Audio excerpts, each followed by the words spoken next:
will do that. I will call to order the Board of Finance at 5:35 p.m. And the first item on the agenda is the agenda, and I would welcome a motion regarding it. So moved. Yes. Thank you. Is there a second? Second. Second by Councilor Paul. Any discussion of the agenda? Seeing none, all those in favor of the motion, please say aye. Aye. Aye. Any opposed? Motion carries. We have an agenda, which I am still opening here. So the first item, Catherine, could you just yes, are there anybody for public forum, Jordan? If you could just give me one moment, please.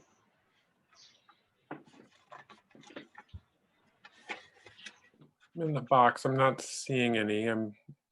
Great. I don't see anyone signed up for public forum on Board of Finance. If I'm incorrect, you could just raise your hand. Use the raise hand function if you're here for public forum. I don't see anybody. Okay.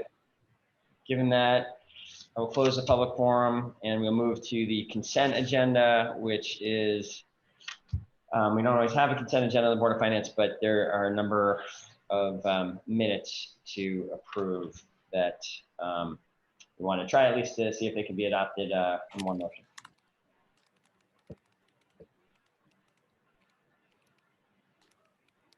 Councilor Pine. I would move approval of the minutes as proposed. Great. Is there a second? Second by Councilor Jang. And any discussion? Councilor Paul. Thank you. Just want to make sure I'm not on mute. I don't know. I feel like I'm sort of sounding like something on continuous feed, and I have a feeling, knowing that seeing that the mayor is sort of smiling, that he probably knows what I'm going to say, but I guess I'm going to have to say it anyway. I think that in view of COVID, it's a little bit of a free pass with the amount of work that's been getting done over the past couple of months. But I just have to say, we've got to get these minutes done on a more timely basis. I mean, I sat and I went through some of these minutes, and I can't remember exactly what went on April 13th. It's not reasonable to expect the 4 or 5 of us to remember what we said or didn't say.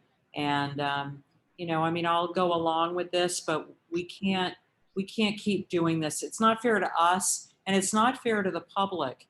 I mean, we really should have minutes posted much sooner than this.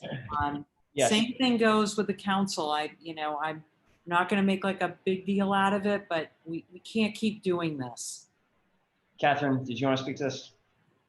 Yes, I would. I just want to clarify that the minutes have all been posted within the 1-week time frame, but I believe there was some confusion because we haven't had them approved. And quite frankly, I just want to take ownership for this body that with both Lori and I transitioning onto the Board of Finance support at the same time, I don't think we knew what the protocol was. So I would actually like to have just a very quick discussion as we're approving these. Would you like to approve the past minutes every time? Because they are being generated. Quite frankly, this is something that we use internal, but we also use external support for. So we could approve the minutes from the past meeting at the next meeting if you would like to do that. We could do them once a month. We could do them quarterly. You would like to do them every time, Karen. Is that the preference of everyone? Sorry, Councilor. That's all right. That's generally been our practice, Catherine. I think it's good if we can stick in. Then I think if that is also acceptable to the other councilors on the call, great. Councilor Pine's on board. President Tracy, great. Councilor Jang, yes. Okay, great. So that's what we will keep doing. I am sorry that there are actually 13 minutes meetings here. This is just part of a little bit of the messy transition of me coming on. We'll just get them done and do them each meeting at a time moving forward. I apologize. Thank you very much. I don't mean it I don't mean it aimed at any one person. No, it's okay. It's just Thank you. these That's things perfect. happen and COVID, and it's going to be better moving forward. Great. Thank you, Catherine. I was happy to hear that the public meeting law requirements were met. These were completed within the week and posted. And now we'll get back to our standard practice of approving them much more quickly. So with that, we'll go to a vote on the consent agenda. If there's not seeing any further hands, so we'll go to vote. All those in favor of the motion, please say aye. Aye. Aye. Any opposed? The motion carries unanimously. Thank you. Thank you for understanding. And that brings us to 4.01, reclassification of a reference and cataloging librarian. And I will just, what we are basically in a hiring freeze and a job action freeze as a result of COVID in general. This, however, is a reclassification that actually saves us money. So it seemed prudent to go forward with it. And so that's why it's coming forward, even though we've had very few other reclassifications recently. That I see Mary and Tony are here. How would the board like to proceed? Is it ready for a motion or do you have questions? Councilor Jang. Yeah, I don't have a question, but I have a small comment before I make the motion, Mr. Mayor, if you would allow me. A small comment on this topic, absolutely. Yes, and the comment is basically just, and there are two of them actually. The way these memos are written, I just really appreciate it. It's just very well done. And just wanted to thank whoever wrote this did a very good job. So that said, I want to make the motion to approve and recommend that the City Council, yes, approve the reclassification of the reference of cataloging librarian at the Fletcher Free Library, a regular full-time exempt AFSCME grade 18 position to a regular full-time exempt AFSCME grade 17 position. Very good. Is there a second to that, Councilor Jang's motion? Seconded by President Tracy. Any discussion? Seeing none, we'll go to a vote. All those in favor of the motion, please say aye. Aye. Aye. Any opposed? Motion carries unanimously. Thank you for the great work as usual, Mary. And since we have Mary here, I think we should just plug the new Story Walk installation that Mary and Parks Recreation Waterfront have opened out at Letty Park, which was a culmination of an employee initiative from an employee idea competition last fall, and it's open now.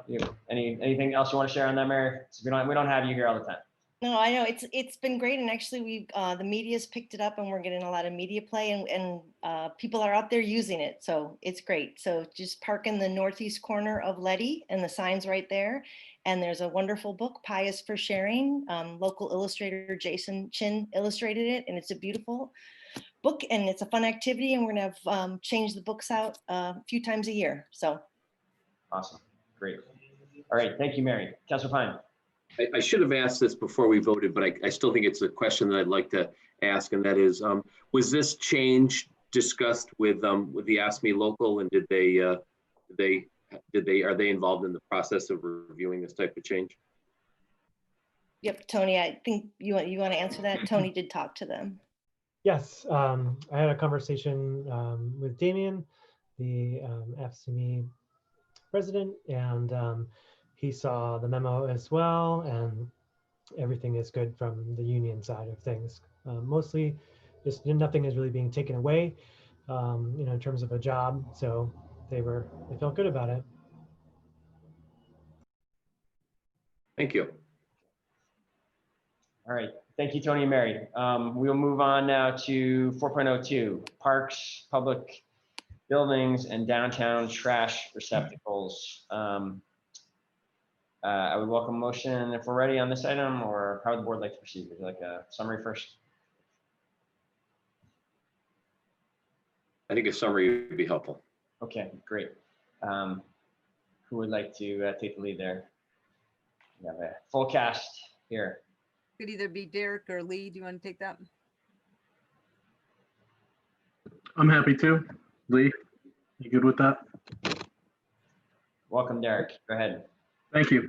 So in 2012, the state passed Act 148, sorry, which mandated and set us on a path towards providing public receptacles with the recycling option as well as the trash option for all of our public areas. Part of that discussion in 2012 and 2013 is how we were going to overcome the cost of doing that. We set ourselves off on a path of leasing 58 of those dual containers through a company called Big Belly that had a smart belly system that provided compacting units as well as a website that monitored trash overflows and alerted staff. So those have been working and in place since that time. We reached the end of our 5-year lease agreement this October, and we went out to bid, and we received three competitive bids that both had the smart container web process, so they can still alert staff, as well as some of the city standards that were discussed and adopted through the Great Streets Initiative. So that designed a color palette consistent throughout the downtown that we were able to get bids that reflected. So that's exciting. We received 3 bids back. The low bid was from Victor Stanley.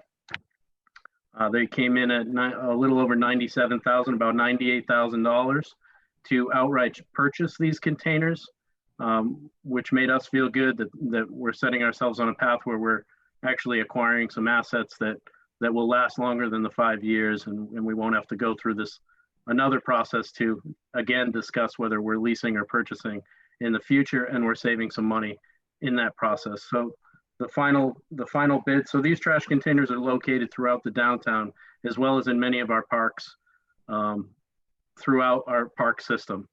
I'm happy to answer any questions. What we're asking for is that the Board of Finance approve and authorize Cindy and Chapin to sign the necessary order form and the signing of the contract, which is the relay system, which is a 3-year maintenance contracts that will give the city a membership to the software that then communicates to city staff. Great, Councilor Pine. Before I move this, Derek, could you just answer the basic question about the bids? They are so far apart. The next closest is more than double, and then the next one up is triple the price. So is it really apples to apples, or is there something major difference in the comparability of these? So the smart belly technology, Brian, is what kind of set these bids apart from what others are doing. We do envision a day where some of these receptacles can contain Wi-Fi, and the city will be able to activate a lot of its parks through that system. That's the true future value of the smart belly kind of component, or the relay system. That's what differentiated, someone from a typical steel receptacle. There's only a few companies that are allowed to do this, and Victor Stanley is the only traditional looking receptacle that has developed this software, and it's been as recently as 4 months ago.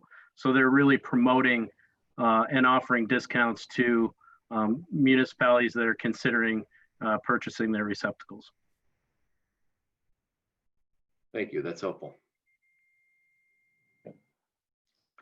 Then I would move, Mr. Mayor, I would move to approve and recommend that City Council approve and authorize the purchase of furnishings from Victor Stanley Receptacles for a price not to exceed $97,955 plus a contingency of $6,811, and to authorize Cindy White, Director of Parks and Recreation, and Chapin Spencer, Director of DPW, to execute the purchase order and any related documents needed to carry out the project, subject to the review of the City Attorney's Office. Thank you, Councilor Pine. Is there a second? Thank you, President Tracy. Further discussion? Yes, I was just wondering if the gentleman can speak a little bit about during winter time, and it seems these are solar powered, right? If I understand them correctly. But during winter time, do you still get the communication you need when there are overflow of these big bellies containers? Thank you for the question, Councilor Dang. These components are not compacting. So these components simply have a laser and a cell phone signal that calls to the website to update the information. This is not reliant upon the solar compactive function. Thank you. Okay. We have a motion in a second, I'm pretty sure. So if there's no further comment, I did get a second, right? Yeah, so if there's no further comment, we'll go to a vote. All those in favor of the motion, please say aye. Aye. Any opposed? The motion carries unanimously. Thank you, Derek, Lee, and Cindy. Item 4.03 is next. Approval of third agreement with Burlington Business Associations regarding downtown parking and transportation management. See, Jeff Paget and Chapin are here. Would either of you like to kick off the discussion quickly here? Yeah, sure, I'll go ahead. First thing is, I think Alex Bunton is also on here, and I'm not sure if he's been granted presenter rights, but he should probably be able to be seen and heard as well. So I'm not sure, but we came to you about a year ago with a downtown parking transportation management plan for fiscal 20. And like everything else, it got interrupted by COVID. So I'll give you just a very brief description of what happened in 20, what the DPTM is, and where we're headed. So basically, the downtown parking transportation plan was adopted by City Council in 2015, and it envisioned the creation of downtown improvement district to execute the plan. So as part of the plan, there are annual work plans that are developed. So those work plans were to be executed by the DID. And until the creation of the DID, a pilot program was set up between DPW and the VBA as a partnership to execute the goals of the plan. And every year a work plan was made up to identify what work would be accomplished that year. So we came to you last year with the FY20 DPTM work plan, and we were working diligently on it and planning for a whole flurry of things to happen in the spring. And obviously the spring didn't really happen the way we expected. So about $160 some odd thousand worth of FY20 work plan budget was carried over in the budget into FY21. And that's included in what we're calling Part A of the FY21 DPTM work plan. And then recognizing that we're getting a little long in the tooth on this pilot scenario, we are asking for a $30,000, and we budgeted for a $30,000 budget to basically wind down the partnership and revert back to a sort of more traditional relationship with the VBA. So that's the memo that I wrote is fairly substantial and detailed. The work plan, Part A and Part B, Alex did a great job pulling that all together. It's also in there, highly detailed. There's a lot of weeds we can get into, but I think, Alex, I don't know if you want to expound on any of that, but I was trying to give sort of the general simplified approach. No, I think that's high level, well summarized. Okay. Any thoughts, Chapin? Thank you, Jeff. How would the board like to proceed? Councilor Paul. Thanks. So I have some questions. I'd like to try to understand, because that was very high level, to understand exactly the specifics of the money that you talked about in here. You talked about the downtown marketplace, usually giving 300,000, is this year giving 150. So I'd like to sort of walk through where is this money coming from? If work wasn't done last year, if a substantial amount of the work wasn't done last year, and you're planning on a full year for this year, and this year has already started, it's now September, how you're doing all of that with all of the other demands that are on everyone's time, and you know, how you plan to accomplish that, and exactly what this is costing. Right. So I'll try to answer all those bits. So the money for Part A is a direct holdover of we're spending fund balance, because that money came from the Downtown Improvement District last year to fund last year's DID efforts. The vast majority of that money is actually a direct subsidy. So I believe it's $60,000 is going towards the 2 hours free merchant validation program, which will kick off in January. That'll coincide with the removal of 2 hour free from the marketplace garage. So that's sort of a bridge project for that. And we also have I believe, Alex, can you correct me on this? The subsidy for bus pass, we have a bus pass subsidy program, I believe, right? Yep, and that was heavily interrupted, obviously, by COVID Right. precautions. But yes, that is as part of the budget. Yep. So these are things that are not work tasks. They're actual there's subsidy money, and it's just subsidy money we weren't able to spend in February, March, April, May, when we were planning on spending it, because there was no activity.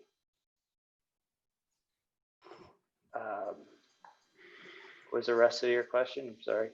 Well, I don't know what that adds up to. You said 60,000 for the 2 hours validation, and then you mentioned about a bus pass.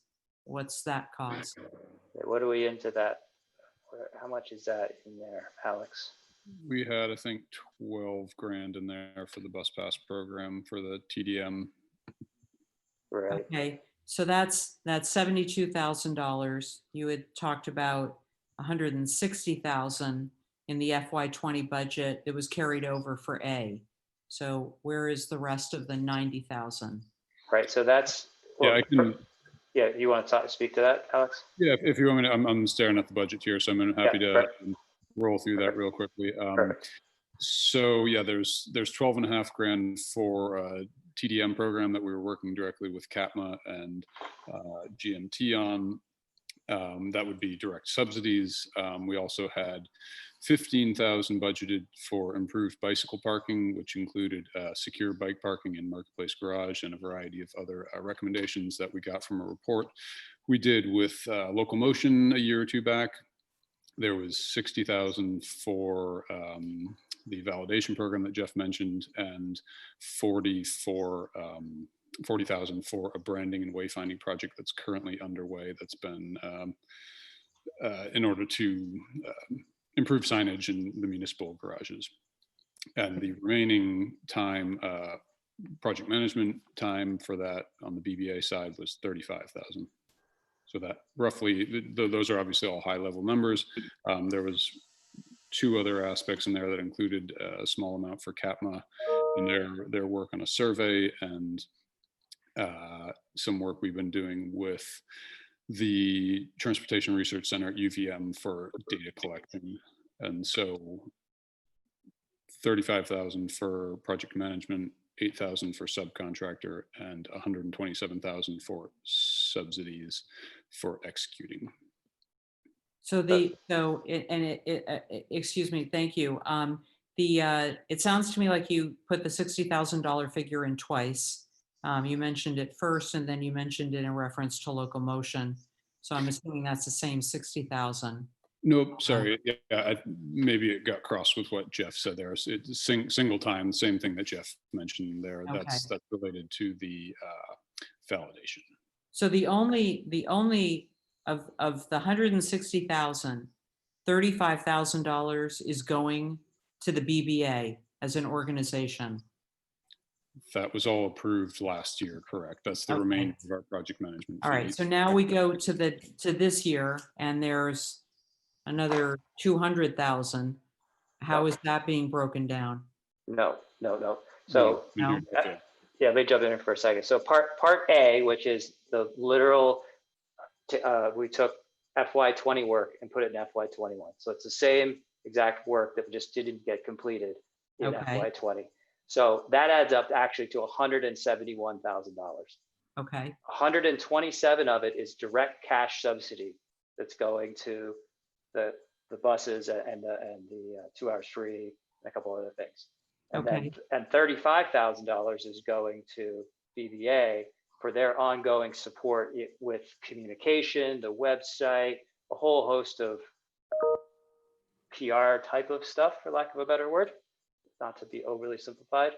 And then we have about $8,000 going to subcontractor, which I believe is for, that's for traffic counts, data collection.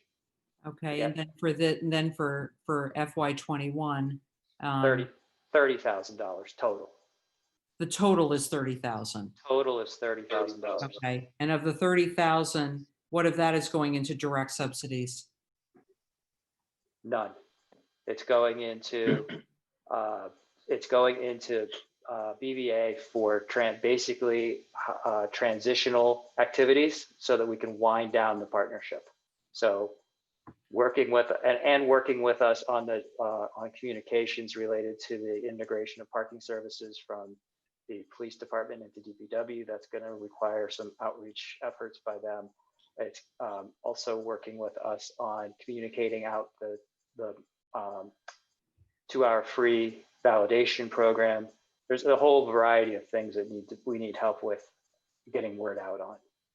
So now, do we have a contract with the BBA? Is that why we're? So this is part of the in 2015, the downtown parking. I'm sorry, I just don't remember. It was a while ago. Yep, no, for sure.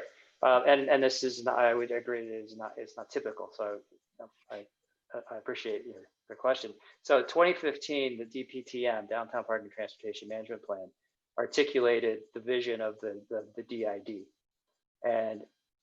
But they knew the DID didn't exist yet, but they wanted to get the work started. So they specifically said, begin working on the goals of this plan today and do it as a partnership, DPW with BBA. So it was a city council directed partnership relationship. And that's why we come to you every year with this work plan to show you what is happening within this special relationship.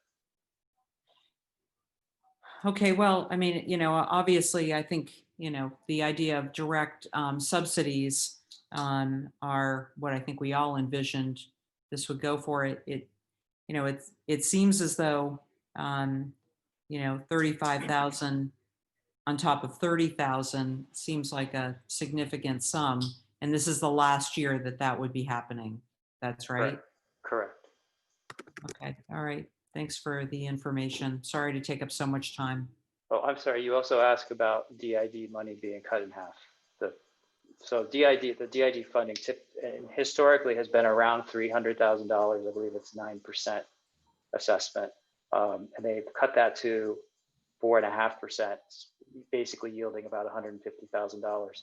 And that's the amount of money in normal times. That's about how much it costs to provide 2 hours free at the Lakeview garage only.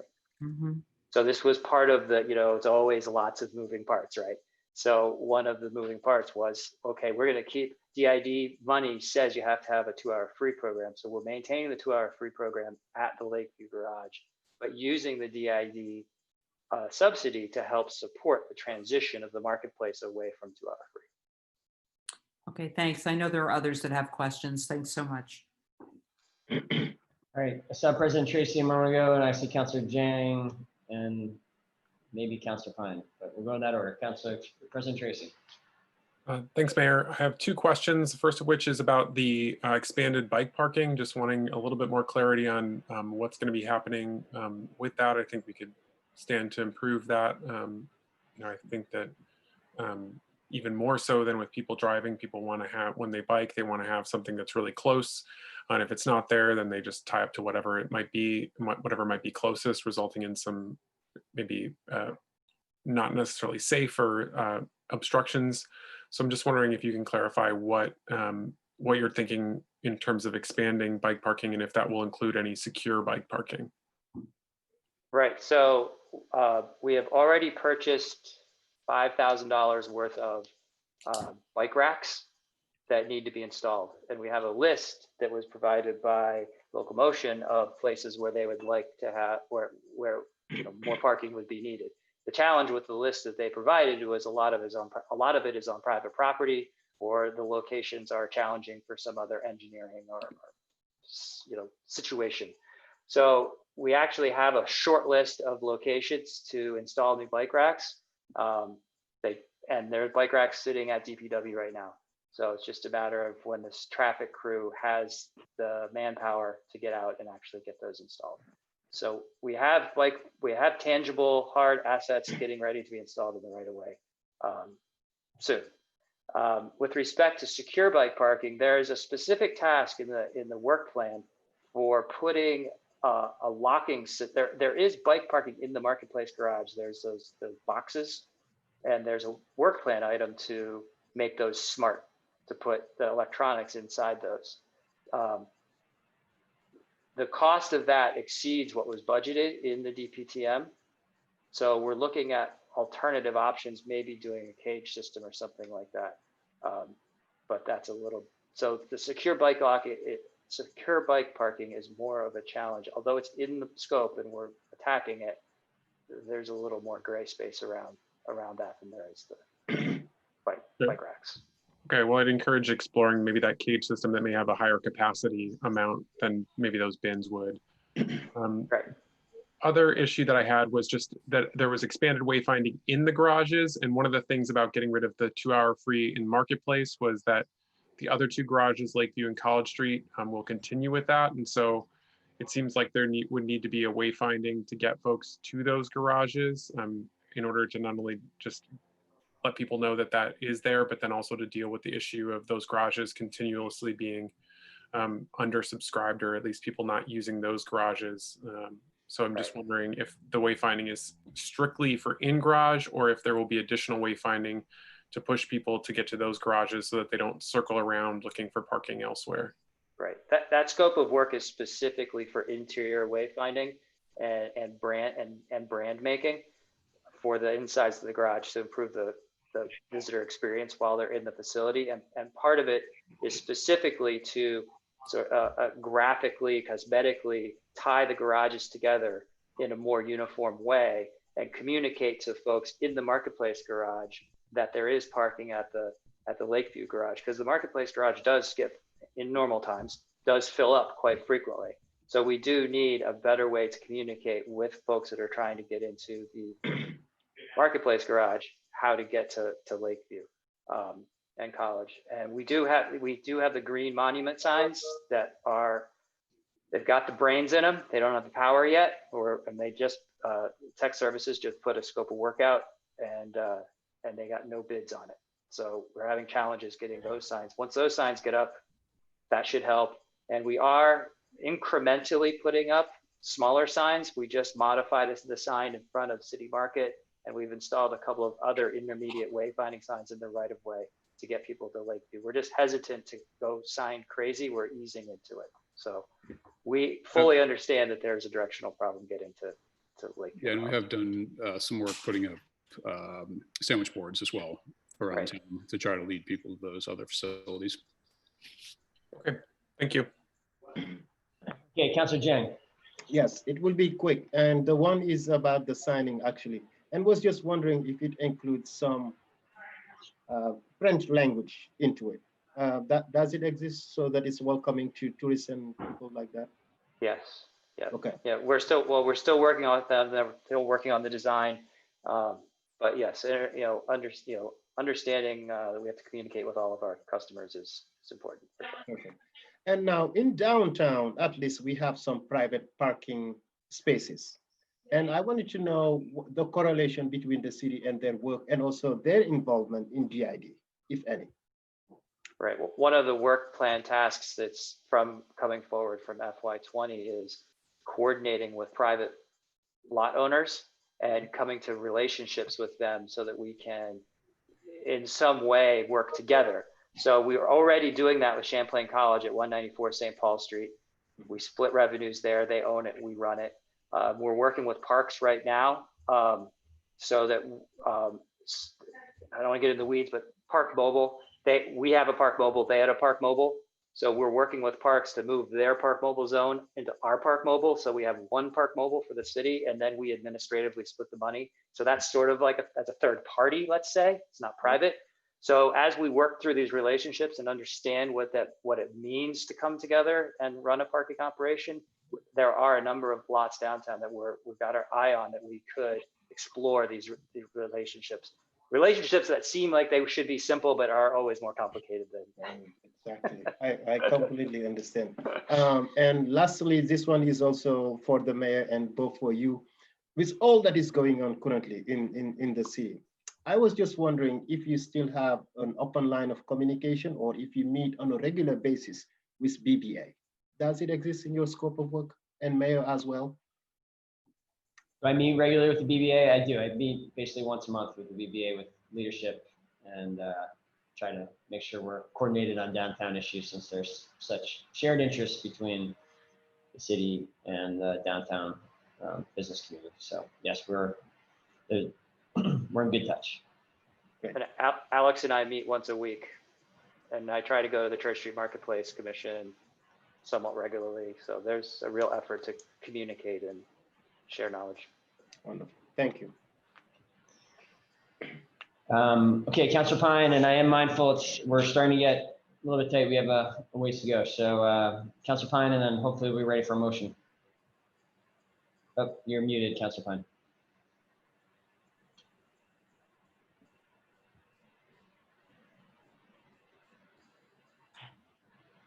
So this is more of a sort of an admission of moving ahead on something that once we thought we were moving ahead on, removing the 2 hours free at the Marketplace Garage. I got quite a bit of feedback that that people thought that was the wrong direction to move. So really what I'm trying to get at, not specific to this resolution, but I just want to mention it, is I feel like the council needs to have a more focused discussion about this this plan and this direction, and if for no other reason than to bring the community along with us, because I think we kind of lost some folks, some stakeholders felt like that we were moving in that direction very rapidly. They weren't sure why, they weren't sure how the new voucher system is going to work. So I think there's just a need to re-engage as a council, and hopefully with this Zoom approach, it's not as easy, but really try to have it be more of a transparent conversation. Not that it wasn't transparent, I'm just saying, I think we probably haven't had as much discussion because we've got other issues we've been dealing with. And I just want to acknowledge that and just put that out there, that we focus on getting that underway. Understood, Councilor Pine. Noted. Do you want to respond to that in any way, shape, form? I can respond. I mean, I'm happy to meet with you guys in any forum you would like to explain. The memo that I wrote for this request pretty well lays out some of the justification around the 2 hours free. Also, some of the financial situation. 2 hours free is an incredibly expensive operation. We don't need to get into it now. It's not. Let's not have the whole 2 hour free debate right now. No, right, exactly. Yeah, but I'm happy to anytime have that conversation in any form you'd like. Thanks. That was it. Okay. Are we ready for a motion on this item? She's nodding. Would anyone like to make the motion? Councilor Pine. I'll move to approve and recommend the City Council adopt the attached resolution relating to the approval of the third agreement with Burlington Business Association regarding downtown parking and transportation management. Thank you. Is there a second? Second by Councilor Jang.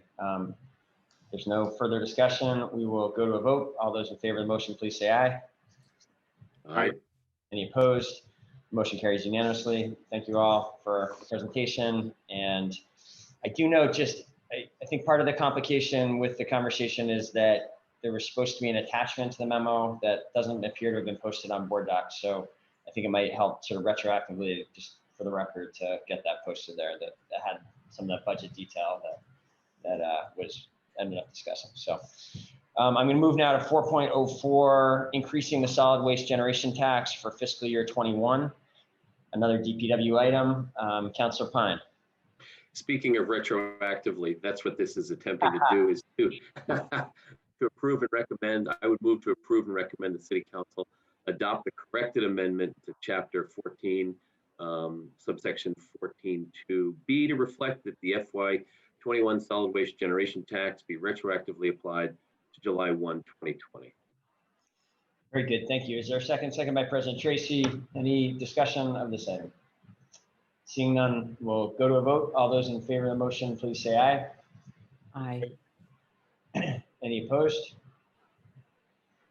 I don't believe it. If anyone was opposed, raise your hand. I can hear it. I don't think there is any no's. Motion carries unanimously. Thank you. And we will go to 4.05. Authorization for the FY21 project budget and to amend the calendar year 20 paving contract. Another DPW item, busy night for DPW. How would the board like to proceed on this? Or ready for a motion, or would you like discussion? Councilor Paul. Thank you. I think for the benefit of just so that there's an understanding of exactly what we're doing, if someone could give a brief synopsis, we're asking for 3 recommended action items, and I think it would be helpful to sort of explain what they are. I know we're pressed for time, but I think that would be helpful. I can be brief. So at your meeting at the end of August, one of the actions that we asked for the paving contract was to bring in some water resources funding so that the limited staff that we do have could make use of the paving contract and paving services to help them pave in their water patches. We've done several to date so far, and it's been very successful in allowing our staff that's trained to do water distribution to continue to do those services and allow the paving to be done by a more skilled contractor. That said, so we're asking for up to an additional $40,000 to go towards patching that's come up between the end of August and now, and some anticipated patching between now and winter. So that'll increase the maximum limiting amount. Additionally, as we went to enter in our budgets for our new accounting organization of our project budgets and going to a life cycle accounting, we realized that a grant that was approved by the council at the original contract inception didn't make it into the FY21 budget. And so kind of per our policies, we just need to make sure that you guys are aware that we want to use that grant this fiscal year towards this contract. And then the last item is just making sure that the CAO has authorization to move everything around as needed. Thank you for that summary, Laura. Are we ready for a motion or questions?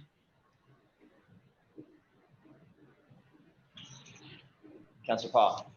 Thanks. I'm happy to make the motion. I won't read it through, but I would just make a motion that we take the recommended action. Great, thank you. Is that seconded by Councilor Jang? We're all always eager to see more work get done before the winter. So any discussion? All those in favor of the motion, please say aye. Aye. Aye. Any opposed? Aye. Motion carries unanimously, I believe. Thank you. We'll go now to 4.06, authorization of budget amendment for calendar year 20 sidewalk reconstruction program. Laura, would you like to do a quick update here? Yep, so this is funds that were approved to be used in FY20 by the council at their May 11th meeting. The project started a little later inside of the calendar year than we were anticipating. They started like the second week of June, So there were funds that you had approved towards the project budget that just were not able to be expended before the end of the fiscal year. So to make sure that we have all the money available to pay the contractor, we're asking to move this money forward into FY21. Very good. Are we ready for a motion on the sidewalk work? President Tracy. I move that we take the recommended action. Thank you. Seconded by Councilor Jang. Discussion. Great. All those in favor of the motion, please say aye. Aye. Any opposed? The motion carries unanimously. Thank you, Laura, for being on top of so many of our critical infrastructure projects on so many fronts. We're very fortunate to have you leading the way on those. 4.07 now, approval of amendment number 15 to wood fuel transportation agreement between New England Central Railroad and the Burlington Electric Department. Welcome, Darren. You want to give a really quick summary of the item, Darren? I can be very quick, Mayor. This is extending for another 5 years, a contract that we've had to deliver wood chips to the McNeil plant. The terms are essentially the same. We continue to have the indexed rate indicated in the memo, and the item was approved by the Electric Commission last week.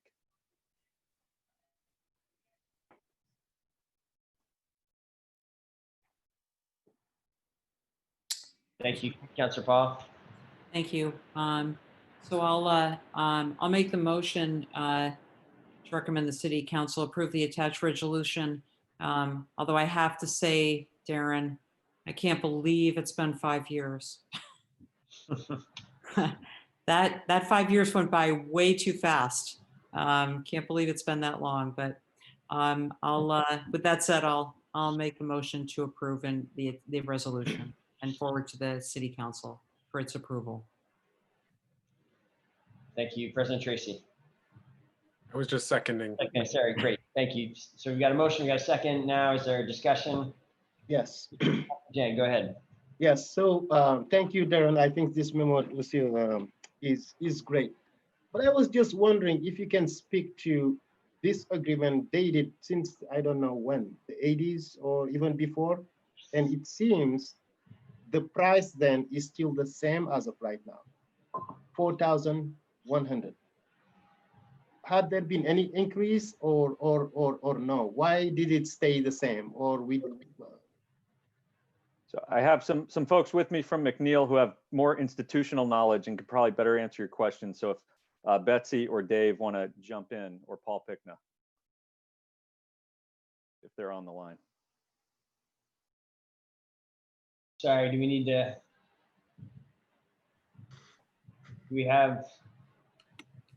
to promote somebody else here?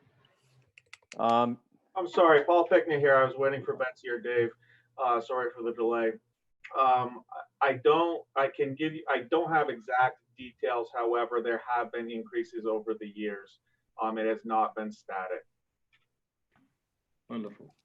And also it seems we have an updated contract, and was just wondering if you can still put the price on that agreement before it's signed as well. It seems it's left blank. It's based potentially some potential confusion may be that the base price has remained the same, and then the indices are used to for increases in the price. So the indices are based on a railroad, and the percentage increases, excuse me, are based on a road index less fuel based on a year and a formula. I'm hoping I'm answering your question. I apologize. Yeah, partially. I mean, my question is, it seems there is this amended contract, and on that contract, we don't see any numbers associated with it, and was just wondering why it's missing, or if you can add it so that we know what you're signing on for. Yes, we as far as the formula and the formula for how the railroad indices will be used can absolutely be included. Right. Okay, thank you. And if I'm not answering your question, please. Yeah, I mean, continue. I think I can follow up with director another time, but we have to get this done. It seems it's time sensitive, yeah, and move forward, yeah. Thank you. You're welcome. Thank you, Councilor Jang. Sorry for the technical problem on this side for a second. Further questions, further discussion? Seeing none, we'll go to a vote. All those in favor of the motion, please say aye. Aye. Aye. Any opposed? The motion carries unanimously. And that brings us to 4.08, license agreement for solar.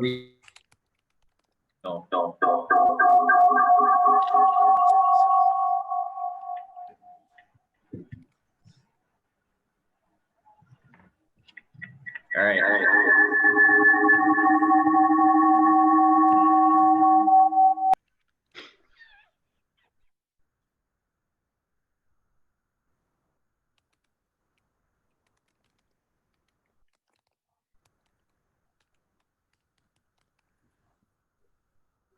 I'm glad to provide a brief overview if that's helpful while we work through the. I think it would be. Sure, Darren. Do that quickly if you can. Yeah. Okay. This is an exciting item we've been working on for several years. This would bring a solar research center to the McNeil Wastewood Yard. Originally, dating back to 2013, this was a project with Senator Sanders and the Department of Energy to locate a solar research center in Vermont, one of 5 in the country. Was located in Williston at Global Foundries. More recently, I'd taken a group from BED to tour the site in 2017.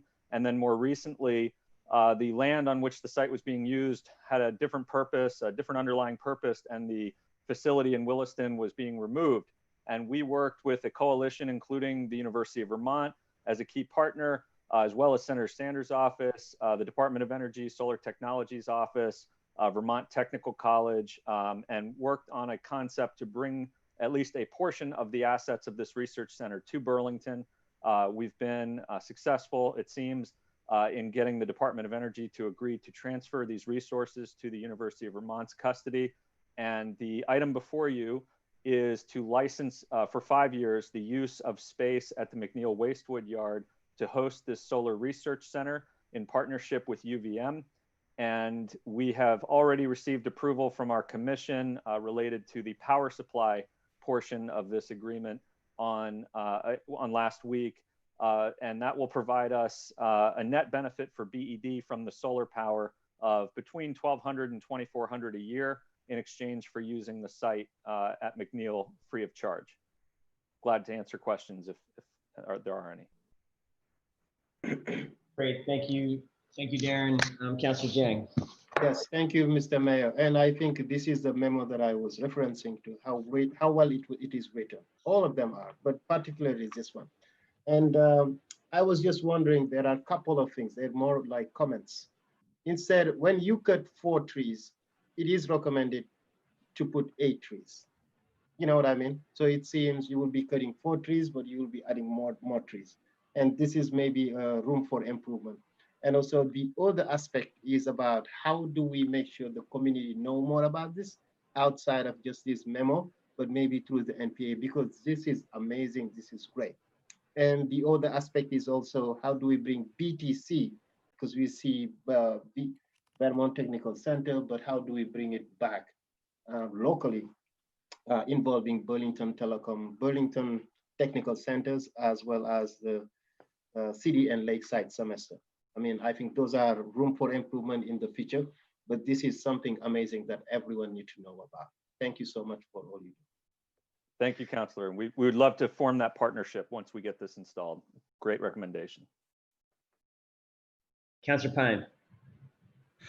I also just wanted to praise BED and urge that this be viewed as an opportunity to help build career ladders for young people to enter this industry. It's really exciting. The idea that high school students can learn about solar in a very tangible way right in our community is incredibly exciting. Thank you very much for bringing this forward.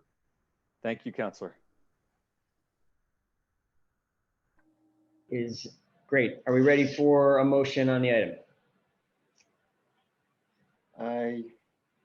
Councillor Janning. Yep, I want to make to approve and recommend to the Burlington City Council. Thank you. Is there a second? Councillor Paul. Discussion? Further discussion? I think we're ready to vote. All those in favor of the motion, please say aye. Aye. Aye. Any opposed? The motion carries unanimously, and that brings us, we are almost through the action items. We are now at 5.01, which is a Board of Finance only item. Request ratification of approval for the executed contract with Haggerty Consulting, Inc. for full-scale emergency exercise procurement services and approval of a 43,000 budget neutral amendment. This is an airport item. Are we ready for a motion on this? Thank you, Councillor Pine. Do we have, do you want to make the motion? I would just move to ratify and approve a second amendment with Haggerty Consulting as further described in the attached memo from Gene Richards. Very good. Is there a second? Seconded by Councillor Paul. Discussion. Once again, Nick impresses with his background. Welcome, Nick. Both Burlington Fire Department trucks right here. All right, we'll go to a vote. All those in favor of the motion, please say aye. Aye. Aye. Any opposed? Motion carries unanimously. Councilors should note there is as always, the COVID expense report in the communications. But if there's not a burning desire to discuss that, and if there's no objection, I will adjourn the Board of Finance at 6:32 p.m. and hand the Zoom over to you, President Tracy. Thank you, Mayor. I will call to order the City Council meeting at 6:32. The first thing on the agenda is pledge before the agenda. So let's do the pledge and then get back to the motion on the agenda. Pledge allegiance to the flag of the United States.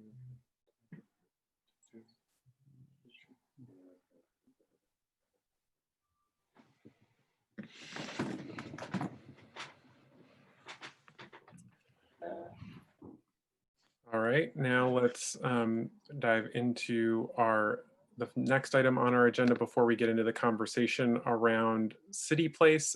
Is the motion on the agenda? Councillor Stromberg, may I please have a motion on the agenda? Certainly. I move to adopt the agenda as follows. Remove from the consent agenda item 5.29, Communications CT Office regarding June 15th, 2020 draft minutes, Local Control Commission meeting. Remove from the consent agenda item 5.73, Resolution Easement for Urban Reserve Encroachment by 11 Lakeview Terrace. Councillor Pine per Assistant City Attorney Studevant.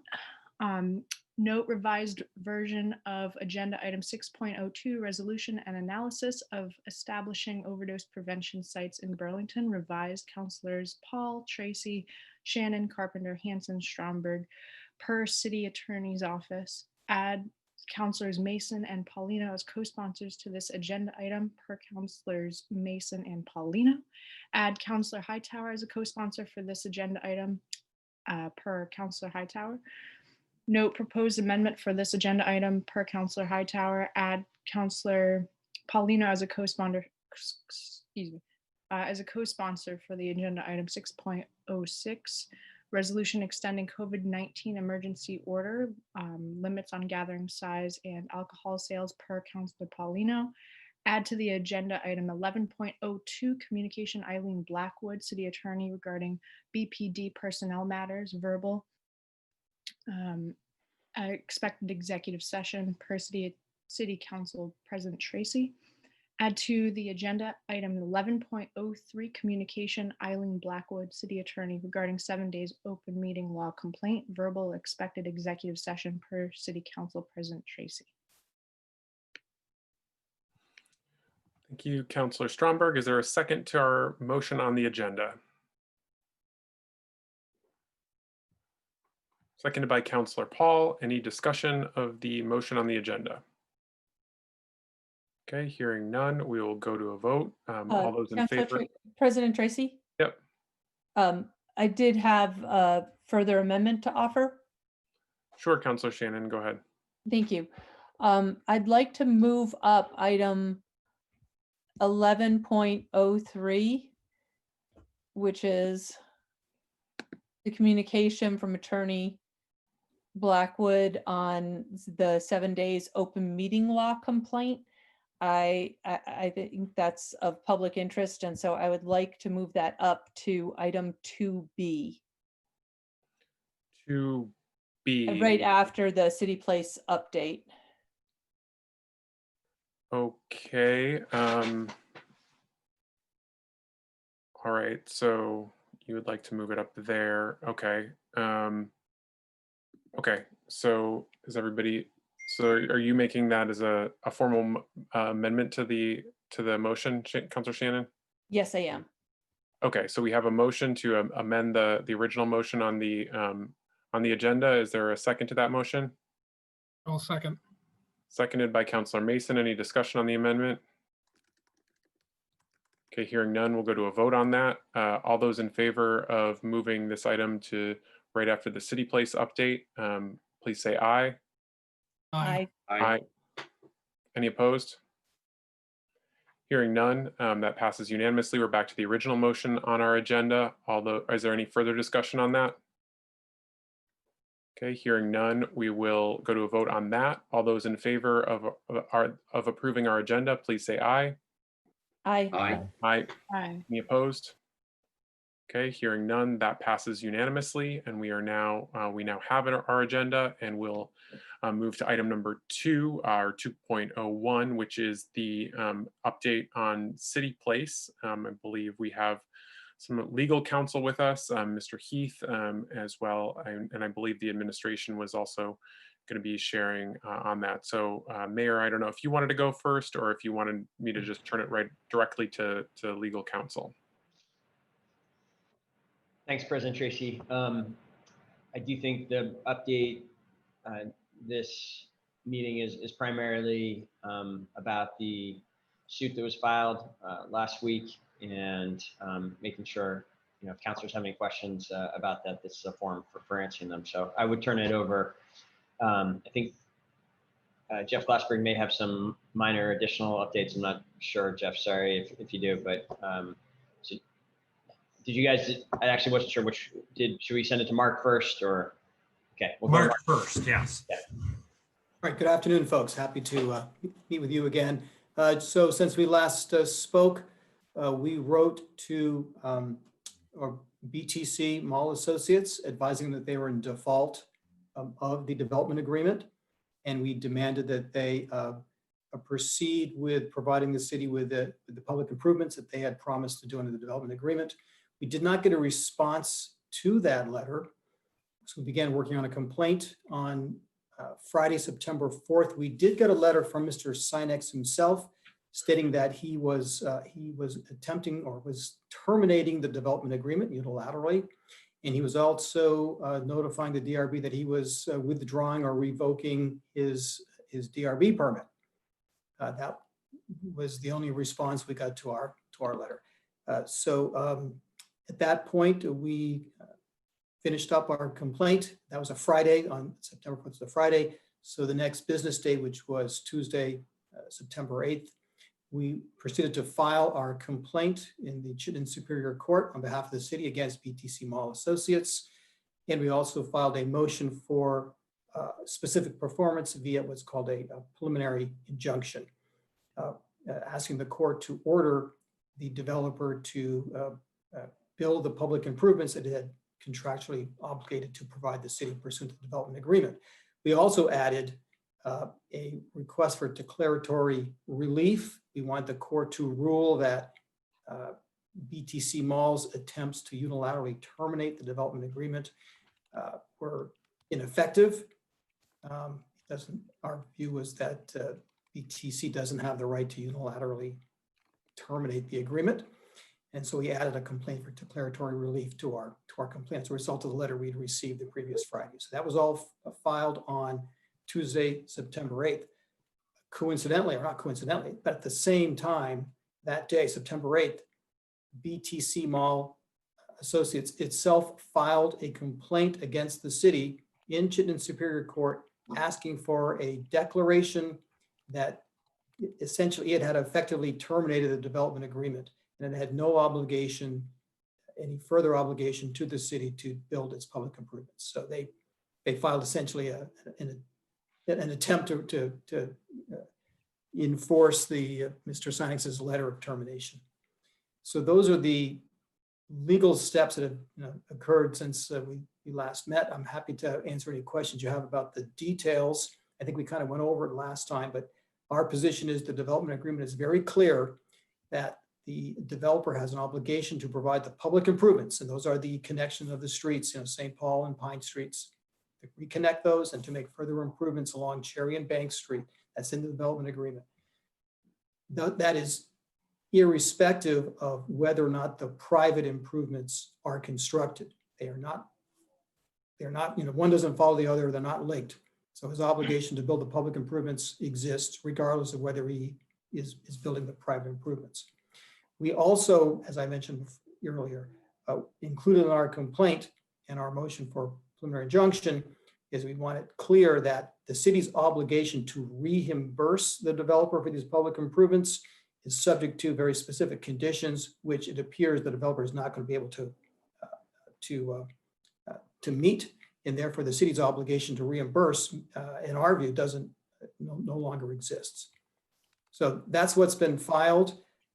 Since then, there have been some preliminary discussions with counsel for BTC Mall Associates about perhaps having a mediation session to try to quickly sit down and discuss a resolution of the litigation. And that is something that the city has said it is certainly willing to do. And we're now talking about what the sort of the terms and conditions of such a mediation would be.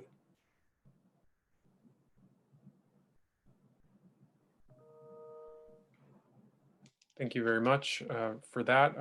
Jeff, are you, Mr. Glassberg, are you looking to offer any additional information on top of that? I am. I have a few other updates for you. As reported at your last meeting, the interim restoration of the rights-of-way on Cherry and Bank Streets has been completed. The update to that report is that DPW has inspected the work and found it in compliance with the approved plan. Public parking, sidewalks, and crosswalks have been restored. BTC will need to submit a request by October 1st to extend the encumbrance license to address the continued encumbrance of approximately 3,000 square feet on those streets or complete further restoration work.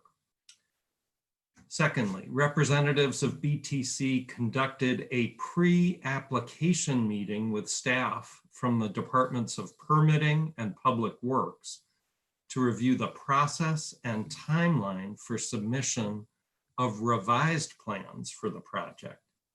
Those plans are similar to, but slightly different than the plans BTC presented publicly earlier this year. BTC representatives argued that their proposed submission amounted to an amendment of their existing permit. Permitting staff once again informed BTC that any such application would be treated as a new application, not an amendment.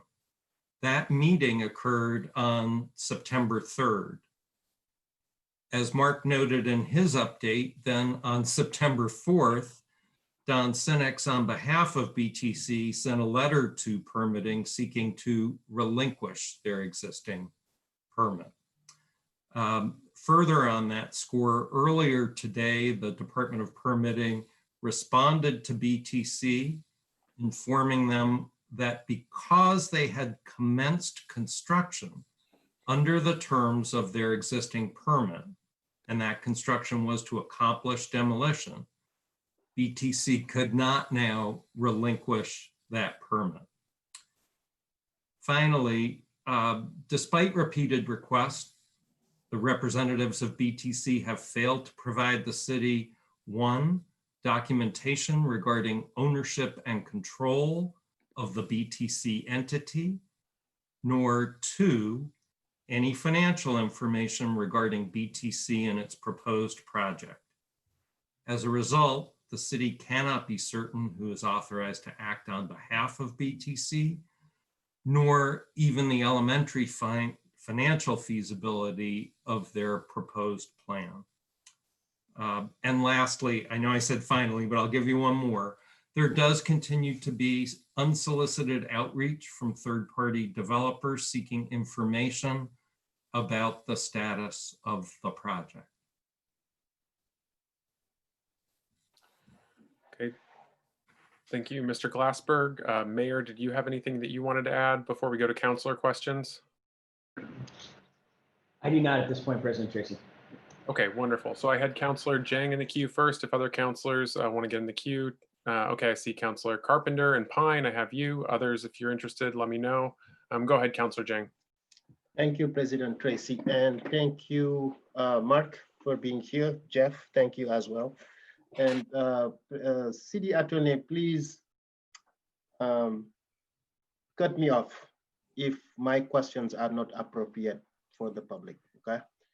But my first question is for Mr. Mark, and was just wondering if you were aware of any potentiality for BTC Mal Associate to file a complaint against the city before you file yours. Were there, in your legal research, were there any indication that this also might happen? Sure. Well, certainly they obviously have the right to file suit, so it's conceivable they could. However, at no point prior to their filing did they ever advise us that they were going to do that. They never responded to our letter of August 21st. And even their letter of September 4th didn't talk about filing suit. It was simply a notice of termination of the development agreement. So, so while, you know, as lawyers, we can certainly contemplate the fact that another party could file suit, it was not something that we were expecting. Okay, yeah. So now it seems you will be representing the city in both of those complaints that you filed and that the other entity also filed. Will you be the? Yes, and to be clear, what will typically happen, since you've got two lawsuits, one entitled City of Burlington versus BTC and BTC versus the City of Burlington, and they're both generally about the same subject, the court will consolidate them. Okay. So even though it's two separate lawsuits, for purposes of the litigation, they'll be sort of put together. Okay, and both of them are also filed within the Chittenden County Court? Yes. Or different courts, same one? Okay. Yes. And why haven't we explored, this was just my question before, why haven't we explored mediation before even we filed? Did we call them to try to mediation before we file? Have we explored that route? That might be something we should not discuss in public, I would say, because that's about strategy of you know, how you get where you get. Okay. Yeah, but I'll ask the question then via email if you don't have executive session. But for now, thank you. Those are my questions. Thank you. Thank you, Councilor Jang. I have Councilor Carpenter to be followed by Councilor Pine. Go ahead, Councilor Carpenter. Thanks. This is just quickly, and probably more for the public. Can you remind us of the players? Our conversation and our legal actions and our agreements are with BTC Mall Associates, but who are they? Can you re-explain who the different partners are? And I believe some of the partners may have changed. So I'll go first. Okay. So yes, our lawsuit is against BTC Mall Associates LLC. That's the owner of the property. For the last couple of years, the managing partner of BTC Mall Associates was Brookfield Development, a very large real estate development company that was well financed, and the city was very pleased that they were involved and thought that was a good development. This summer, they announced that they were withdrawing that from the project, but they did not explain what they meant by that. Were they selling their interest? Were they taking a minority position? You know, and so we have asked BTC to explain to us, you know, in detail, what does that mean? And Jeff himself has also tried to, you know, suss this out unsuccessfully. In addition, you may recall that we received a letter from Brookfield's counsel. I think it was July. No, it might have been August 18th. It was August 18th, in which he said that Brookfield had invested $70 million in the project. And so one of the obvious questions we have is, okay, well, where is that investment? Right, because doesn't cost $70 million to do the demolition work that's taken place so far. So where's that investment? And is it staying in the project, or is Brookfield taking its money and leaving? And so we've asked for that kind of information. We have not received it yet.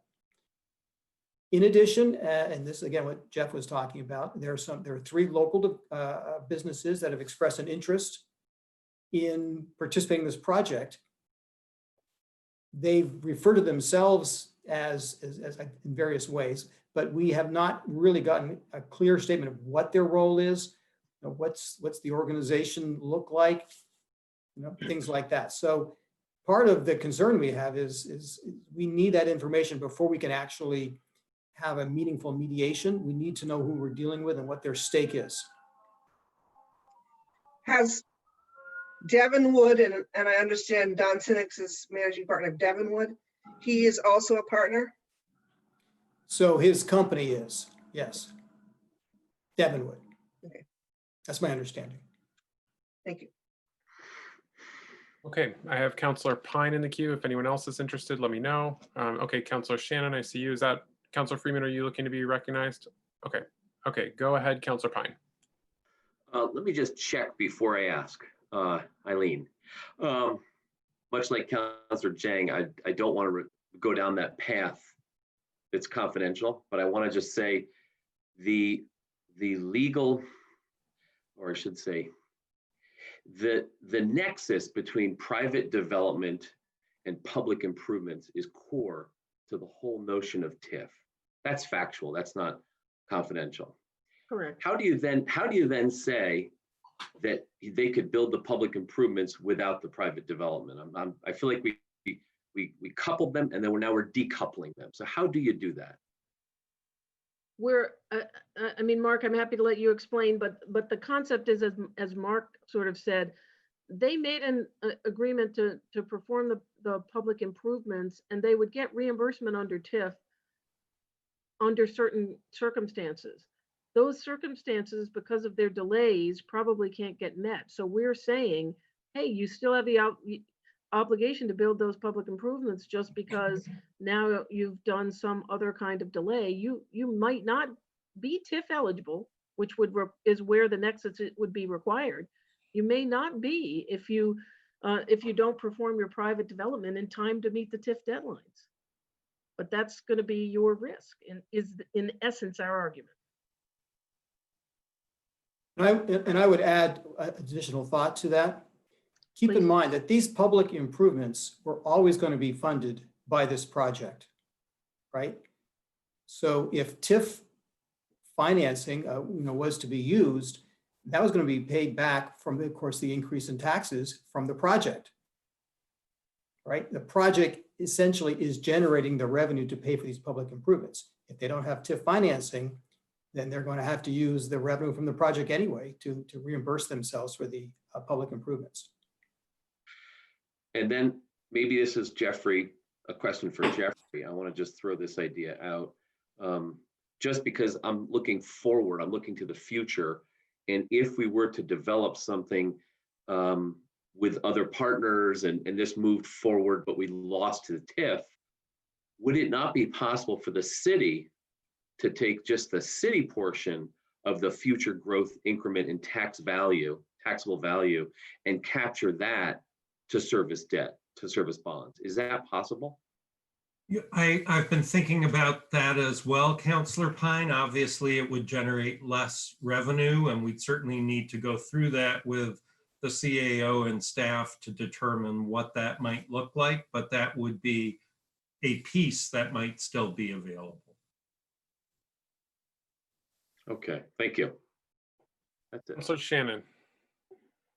Thank you, President Tracy. I want to understand, as a matter of law, does it matter who the partners are at the time that we file the lawsuit? If A and B are the partners at the time of filing suit, are A and B then on the line for the suit? Or if they subsequently sell either to B and C or to C and D, does the lawsuit follow the BTC entity or the partners of the entity? So the lawsuit is against BTC. Okay, that's the entity. If they try to, change, somehow, sell the project, they're still on the hook. But it is against BTC Mall Associates LLC. That is the entity. Does it matter who were partners when it was filed, or does the liability of this lawsuit carry with any sale of the partnership holdings?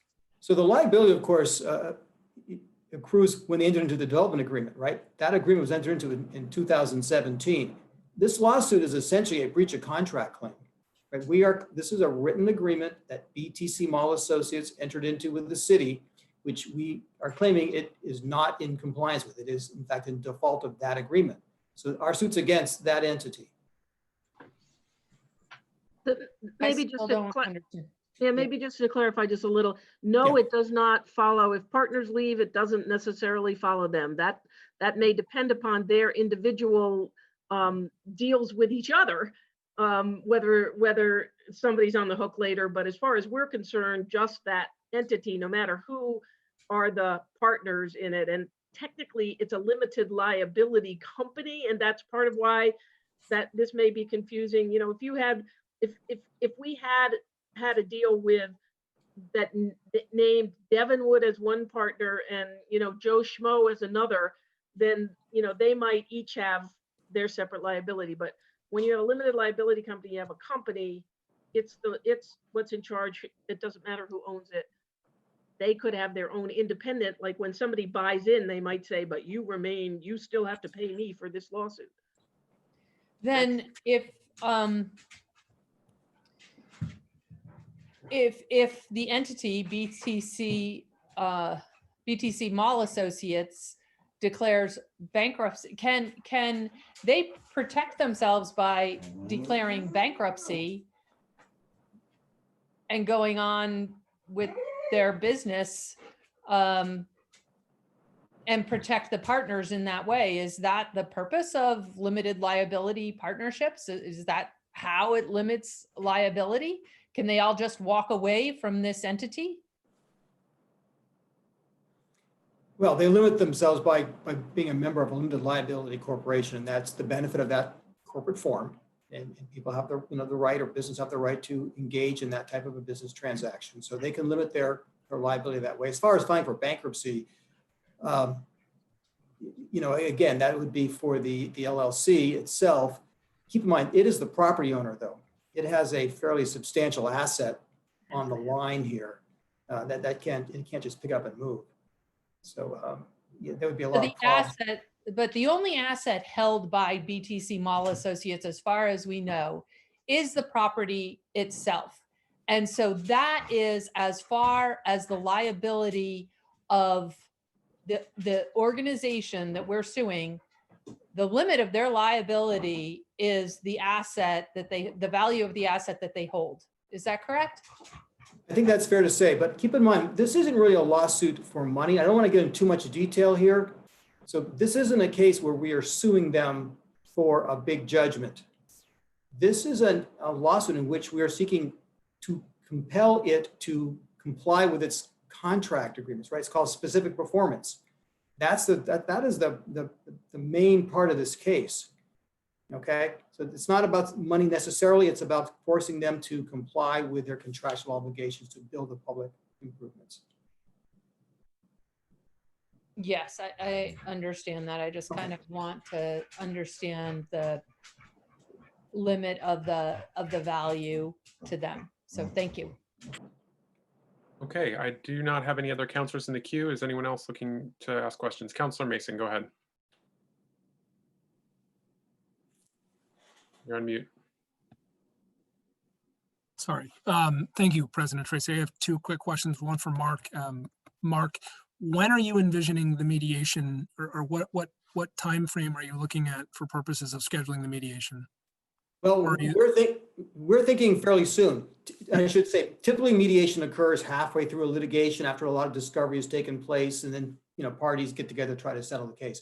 That's not what we're contemplating here. We're actually contemplating a mediation once we get some basic information that we're requesting. As soon as we get it, we could do that in weeks.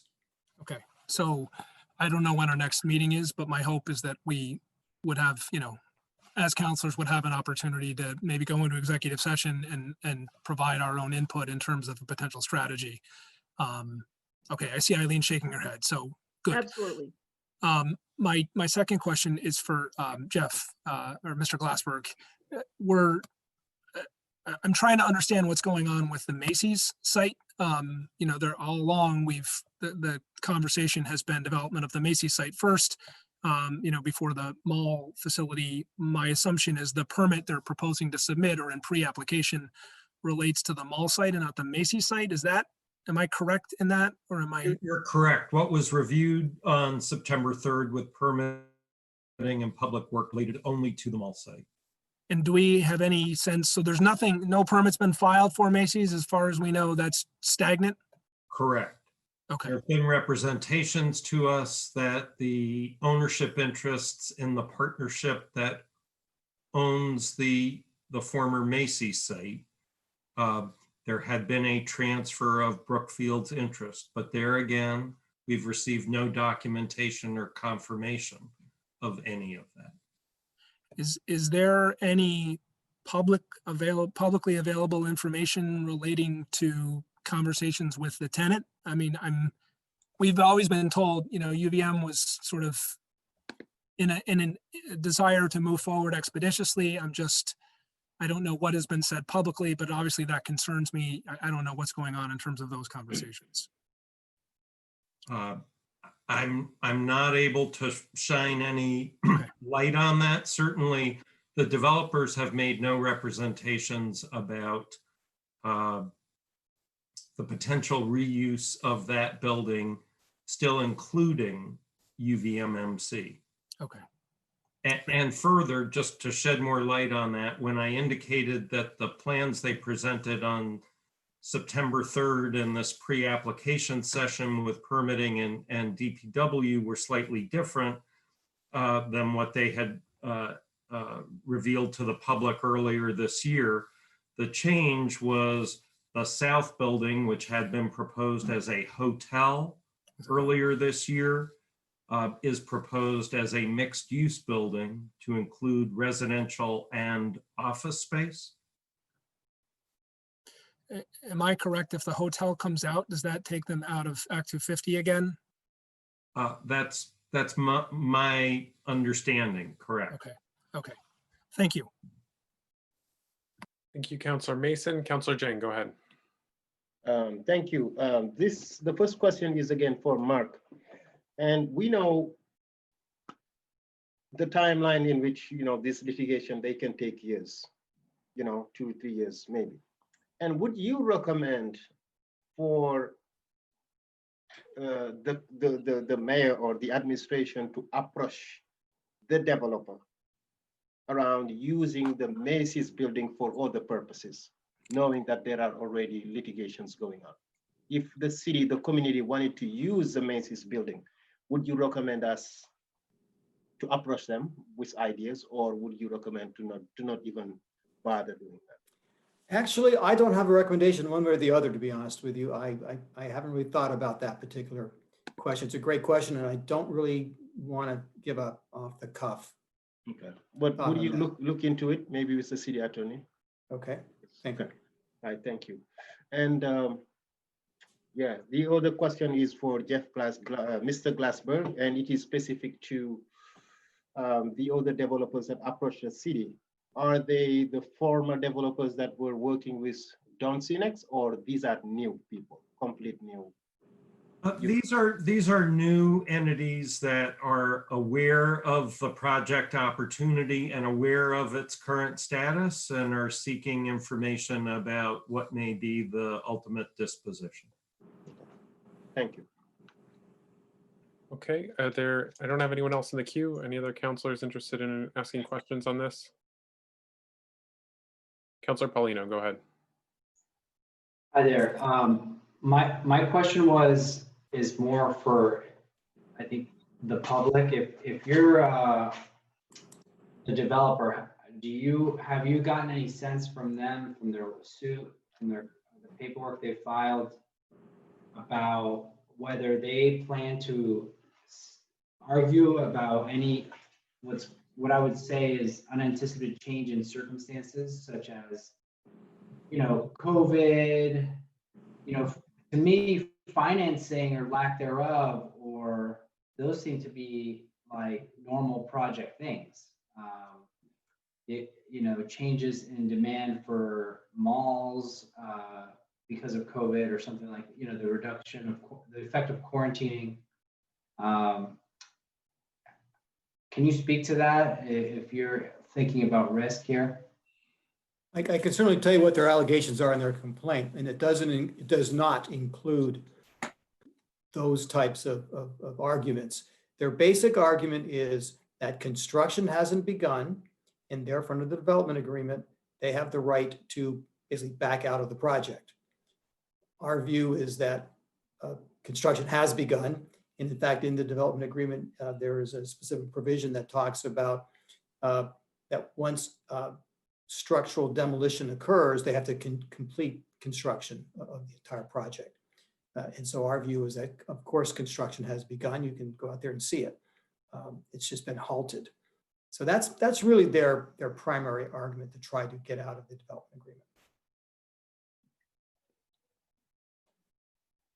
Just as a follow-up, it seems pretty basic that, didn't they actually put up some metal, they were putting in metal equipment there. I forget what you call that, but there was more than just a demo going on for a while. Wouldn't that also fit into the construction definition? And is there a legal, I guess my question was, is there a legal definition for that? Well, typically construction is defined very broadly, and almost anything you do is to a piece of property is considered to be the commencement of construction. So I can't quote a particular case, but generally speaking, commencement of construction begins with basically the most basic of activities, and in this case, an extensive amount of structural demolition has occurred, as well as site work. Blocking off the sidewalks, putting up construction barricades, things like that. So our view is that this is not a close question. Thank you. Just to expand on that, Councilor Polino, I believe what you're referring to is at one point, structural steel had been delivered to the site. That's correct. That did happen. Right, and it seemed like they were doing more than just demoing at that point. They were preparing the site for. Correct. It was post demolition when that was delivered. Correct. Okay, thank you. I don't have anything further, President Tracy. Thank you. I don't have anyone else in the queue. Any further comments from counselors or questions? Okay, I'm not seeing any. Mayor, did you have anything that you wanted to add? I guess just a couple quick reactions to discussion, just to make sure that, just to make sure it's clear where I'm coming from on this. We have been public about the fact repeatedly that we have been open to meetings and have in fact had meetings with the developer since issuing the default in July.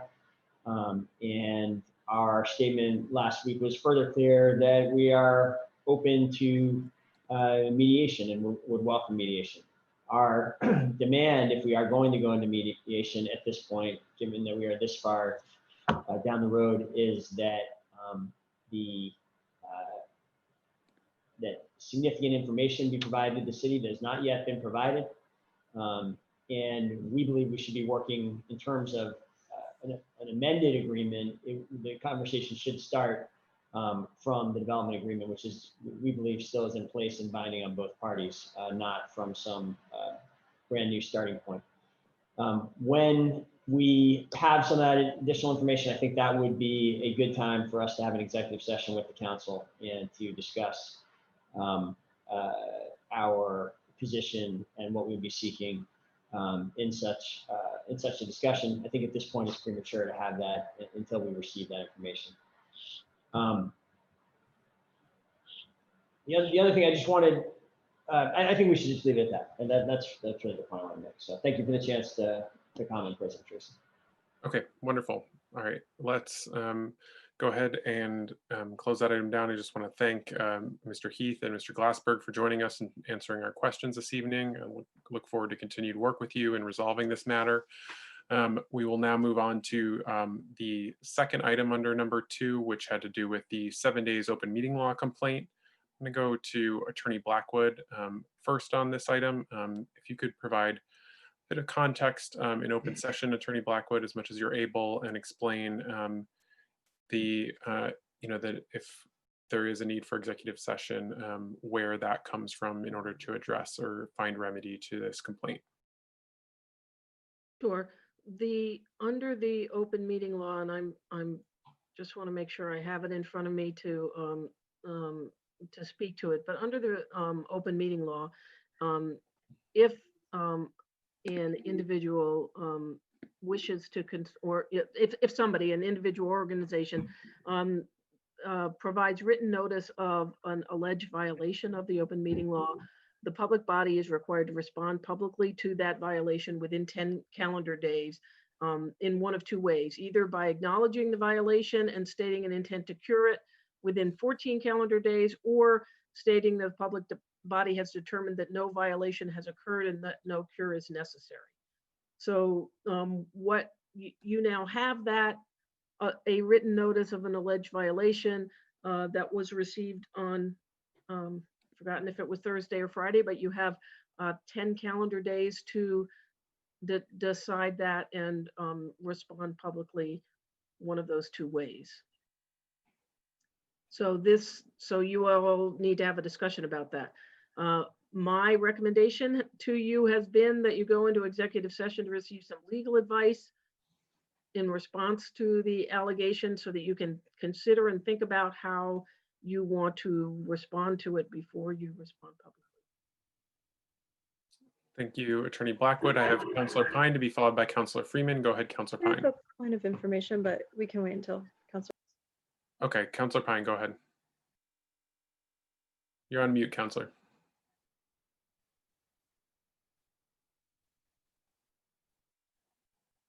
Sorry about that. Given the information that City Attorney Blackwood has provided to the council, I'd like us to consider going into executive session to consider the legal advice concerning the complaint that we received from 7 days about a potential open meeting law violation that may have occurred at our last meeting. And once we have considered that legal advice, then the council will provide a public response to the complaint, I think is really the process we should be finding.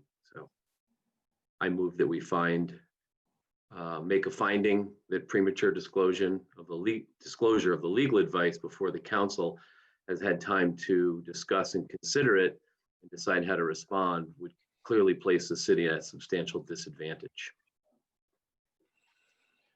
Thank you, Councilor Pine. We have a motion on a finding to go into executive session. Is there discussion? Is there a second to that motion? Seconded by Councilor Freeman. Any discussion of the finding? Councilor Shannon. Could we hear from Attorney Blackwood as to what the extent of the city's disadvantage might be if we were to discuss this in open meeting?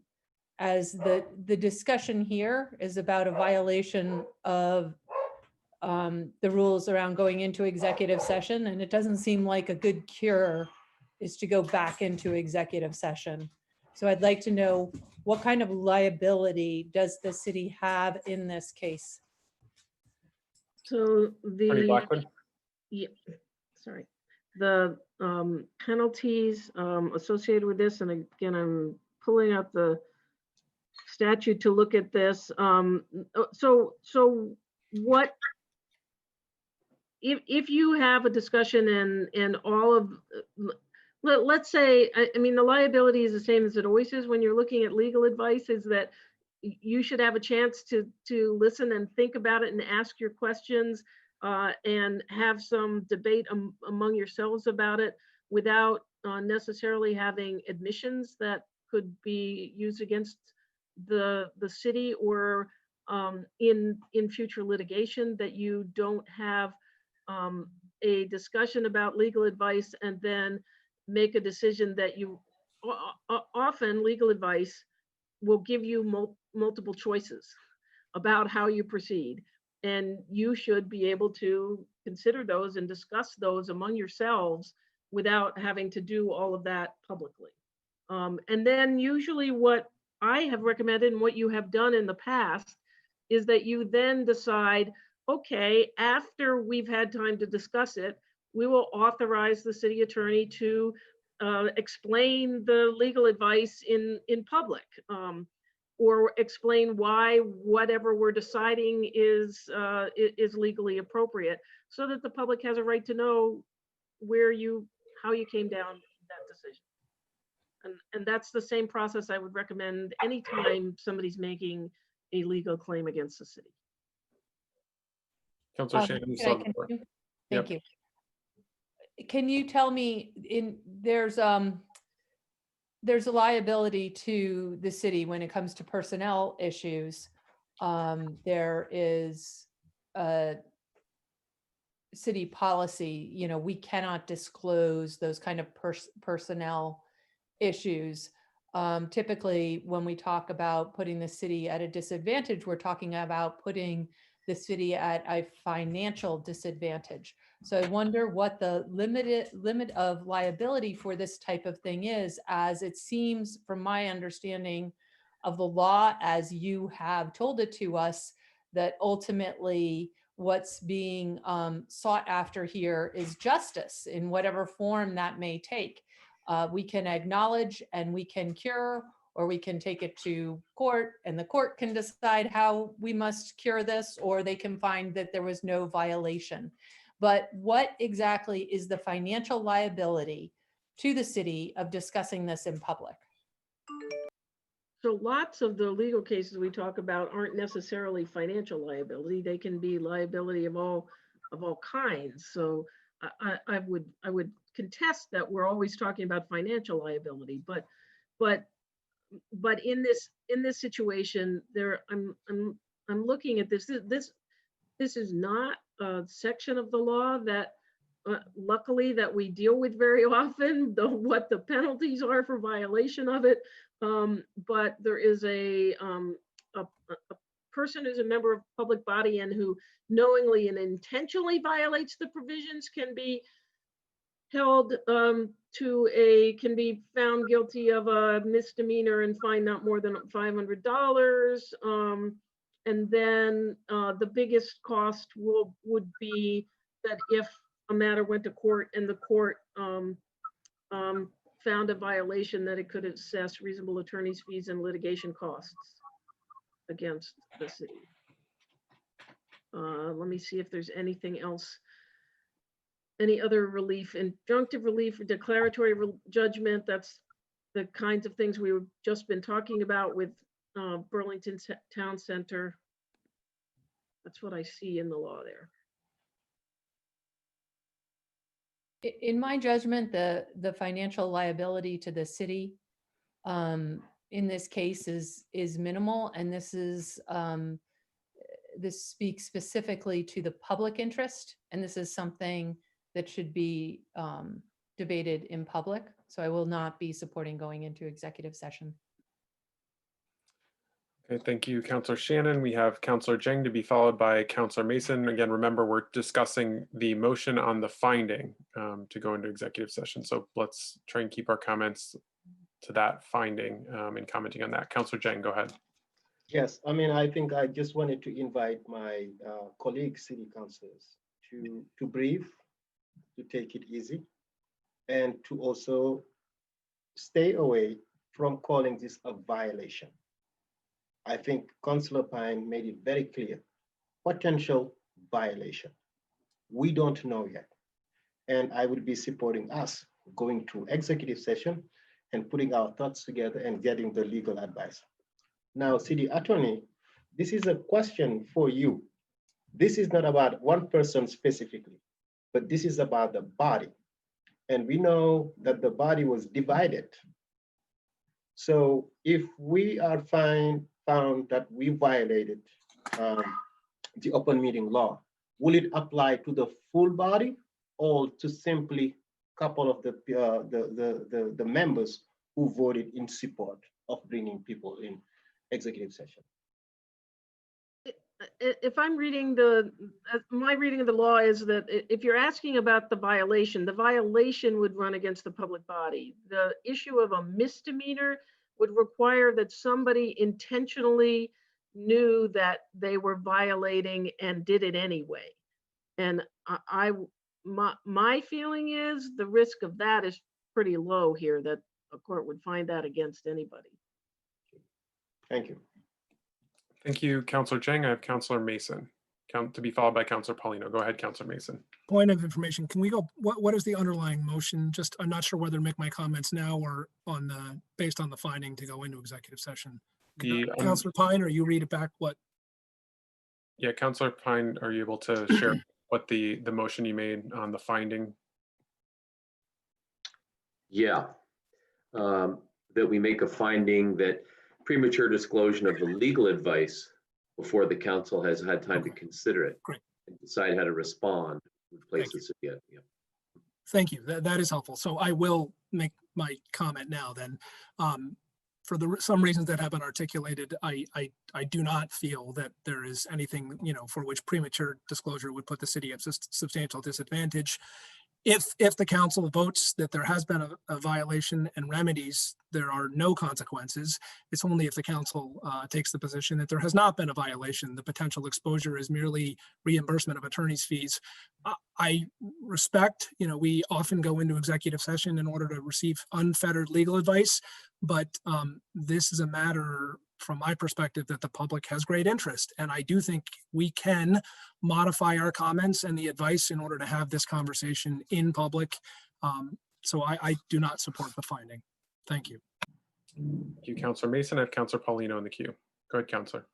Thank you, President Tracy. I just want to say that I support Councillor Shannon's sentiment. I think we'd be at it, and I would ask other councillors to consider not going to executive session, because I think that, to rectify, this is a law that I think, as Eileen just said, the goal is to rectify a situation, right?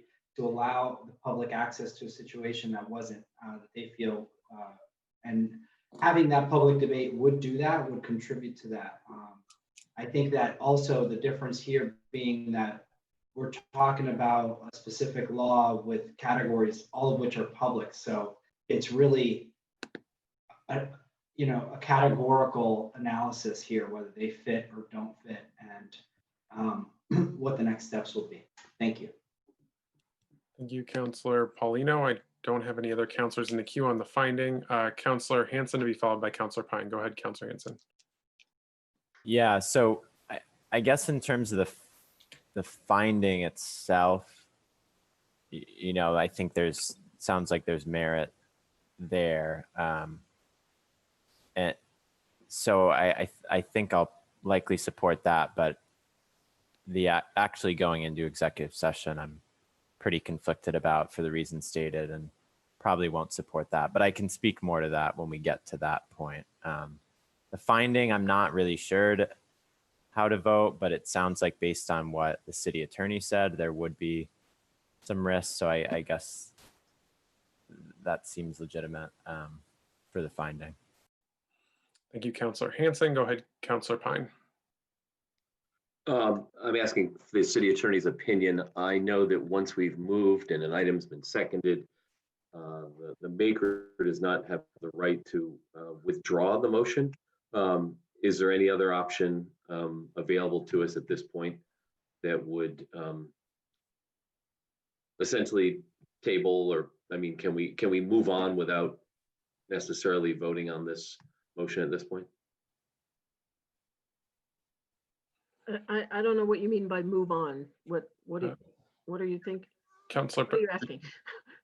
Yeah, I was saying if I could move to withdraw, but you've told us in the past that once an item's been moved and seconded, that's not available to us. So I'm trying to find another route to go. And so it looks like Councillor Shannon might have another route to go. So I'll let her respond.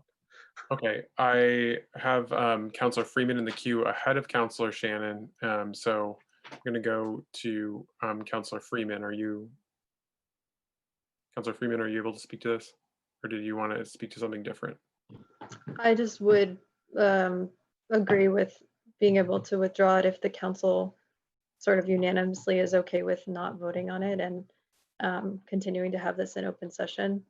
And I understand it's been seconded, but there have been times that the council has allowed motions to be withdrawn previously when they've been seconded because they have like unanimous support in terms of the council not wanting to make a vote on it or basically postpone that. So it sounds like basically everyone at the council has decided, or it seems like. So I don't know if Councillor Shannon has another alternative. Okay, all right, go ahead, Councillor Shannon, and maybe we can just vote and then that will be that. So go ahead, Councillor Shannon. You're on mute, Councillor Shannon. Sorry. I think that the motion, as Councillor Pine had alluded to, is a motion to table. And if at a later time in this discussion, we want to then take it off the table and vote on this, we can. And so I would move to table this motion. Okay, so we have a motion to table, seconded by Councillor Freeman. Any discussion of the motion to table the finding? Hearing none, we'll go to a vote on that motion to table the finding that we need to go into executive session on this matter. All those in favor, please say aye. Aye. Aye. Aye. Any opposed? I oppose. Councillor Jang opposes the motion to table. Therefore, that passes, I believe, on an 11-1. And therefore that motion is tabled and we are still in public session. We're getting up to public forum, and I do want to go to public forum. Hold on. You gotta do a roll call. You have to do a roll call. Oh, I'm sorry. Thank you. Yep. Will the city clerk please call the roll? Councillor Carpenter, This is on the motion to table? Yep. Yes. Councillor Jang, No. Councillor Freeman, Yes. Councillor Hanson, Yes. Councillor Hightower, Yes. Councillor Mason, Yes. Councillor Paul, Yes. Councillor Paulino, Yes. Councillor Pine, Yes. Councillor Shannon, Yes. Councillor Strongberg, Yes. City Council President Tracy. Yes. 11 ayes, 1 nay. Okay, so now the motion passes. Thank you for that reminder, councilors. Appreciate it. So that passes on an 11-1. We're still in open session on this item. And so we're just coming right up against public forum.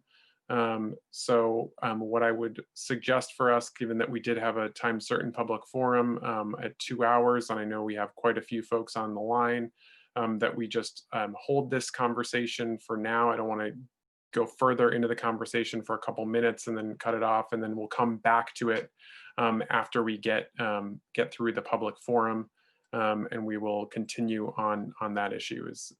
And then so with that, let's get the public forum up and going. Like I said, we're going to have a 2-hour public forum tonight, so we'll go from right now at 7:30 until 9:30.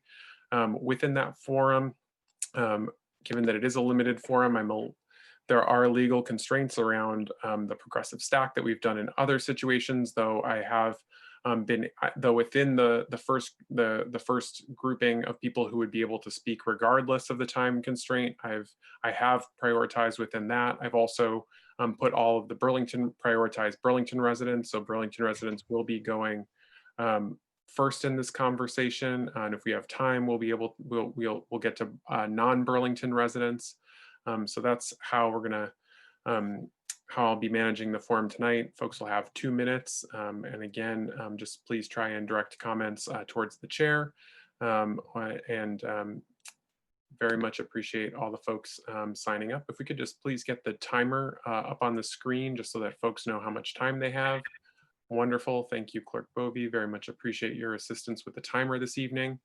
Let me just get our first speaker identified. So I'm going to read off the first grouping of speakers just so that folks know who's coming up. So we have Ashley Laporte to be followed by Jess Laporte, Emilio Grant, Carla Salazar, Mark Hughes, Infinite Colcleasure, Dana Keys Gibbons, Marianne Ward, Selena Colburn, Sarah Brooks, and Caitlin LaDolce. I'm going to look for Ashley Laporte. Ashley, I have found you. I believe actually I need hosting responsibilities if to give people the ability to enable microphones. Will Chief of Staff, okay, perfect. I have that now. Thank you, Chief of Staff Riddell, for that. I very much appreciate it. Ashley Laporte, I've identified you and unmuted you, so you should be able to go ahead. Hi, councilors. My name is Ashley Laporte. I live in Ward 5 South. I want to talk to you tonight about how I grew up and how I was taught to think about the police. I grew up, as many of you know, in white culture with a white family. I was educated by white people in a white school. And when I was growing up, I was told a story that police officers protect and serve our community. But as I grew older, I learned that this was just a story, because when I go out on my own without my white mom, when I started doing that, when I started to drive, I started to paying attention to how I was treated by the police. And if I'm just walking down the street, or if I'm stopped in my car, particularly at night when they can't tell that my big black body is that of a woman, but they think I'm a black man, their body language and words make it clear that they are suspicious of me. I've started realizing that my hands shake and sweat, that I choke up when I go to speak. I may not have been taught to be afraid of the police, but I'm still afraid of them. I wasn't taught that they can be a threat to my body, but my body reacts like that like they are a threat because it's learned that they are. I've learned this by watching from a privileged position compared to so many of my Black siblings, by watching the police cam footage, by watching the coverage of people who look like me get brutalized by the police.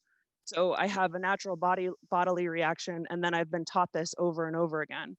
And what I have seen is that there are officers like Jason Bellavance who act first and ask questions later.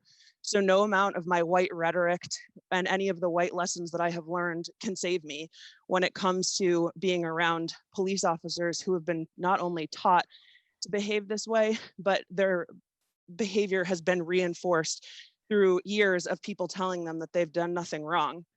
And so what I want to talk to you about is actually my new fear. And my new fear that somehow trumps the fear of the police is the fear of city leaders who won't act.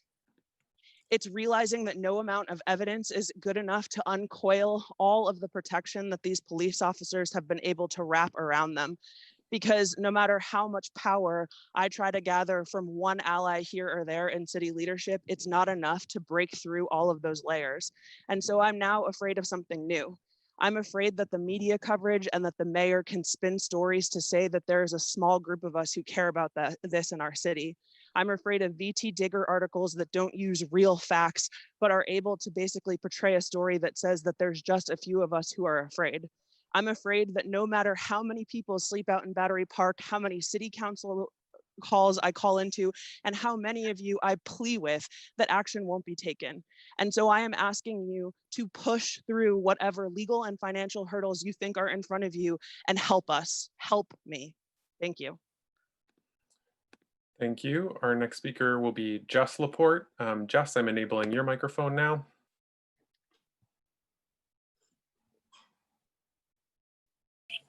Hi, can you hear me?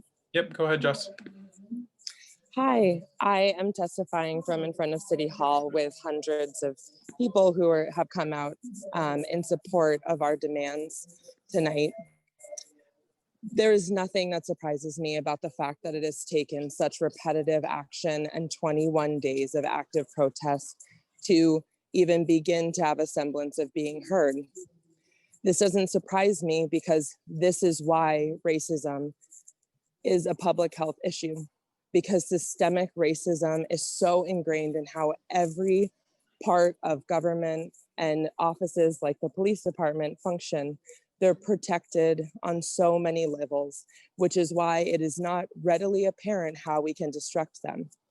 But I'm asking you to base your decisions, not just in fact, not just in legal advice from the city attorney who is looking out for the best interests of the city in a financial model that is only going to further perpetuate systemic racism against the BIPOC community. I'm asking that the city consider acting in a new line, in line with the statement that they made in July that racism is a public health issue. I'm asking that the city step out in courage and take new steps and concrete action to protect the BIPOC members of this community. As a biracial cis woman, I'm incredibly privileged, and I've been able to use my skills for this movement, skills that I have learned through white-led and white-dominated educational systems, white-led and white-dominated work systems, and I am ready to leverage all of my skills and what little power I have in the society for this movement, because I truly believe that until we take drastic action, we're going to continue to perpetuate the same systemic racism that holds us back in so many ways. So I'm asking for courage. I'm not even asking for allies. At this point, I'm just asking for somebody to be willing to act, and the ball is in your court. Thank you. Our next speaker will be Milo Grant. Milo, I've enabled your microphone. Hi, can you hear me? Yep, go ahead. Thank you very much. I would like to second the call for courage. I've just sent you all a statement from Rochester Mayor Lovely Warren that she made last week. I hope you can find the time to listen to it. I find it to be very powerful in terms of being the mayor of her city, which is in crisis, and the many ways that various departments of the city fail the citizen, and what she's doing going forward, including taking some acts and making some decisions that are against the advice of the corporate counsel for the city, and that also would cause the union to possibly sue her. So I thought it was a great profile in courage, and I just think it's really important to watch, so I'll let it speak for itself. We do need some of you to step out of your comfort zone. You may not have friends or family of color, so you may not truly understand what many of us have been talking about. What's important is that you believe us. Like, why would we make this up? And I feel that we keep having to explain the same things over and over again. You have to start to look at the contract now, and you have to take certain steps for the future. What will discipline be in the future? If someone does this again, we can at least address that so that they won't feel that they can get off in a similar fashion as to what somebody else got. You can say to all the officers now, this is the way it's going to be going forward. And no one's talking about that. And no one's talking about how to support good officers as well. Thank you. Thank you. Our next speaker will be Carla Salazar. Carla, I've enabled your microphone. Good evening. Can everybody hear me? Yep, go ahead. Thanks. My name is Carla Salazar. I'm a Latina woman who immigrated from Peru, and I'm a resident of Burlington in Ward 5. So Chip and Joanne, I am speaking to you both. I'm here today to hold my city and my counselors accountable in the fight to end systemic racism. Just 2 months ago, the city deemed systemic racism a public health emergency, and if it truly is so, then you would understand why the need to terminate violent officers such as Bellavance, Carreau, and Campbell is an urgent matter. Their job is to keep us safe, and yet so many of our community members will continue to feel threatened by their presence if they remain in service. So I stand with the Vermont Racial Justice Alliance demands to remove these officers, because keeping people safe and alive is more important than the time and money it will cost to get them off the force.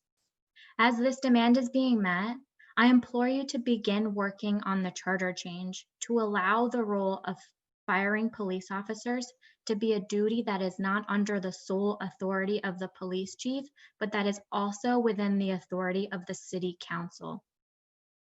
And as you're working to shape policies, I encourage you to focus on the bigger task at hand, which is to dismantle systems of racism in our city by creating policies and practices with vulnerable communities and communities of color in mind. Because when we put communities of color at the forefront of our policies, we create a community that is safe and benefits everybody.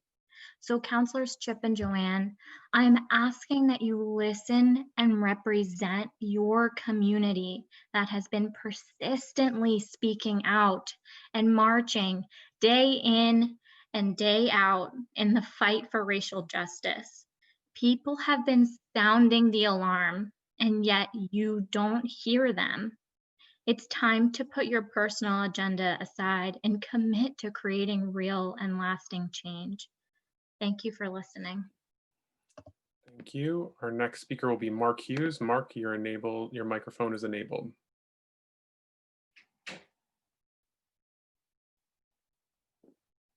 Mark Hughes. Okay, there you go. I'm here, Mr. President. Thank you. You caught me halfway across the room. Thanks for having me. And I want to just give a shout out to the council members. I'm delighted to hear at least one of the commissioners have called in as well. Also wanted to just make sure that folks understood, those who are listening as well. We're still here. We're not going anywhere. So I just wanted to, just let you know, I got a little bit more time on my hands now. So, so I guess, are you still there? Can you still hear me? Yes, I can. Yeah, so I got a little bit more time on my hands now. So I just want to, pick the pace up a little bit. I want to give a shout out to the mayor. We're working on a lot of other initiatives. There's a lot of folks who think that this is like a one trick pony, but it's not. It's a lot of stuff going on to address systemic racism. You councilors know, because you passed a couple resolutions to address various elements. We're working at the statewide level as well, addressing, unpacking systemic racism at the statewide level in policy and so forth. And of course, we're continuing our webinar series to educate the community across various areas of systemic racism. One of them is as early as tomorrow. But yeah, we're still here and we're doing all of the things. This is not just about, a bunch of youth yelling in the park. I know some of you have the ability to go in and check out your consent agenda. I looked through there. There are tons of messages from residents across the city asking you guys to step up and do what you got to do. This is not just coming from youth. These are folks across the city that are echoing with the same message. So I'll leave you with, just simply that, we're still here. Don't doubt it. There's a lot of stuff that's going on simultaneously to try to work to address systemic racism. But this issue here is about 3 police that we need to say bye-bye to. And, I know there's a lot of challenges that come with that, but I believe y'all are up to it. So thanks a lot for allowing me to chime in. Y'all keep fighting the fight and doing the work, but make a difference and let's say bye-bye to those folks so we can move on and get some other stuff done, okay? Thanks, take care. Thank you, Mark. I was not able to locate Infinite Cochleasure. Let me check one more time. Yeah, I can't find Infinite, but I did find Dana Keys Gibbons is next, and I believe I found you, Dana. So I'm going to enable your microphone to speak. Hi, my name is Dana and I'm a white resident of Ward 8 calling for the termination of violent officers Jason Bellavance, Corey Campbell, and Joseph Coro. I've seen the body cam footage and these officers are clearly a threat to the safety of our community. As you can see in the footage, these officers have displayed a pattern of violence without provocation or just cause, particularly targeted towards Black men. I have heard about the legal and financial challenges to meeting these demands, but this should not be a surprise that is systemic racism at work. There have been many other times in this country's history where doing the right thing has been unlawful. Our laws and social systems were created within a racist system, and we must constantly examine and question how these systems default to racist outcomes. I encourage the council to find a solution to swiftly remove these officers from the BPD. We are calling because we know it is possible, and it is a vital step in following through on your declaration of racism as a public health crisis. We must always fight racism, especially when it's not convenient. I know many of you are working for systematic change, and this is something that we want as well. But addressing the immediate issue of these violent officers should not have to come at the trade-off of addressing the larger systemic issues. And no one should be surprised by how hard it is to remove these officers. Burlington may have a liberal reputation, but this city is not exceptional. We must find a way to remove these officers instead of merely complaining about the challenge. We also demand that these officers not be rehired by another state or local department or agency in the county. Their abuse of power demonstrates they are unsafe and should not be in any position of governmental authority. We demand that all police operating in Chittenden County wear and consistently use body cameras, and that the free release of that footage to the public become mandatory. This includes local police departments, sheriff office, and the Vermont State Police that have jurisdiction over towns that do not have local police force. Thank you. Thank you. Marianne Ward, I was not able to locate you on the list. So I'm going to go to Representative Colburn. Representative Colburn, I've unmuted you, so go ahead. Thank you, President Tracy. I really want to just voice my appreciation and support for all of the previous remarks that you heard, and to just add my voice to the mix of encouraging the council to work through the logistical issues here and legal issues here to really meet the community and move forward issues of police reform and racial justice. I'm also here to speak in support of overdose prevention sites. I think the time to act on this is past due, and we've seen this year a significant increase in overdose fatalities, likely due to complications from the COVID crisis. There were 72 in June, back in June, and we know that number continues to rise. At this point, that is more deaths than have been caused by the COVID crisis in Vermont. In order to prevent COVID-19 deaths, we have upended our economy, made significant financial investments at all levels of government, and completely changed the way we do just about everything. So I would love it if we brought similar dedication and focus to addressing this crisis that is robbing Vermonters of parents, children, siblings, partners, workers, friends, and neighbors. I commend you for moving this work forward. There's no reason not to prevent overdoses that are occurring in restrooms, cars, parks, and right outside safe recovery, when we could make real progress by providing a safe space that study after study suggests will prevent deaths and infectious diseases and help people find pathways into treatment. I do have one concrete suggestion. I know that our state's attorney, Sarah George, has established herself as a local and national leader on this issue. And as a result, she's connected to a number of legal experts around the country who are working on this. So I strongly encourage the city attorney and the council to engage her so that you can have access to not just existing case law in your legal analysis, but to all of the emerging legal defenses that are out there. Thank you. Thank you, Representative Colburn. All right, I'm gonna go I looked for Sarah Brooks. Sarah, I could not locate you on the list of attendees. Next up, we have Caitlin LaDolce, and Caitlin will be followed by Susan Comerford, Sarah Lincoln, M. Bauer, Sylvia Knight, Laura Williams, Danielle Shaw, Robert Bristow Johnson, Allison Putnam, and Denise Casey. Caitlin LaDolce, I'm coming to you, and I've enabled your microphone. Hi, can you hear me? Yep, go ahead. Thanks. My name is Caitlin LaDolce. I'm speaking to add my support to the demands that have been made by many in this community to call for the immediate firing of officers Carreau, Bellavance, and Campbell.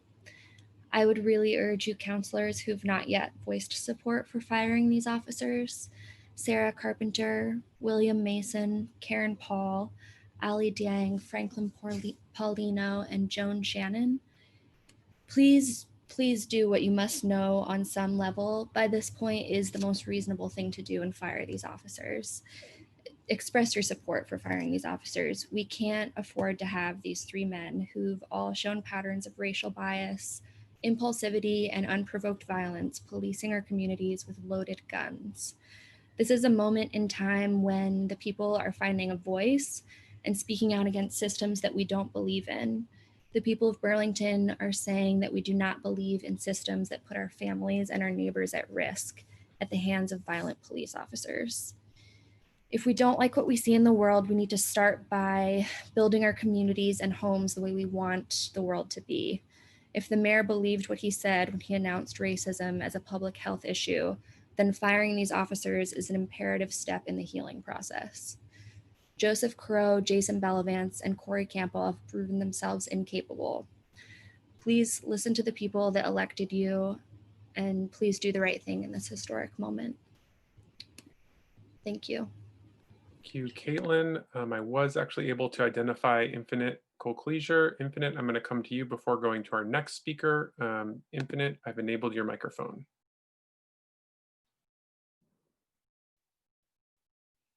Hello? Yep, go ahead, Infinite. Hi, hey, I'd like to start by thanking all of the folks who are holding it down at Battery Park. You have essentially exposed all of the complex social, bureaucratic, and political components to who is accountable to who in the city. Until these folks decide how their work will evolve into whatever the necessary steps are to secure accountability on the part of our public servants, I'm actually calling to make a request of the city leaders to set up some pop-up testing for COVID-19 down at Battery Park as a safer and more productive way to engage, with the realities on the ground there. I know that personally, my family would really appreciate it if, we were taking as many precautions as we could while we're all trying to reconcile these gaps, around like who's responsible for what, and who can fire who, what contract says what, and all that stuff. While we are still, folks are putting their bodies on the line, I just think it might be useful and productive to send some, some testing down there, some resources so that we can all engage in this in as safest way as possible. Thank you for your time, folks. Thank you, Infinite. Our next speaker, I was unable to find Susan Comerford, but I was able to find Sarah Lincoln. Sarah will be followed by M. Bauer. Sarah, I'm going to enable your microphone. Hello, members of the council. Thank you very much for taking the time to listen to us again this evening. My name is Sarah, she, her pronouns, and I'm a resident of Ward 1 in Burlington. I am calling in today to, again, express my support for the protests that are going on at Battery Street Park. I am demanding that the city take action to remove the systems that are keeping these officers at their jobs currently, when we, the taxpayers, have expressed multiple times that we feel unsafe with these officers in our communities, yet we are still the ones who are paying their salaries. And frankly, I think that the city councilors are failing at the jobs that they have been elected to do. You are not keeping our citizens safe.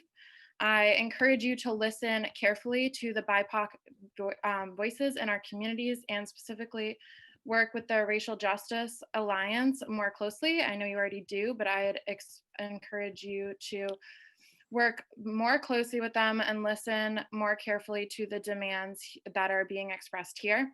I'd encourage you to reflect on why these officers, why it's so difficult to remove these officers, and why there are systems in place that are making it so difficult to remove them. This is an example of systematic racism, and I'd ask you to reflect on what side of history you would like to be on. I hope that it's clear that this is not even a political argument anymore. It's a civil rights issue, and I would really just hope that you can serve our community better. Thank you for your time. Thank you. Our next speaker will be M. Bauer, to be followed by Sylvia Knight. M, I'm enabling your microphone. Hello, my name is M. Bauer. I use they, them pronouns, and I'm a white resident of Ward 3, as well as a lifelong Vermonter. I'm here to amplify the demands of the protesters and saying that we demand the termination of Officers Corey Campbell, Jason Bellavance, and Joseph Coro from the Burlington Police Department, as they are a threat to the safety of the community. They've displayed a pattern of violence without provocation or just cause, particularly targeted towards Black men. And we also demand that these officers not be rehired by another state or local department or agency in Chittenden County. Their abuse of power demonstrates that they're unsafe and should not be in any position of governmental authority in the county. And I'm also here to say that I understand the challenges with meeting these demands, mostly being legal and financial challenges. However, it is important that we understand that this is systemic racism at work. White supremacy is systemic, meaning that every system is made to uphold white supremacist values. Changing this system requires sacrifice, economic sacrifice, cultural sacrifice, and sacrifice of our comfort, especially the comfort of white folks, myself included. Yet if we are to create a Burlington and a society that is just and recognizes the value of every life, that sacrifice is necessary and has value for making Black lives truly matter. One of the BIPOC leaders that I've heard in the past week stated that what has been created at Battery Park is the Burlington that we want. As city leaders, I implore you to consider what Burlington you want to see. Do you want to see a Burlington that respects the value of every single human life and will fight to make sure that every human has a right to live in our city? Or are you going to stand by and let this violence continue? We need to be willing to make sacrifices in order for our city to change, whether that be legal or financial. Please make any sacrifices necessary in order to uphold the value of human life in the city. Thank you. Thank you. Our next speaker will be Sylvia Knight, to be followed by Laura Williams. Sylvia, I'm enabling your microphone now. Looks like you're muted on your end. There you go. Okay. All right. Thank you for this time. Thank you for your resolution of September 8th. I applaud your proposal to investigate possibilities for changing the charter in order to look at to change the authority in police matters. I also want to urge, and I urge you to examine and challenge the concept of qualified immunity for police as you're looking at these systems of systemic racism. On the police firings, I'm going to take a different tack from what your previous speakers have said. and risk unpopularity here. While I'm very uncomfortable about having these men, these 3 officers, and I think there are others as well, on the payroll, I recognize that if they're fired, the city will have a huge lawsuit on its hands, and the records of these police are likely to be frozen, or we will be unable to report their background to any other employer who that they want to go to. And neither the firing nor the outcome will really dismantle racism in Burlington or anywhere else. So I suggest that you consider the possibility of reparative justice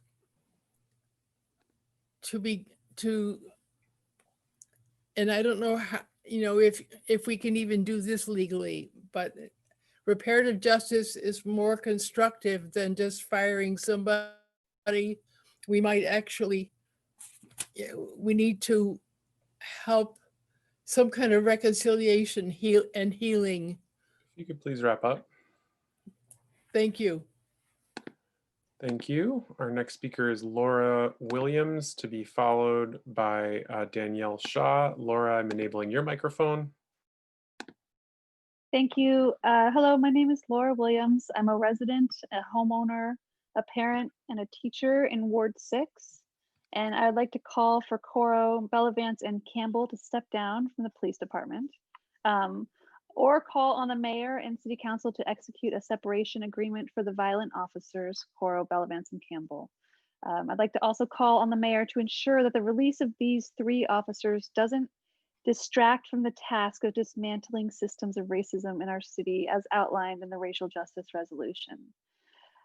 Number 4, I'd like to call on the council to remove these officers no matter the cost. Lives and safety of BIPOC Vermonters are worth financial risk. I'd like to also call on the council to begin the work of creating a charter change to allow the role of firing police officers to be a duty that is not under the sole authority of the police chief, but that is also within the authority of the city council. We demand that while this process must begin, it must also not be taken as a compromise for the immediate need to remove these officers. Any action to correct this statute for future events cannot be seen as a remedy for the current employment of these violent officers. Call on the department to ensure transparency and trust to cause no additional harm to Black bodies and to ensure equal protection under the law for all. Thank you for your time. Thank you. Our next speaker will be Danielle Shaw, to be followed by Robert Bristow Johnson. Danielle, I'm enabling your microphone. Thanks, President Tracy. My name is Danielle Shaw. I'm a white resident of Ward 2, and I've lived in Burlington for the past 5 years. I am calling in to amplify the demands of the Vermont Racial Justice Alliance and the protesters down at Battery Park, of whom I've been one. I guess I also want to take some time and ask City Council to just, I don't mean to be rude, or maybe I do, but to just follow the logic of declaring racism a public health crisis, recognizing the existence of structural racism, and then saying that our hands are tied by laws or city policies that are written in an environment where structural racism has gone unchecked. I understand there are barriers in the way to meeting some of our demands, but if you stop there, you are letting yourself off scot-free. You take credit for saying that something is bad, but you don't do the work to change the system that caused that thing to happen. So to me, it's really simple, it's really clear, and I don't understand the logic that City Council is following to say that we can commit to wanting to end racism in the city of Burlington as long as we don't have to actually do anything. So I think I'm speaking to some counselors more than others. I really appreciate those of you that have shown up for us. But like, you've done the easy shit. You've done it. You've made the press release. You've said racism is bad. Congratulations. Now it's time to do the real work. Thank you. Thank you. Our next speaker will be Robert Bristow Johnson, to be followed by Allison Putnam. Robert, I've enabled your microphone.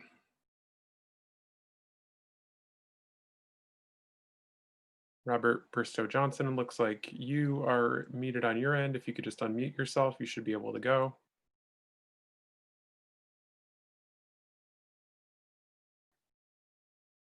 Robert Bristow Johnson, are you able to unmute yourself?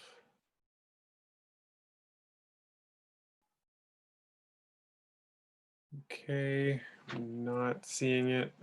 Robert, if you're able to figure out how to unmute, just use the raise hand function. I can come back to you. I will now go to our next speaker, who is Allison Putnam. Allison will be followed by Denise Casey, Jill Allen, Hannah Marie Loso, Alana Redden, and Ian Lund, Brian Chena, Ferna Guda Brown, Eliza Spalling, Caroline Hauser, Karen Flynn, and Isaac Lee. I'm going to come to Allison Putnam now. Allison, I've enabled your microphone.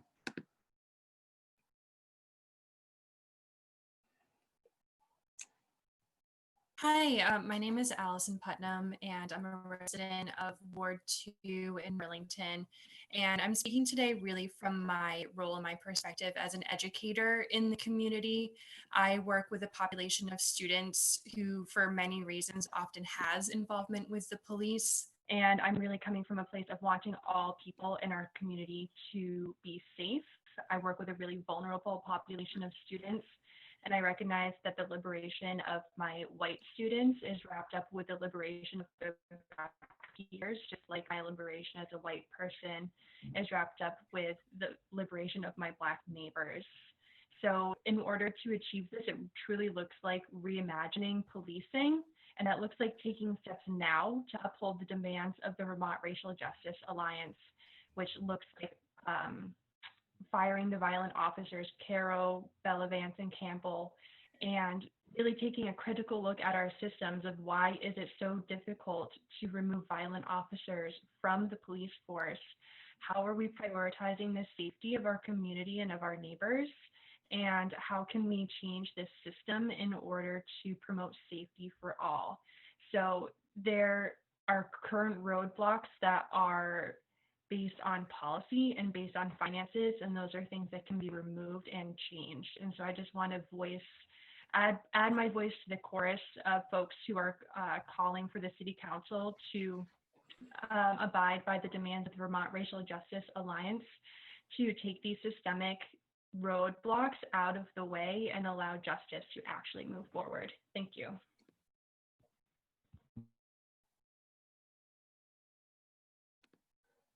Okay, thank you very much. We have Denise Casey, who will be then followed by Jill Allen. Denise, I'm enabling your microphone.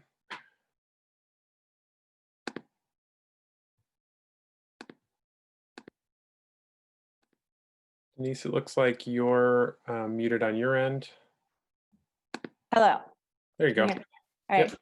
Hi, my name is Denise Casey. I'm a resident of Ward 6 in the South End. So Karen and Joan, I'm addressing you both. I also want to address the sentiments that this movement and this invitation to remove the officers isn't coming from the whole community, but a small number of young residents in the Old North End. And to that, I just want to say, look at our city. We live in a deeply segregated city. I live in the South End and so rarely see police.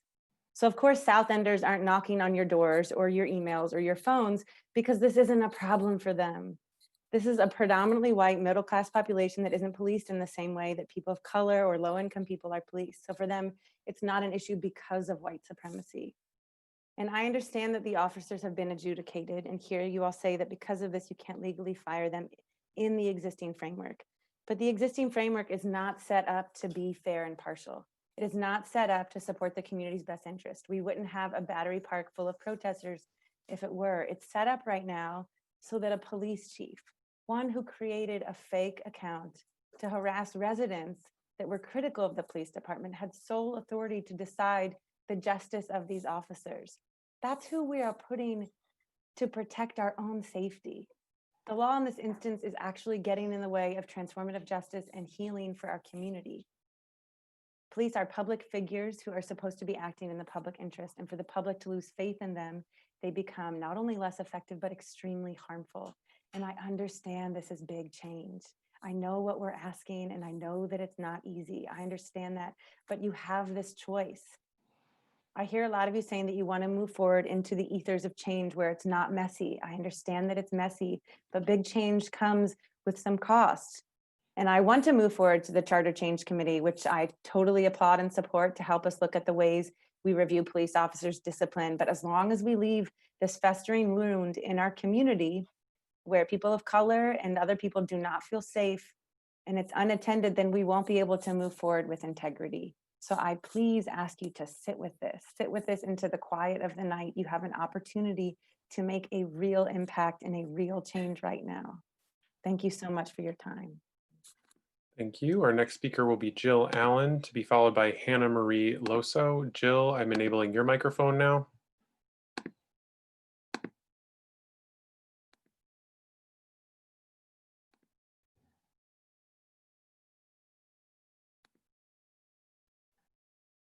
Can you hear me? Yep, go ahead, Jill. Okay.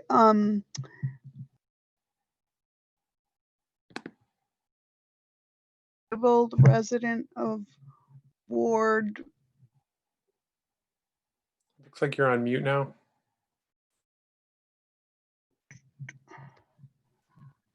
Okay. Reset the timer, please. Jill, it looks like you've put yourself on mute again. If you could just take yourself off. There you go. You should be able to go now. Okay. Can you hear me? Yep, go ahead. Okay. I am speaking tonight as a disabled resident of Ward 5, because one of the Jill, it looks like you've muted yourself again.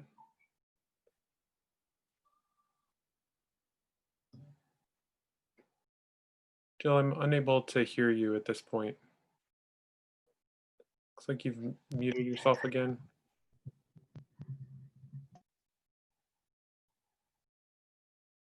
Jill, how about now? There you go. Yeah, if we could just reset the timer again, please. There you go. Jill, it keeps jumping back and forth to muting yourself and not. So I don't know if you're able to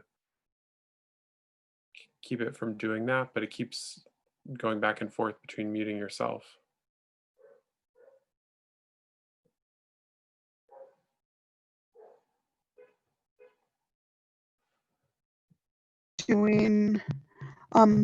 I'm speaking tonight as a disabled resident of Burlington. Jill, it keeps going.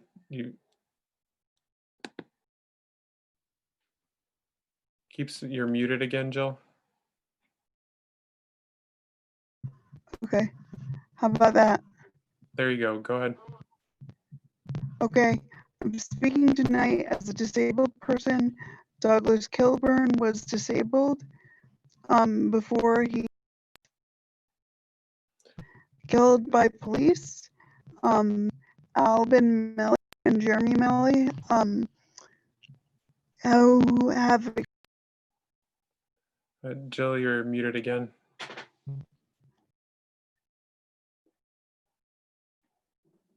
Jill, it keeps. You're now unmuted. So Alvin Melly and Jeremy Melly have experienced disabilities as a result of their altercations with violent officers, and historically people like me with either Jill, you're muted again. Please stop the timer. Jill, go ahead. Are you able to speak? either historically like people like me, like Kilburn, or like those with acquired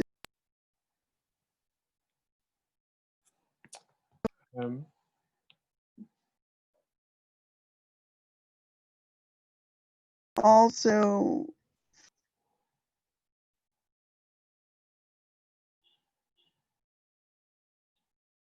I encourage you to think of the disabled people too, the disabled people of every race in the city that need to be protected.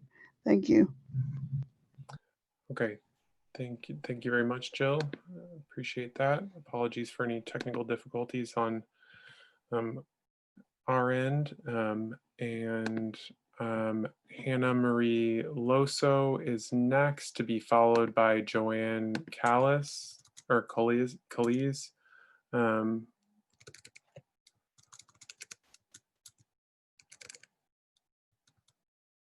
I was not able to find Hannah Marie Loso, but I was able to find Joanne Calise or Callis. I've enabled your microphone, Joanne. Hello, can you hear me? Yep, go ahead. Hi, I am Joanne Kalis, or the Polish way is Kalisz. I'm a 44-year-old resident and business owner in Burlington, Vermont. Ward 4, Sarah Carpenter, you are the leader that I voted for. I just want to clarify that myself, as well as a lot of people in my age cohort, are not one of these alleged young rebel protesters. I'm 44, I'm white, educated, I guess I'm upper middle class resident. I don't know, because I'm not really working because of COVID. And I'm angry and sick and tired of the lies, the cover-ups, and the poor choices by leaders and the police in Burlington. When you get to be in your 40s and have experienced as much as I have, growing up in a way more diverse city than Burlington, you realize that being quiet doesn't fix anything. So I'm speaking up because those videos in which police officers here in Burlington brutally beat up Jeremy Melee and Mabior Jok. Again, I'm so sorry if I'm pronouncing your names wrong. They're horrible. I don't know how many times I've just sat down and cried and yelled because those videos are so horrible and hurtful to watch. The city leaders, the mayor, past and previous police chiefs, honestly, I can't even keep up with them due to all these scandals and one interim police chief after the other. They failed all the residents here. If a union allows police to get away with violent behaviors, that's not a union. They're not looking out for anyone. That's a racist gang. That's the KKK. So if you can't do your job and you can't help other people do their job and protect all the citizens in Burlington, I'm just going to keep speaking up, writing things, drawing, and yelling as much as I can to remind people of the racist injustice and to change the laws and blow up this entire system. Done. Thank you. Our next speaker will be Alana Redden, to be followed by Ian Lund. Alana, I've enabled your microphone. Hi, can you hear me? Yep, go ahead. Great. My name is Alana Redden, and I'm a resident of Ward 6 in the South End. I'm currently here on Church Street with our BIPOC leaders and community allies. And today I'd like to speak directly to my representatives, Councilors Paul and Shannon. Councilor Paul, I was encouraged to see that the hours and hours and hours of public comment in June helped to broaden your perspective on the role that the police play in our community, namely the violence and racism that they enact. I felt encouraged to be represented by someone who listened to the community and eventually heard our demands. My hope is that you have the bravery and the courage to do that again now. We're at the 3-week mark of this incredible BIPOC-led demonstration, and we have yet to hear your outright support. I wonder if you've even visited the encampment in Battery Park or watched the hundreds and hundreds of us shut down the streets with our demands. The same values of safety, community, and anti-racism that drove June's demands drive these demands. In fact, they're not even new. They're just unmet from June. So I beg you to ask yourself if you're comfortable prioritizing precedent and process over the lives of your Black and Brown community members. It feels logistically challenging to fire these cops because the white supremacist system was designed to protect the cops, not the people that they harm. But the challenge in the situation tells all of us that we do not have just oversight and process when it comes to police officers holding one another accountable. They have proven that they can't. So help us hold them accountable. This is what your anti-racism work looks like. And I believe that at your core, you know that supporting this movement is what you need to do right now. To Councillor Shannon, I do not feel proud to be your constituent. I feel disappointed, as I also did in June, by your lack of leadership. I hope you have a change of heart and move to fire the abusive officers that have assaulted and killed members of your community. And if you don't, I'm curious how you will feel proud of yourself.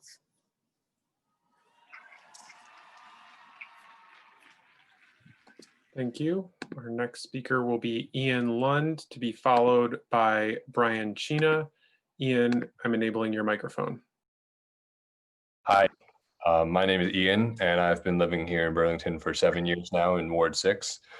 I'm taking the time to call in today to ask my representatives, Councillor Shannon and Councillor Paul, to figure out some way to give these people what they want and get rid of the violent cops employed by our city. I've heard that this isn't an easy thing for the city council to do because of how things are structured, but as the legislative body in this city, you actually do have the power to change the rules for the benefit of public health, safety, and welfare, which I believe this case falls into. I know it probably doesn't feel good for you to make laws that will take away someone's job, but for a lot of people in the city, it doesn't feel good knowing that our tax dollars go to paying very high salaries to police officers that have hurt Burlingtonians. Frankly, our standards should be higher. This movement isn't about 3 officers. It's about creating a better criminal justice system, and it's about leaving behind people that aren't compatible with a compassionate and restorative justice system. I urge you to be creative and find a way to resolve this issue. Thank you. Thank you. Our next speaker is Brian Chena, to be followed by Fern Aguda Brown. Brian Chena, I've enabled your microphone.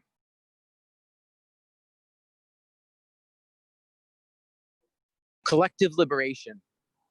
Collective liberation. My liberation is bound with yours. I've heard these words over and over again as I listen to the voices of the brave youth who have been protesting for racial justice. Have you spoken with the young people protesting? Have you seen the pain in their eyes?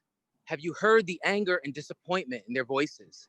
It's not only the Black, Indigenous, and other youth of color, but also the white youth, because they have come to the realization that their freedom, their benefits, and their opportunities have been acquired at a great cost to others. I hear the voices of our youth, and I want to acknowledge our mutual suffering, which is tied to a long history of oppression on this land. These protests are the immune response to the infection of the public health emergency that is systemic racism. I speak here tonight in solidarity with the youth in their call for healing, for collective liberation. Collective liberation. Our liberation is bound with yours. The youth are demanding accountability.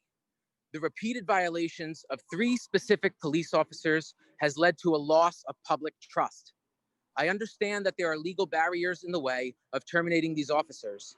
However, in order to begin a process of healing and restoration, these 3 officers must go. They should resign, and if it takes the negotiation of an employee separation agreement, so be it. In addition to terminating these officers and others who engage in abusive behavior, the city needs to move quickly towards implementing policies that promote greater accountability of law enforcement to the people that they allegedly protect and serve. And our state and our nation needs to reimagine how we enforce the laws, how we respond to emergencies, how we offer support to people when they are at their most vulnerable, and how we take care of each other better in the pursuit of empowerment, wellness, public safety, and justice. Collective liberation. Collective liberation. Your liberation is bound with ours. Thank you. Thank you. Our next speaker will be Fern Aguda Brown, to be followed by Eliza Spalding. Fern, I've enabled your microphone. Hi, my name is Fern Aguda Brown, and I'm a white resident in Ward 7. I stand with the protesters in calling for violent officers Coreau, Bellavance, and Campbell to resign from the department to ensure the safety of our community. If they don't step down, I call on the mayor and city council to execute a separation agreement for these officers. They need to be removed from the force. I call on the mayor to use every tool at his disposal to ensure release of these 3 officers that does not distract from the bigger task at hand, dismantling systems of racism within our community. This is a huge task, but it can be done. The mayor declared racism a public health issue, but how will he and how will you act on this? The statement is easy to make, but this is your chance to uphold the safety of BIPOC community members, to stand by and uphold that statement. Listen to the BIPOC members of our community saying that they feel unsafe in their own streets. I call on the department to ensure transparency and trust, to cause no additional harm to Black bodies, and to ensure equal protection under the law for all. Thanks. Thank you. Our next speaker will be Eliza Spalding, to be followed by Caroline Hauser. Eliza, I've enabled your microphone. Hi, can you hear me? Yep, go ahead. Thanks. So my name's Eliza Spalding. I'm a resident of Ward 2. Thank you all for making time to hear our comments tonight. I, like many others, am here tonight to stand with the Vermont Racial Justice Alliance and speak out in support of the community of organizers and protesters who have been in Battery Park since August 25th, making clear what needs to happen for Burlington to feel like a safe place for the BIPOC community. I want to speak tonight to the counselors who have not yet stepped up to support this movement, and urge those of you that have to push forward at all costs. I'm urging you to listen, and I mean really listen to the demands and not take them lightly. I would urge you to also think about why this organizing and these nightly protests are happening. Nobody's out there because they want to be. People are out there because they have to be. What BIPOC need to feel safe in this community is not being taken seriously by the mayor or by the city council, and that needs to change. If your response to the demands is it can't be done, or the cost to the city, monetary or otherwise, is too great, or only students and Old North Enders care about these demands, or anything else along those lines, please ask yourself why you're so willing to easily dismiss those groups of people that make Burlington the vibrant community that it is, and know that you're valuing money, your personal experience of privilege, and desire to uphold that, and the way things have always been done, over Black life and safety in this community. Keep in mind that the history of the way things have always been done in this country is pretty atrocious, and that monetizing Black lives is at the very root of the systemic racism that we're trying to dismantle. Please just keep all of that in mind when listening to the demands tonight and when you're moving forward. Please remove violent officers Coreau, Bellavance, and Campbell so that Burlington can move forward in tackling the racial justice resolution. And please use every skill, tool, and power at your disposal to meet these demands and dismantle systemic racism in our city. Please move forward with transparency and trust, with courage and deep listening, to cause no additional harm to Black bodies and ensure equal protection under the law for all in this city. Thank you. Thank you. Our next speaker will be Caroline Hauser. Carolyn, I believe I found you and have enabled your microphone. Thanks, President Tracy. My name is Caroline Hauser. I'm a white resident of Ward 6. I'm here to stand with the Vermont Racial Justice Alliance and stand in support of the organizers at Battery Park. I'd like to call for the termination of Coreau, Bellavance, and Campbell from the department and ensure that they will not be rehired in the state of Vermont and therefore allowed to continue with these patterns of violence. This will be a step towards a safer community and progress for the city of Burlington and the Burlington Police Department to move forward in tackling the racial justice resolution. I call on Mayor Weinberger to use every tool at his disposal to ensure that justifiable release of these 3 officers does not distract from the bigger task at hand, dismantling the systems of racism in our city as outlined in the racial justice resolution. I call on the council to remove these officers no matter the cost. The lives and safety of BIPOC Vermonters are worth the financial risk because Black lives matter more than money. The monetization of Black lives is the root of systemic racism in our country, and we must eradicate this in our city immediately. Burlington loves to tout itself as a liberal haven and was quick to denounce racism, but when it comes to taking meaningful action towards dismantling the structures that uphold it, we have failed. I call on the department to ensure transparency and trust, to cause no additional harm to Black bodies, and to ensure equal protection under the law for all. Thank you. Thank you. Our next speaker will be Karen Flynn, and I'm going to read off a couple other names just so that folks know that they're coming up.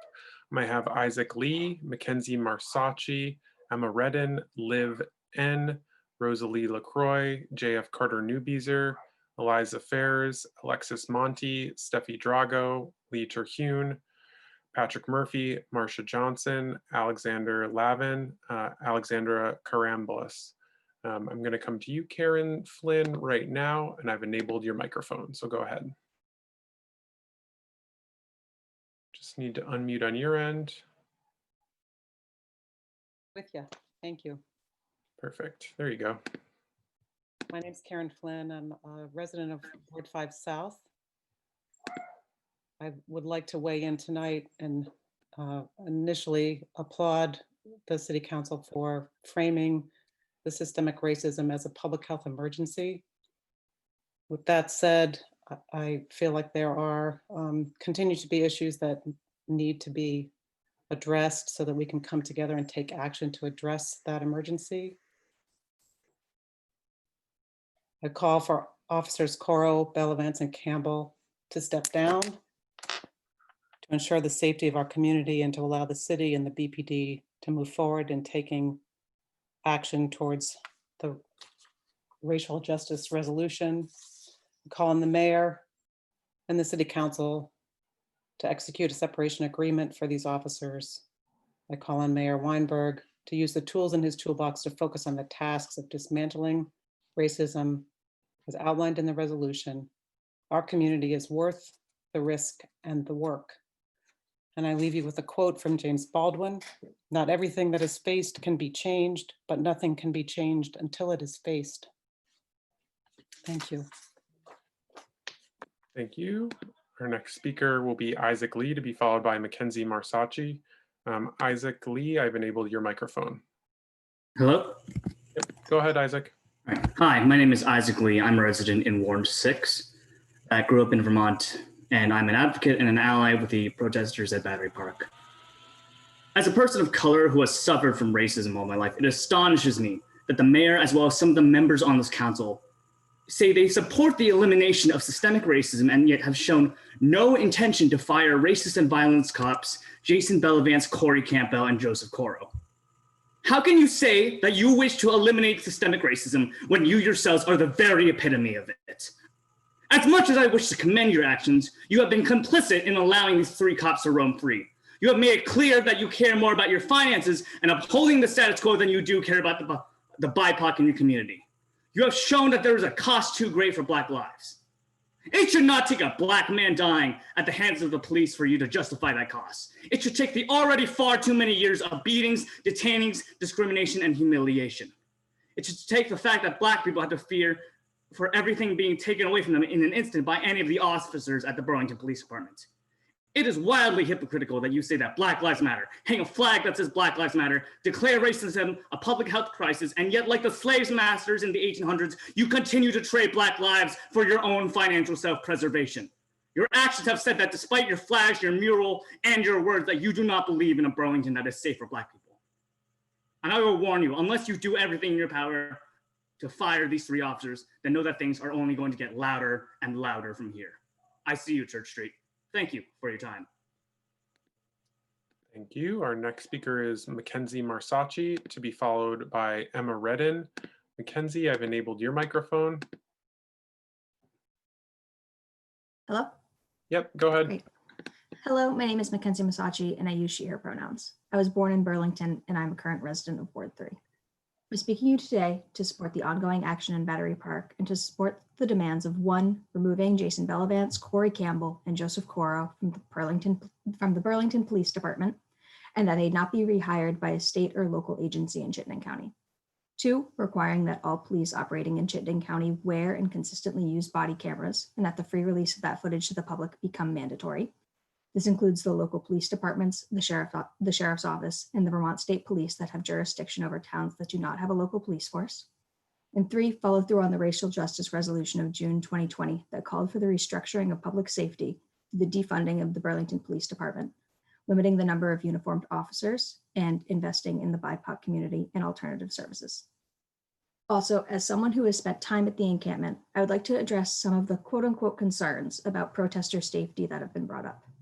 Through mutual aid and working as a community, the Action at Battery Park has had 24/7 safety, food, and medical teams for 3 full weeks now. I believe any concerns of safety are either from those who have yet to step foot in the Battery Park encampment or are poorly veiled attempts to paint this movement as something that it's not. If it's the former, please stop by and talk with some of the wonderful folks at Battery Park. I promise it's worth your time. If it's the latter, I beg you to be as concerned about members of law enforcement with known patterns of violence still operating in our community as you are about the quote unquote safety concerns regarding the encampment. Thank you for your time. Thank you. And our next speaker will be Emma Redden, to be followed by Liv N. Emma, I've enabled your microphone. Hi, I'm calling to specifically address Councilors Carpenter, Mason, Paul, Jang, Paulino, and Shannon. I believe you can join us in our fight to protect Black life. I'm calling to respond to some narratives that I feel councilors are using to avoid doing what is right, what is hard, and what you feel is potentially politically risky. There's sentiment that your hands are tied, but every law that exists, every rule, every practice, every normal was created by humans and at one point didn't exist. Because of eugenics, racial terror, and racist immigration policy in Vermont, almost all of the rules and laws have been made by white people to protect other white people. So to the white folks, the only barrier is you doing what your ancestors have already done: set new precedent, make new rules. But this time they would be in defense of Black lives, not at the expense. I believe it's dishonest to say it isn't possible. To the white folks, what is more honest is you may be either unwilling to take the political risk, or you fundamentally aren't yet willing to center the safety of Black people in your decision making.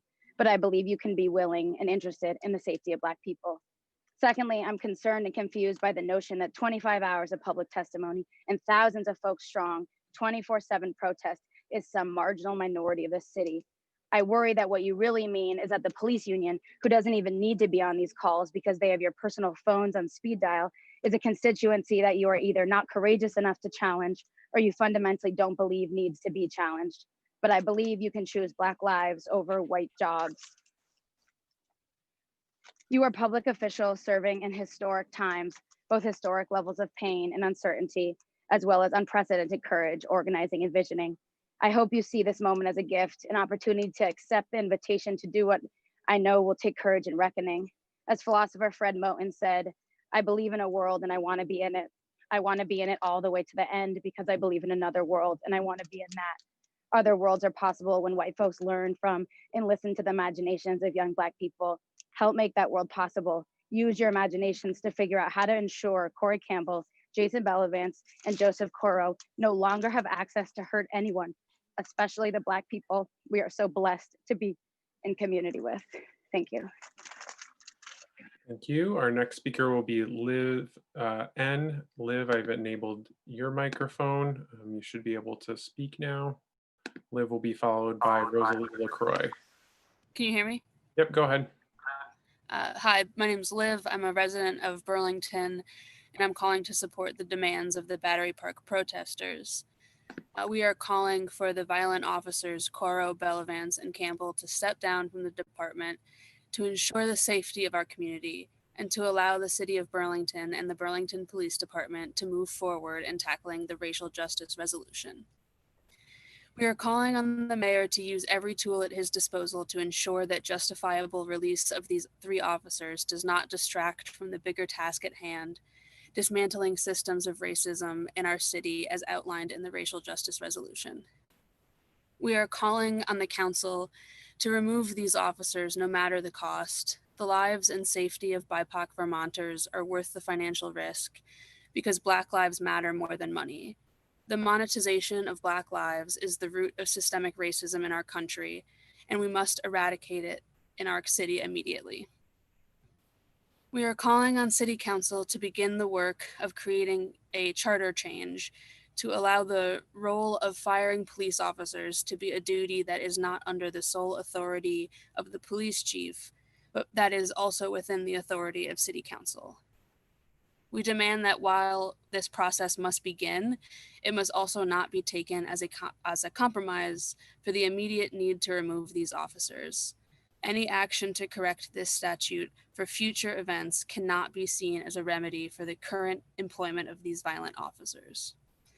And we are calling on the department to ensure transparency and trust, to cause no additional harm to Black bodies, and to ensure equal protection under the law for all.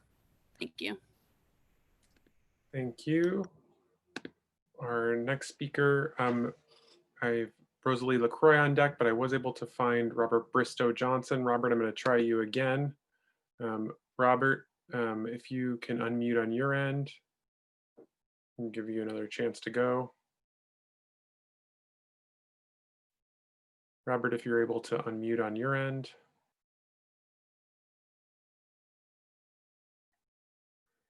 Okay.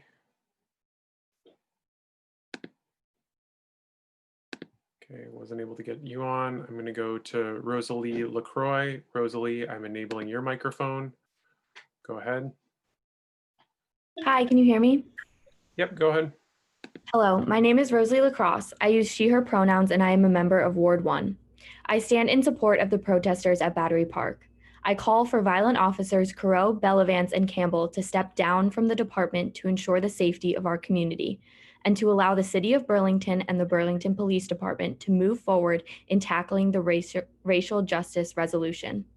I also call on the Mayor and City Council to execute a separation agreement for the violent officers Corot, Bellavance, and Campbell, and for the Mayor to use every tool at his disposal to ensure that justifiable release of these 3 officers does not distract from the bigger task at hand, dismantling systems of racism in our city as outlined in the Racial Justice Initiative. I call on the council to remove these officers no matter the cost. The lives and safety of BIPOC Vermonters are worth financial risk because Black lives matter more than money. The monetization of Black lives is the root of systemic racism in our country, and we must eradicate this in our city immediately. I call on the council to begin the work of creating a charter change to allow the role of firing police officers to be a duty that is not under the sole authority of the police chief, but that is also within the authority of the City Council. We demand that while this process must begin, it must also not be taken as a compromise for the immediate need to remove these officers. Any action to correct this statute for future events cannot be seen as a remedy for the current employment of these violent officers. I call on the department to ensure transparency and trust, to cause no additional harm to Black bodies, and to ensure equal protection under the law for all. Though all of you may say Black Lives Matter, Councilors Carpenter, Mason, Paulino, Shannon, and Mayor Weinberger have not put actions to those words, and I implore these officers and the mayor to recognize that through not meeting these demands, you are endangering every Black, Brown, and Indigenous body in the city. Thank you for your time, and Black Lives Matter. Thank you. Our next speaker will be Eliza Fairs, to be followed by, I actually was not able to find JF Carter Newbeezer. So our next speaker will be Eliza Fairs, to be followed by Alexis Monty. Eliza, I'm going to enable your microphone now. Hi, can you hear me? Yep, go ahead. Okay. Hello, my name is Eliza Fairs. I'm a Burlington resident of Ward 1. I'm calling in today to uplift the demands of the protesters that have been marching and camping every day for the past 21 days. These demands include firing abusive officers Jason Bellavance, Joseph Corot, and Corey Campbell, to require the use of body cams for all police officers and to release the video on those body cams to the public, and finally to defund the Burlington Police Department and reallocate those funds towards social services and healthcare. I urge the city councilors to listen to and support your BIPOC residents by committing to meet these demands. Do not use the cost of buying these officers out of their union as an excuse for inaction and complacency. There's no price tag on the freedom and safety of our BIPOC residents and community members. Additionally, I encourage the City Council to create a charter change to allow police officers to be fired by an authority that is not the police chief and includes City Council input. I urge all City Councilors that have remained ambivalent towards protecting their BIPOC community members to adopt these demands and prove through action and not vague statements that they care about Black, Brown, and Indigenous lives in Vermont and globally. Thank you for your time. Black Lives Matter. Thank you. Our next speaker is Alexis Monti, to be followed by Steffi Drago. Alexis, I've enabled your microphone. Hi, I would like to show my support of Black Lives Matter movement and the calls regarding the termination of the 3 officers. The efforts made by many of the progressive counselors on this topic are not going unnoticed and are greatly appreciated by the community. I ask that all counselors take their lead. Also, I also just want to support the ranked choice voting movement and putting that on the March ballot. This is the most democratic manner in which we can vote, and it's proven to increase minority representation in government. That is something especially important to think about given the events happening currently. That's all I've got to say. I yield the rest of my time. Thank you. Thank you. Our next speaker will be Steffi Drago, to be followed by Lee Terhune. Steffi, I've enabled your microphone. Hello, can you hear me? Yep, go ahead. Hi, my name is Steffi Drago, and I am a resident of Burlington. I am speaking in support of the demands to fire the violent officers Jason Bellavance, Joseph Careau, and Corey Campbell, and I call on the mayor to use every tool at his disposal to ensure the justifiable release of these 3 officers does not distract, from the bigger task at hand, which is dismantling systems of racism in our city as outlined in the Racial Justice Resolution. Please remove these officers no matter the cost. Additionally, I would like to highlight that it is essential we allow the role of firing police officers to be a duty that is not just under the sole authority of the police chief, but also within the authority of the City Council. Frankly, it's hard to believe that the city truly stands by dismantling racism if there are active members of the Burlington Police Department that have shown excessive force against BIPOC in our community. If the city is truly committed to keeping the community safe and supporting racial justice, I have a difficult time understanding how those officers can still be on patrol given their history. Please reevaluate allowing officers with a history of violence to patrol our streets. Fire these officers and adhere to the demands of the people, which are clearly and peacefully being expressed through the ongoing protests at Battery Park. Thank you all. I yield my time. Thank you. Our next speaker will be Lee Terhune, to be followed by Patrick Murphy. Lee, I'm enabling your microphone. Thanks, Max. I submitted my comments by email and wasn't going to speak, but after I have heard other people speaking, I feel like I shouldn't keep silent. I'm really grateful to City Council, those of you who are tackling these very, very tough issues. I admire you very much. And for the ones that are holdouts of the old ways, well, elections are coming up. I admire the people that are in Battery Park. I admire Black Perspective for taking the leadership here. And I think it's really amazing that 3 chiefs, a police chief, an acting chief, an interim chief, all resigned over something so small as violation of social media policy. And yet we have 3 officers whose violence has sickened the community in one way or another, and they are persisting in holding out. I'm really surprised that they don't realize that they're dragging the whole department down. I know police officers that are wonderful. They are really wonderful, and they would not be part of this. But apparently they're forced to be part of it because it's action by the union and not by individual officers who would be able to say to these 3 that have disrupted our sense of safety in the community so violently, to be able to say to them, look, resign, go apply for a job in Winooski or Bradford or something. I just wish they would leave so that we could get on with things. And I really appreciate all of the time that you're putting into this and the incredible way that you manage a meeting and flip the public forum around. And it's just remarkable. Thank you all very much, and especially to you, Max. Thank you, Lee. Our next speaker I was not able to locate Patrick Murphy, but I am able to find Marcia Johnson. And let me just read off a couple more after Marcia.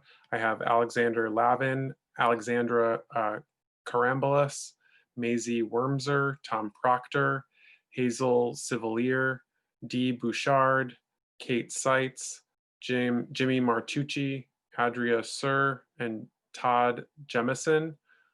Marcia Johnson, I'm coming to you, and I've enabled your microphone.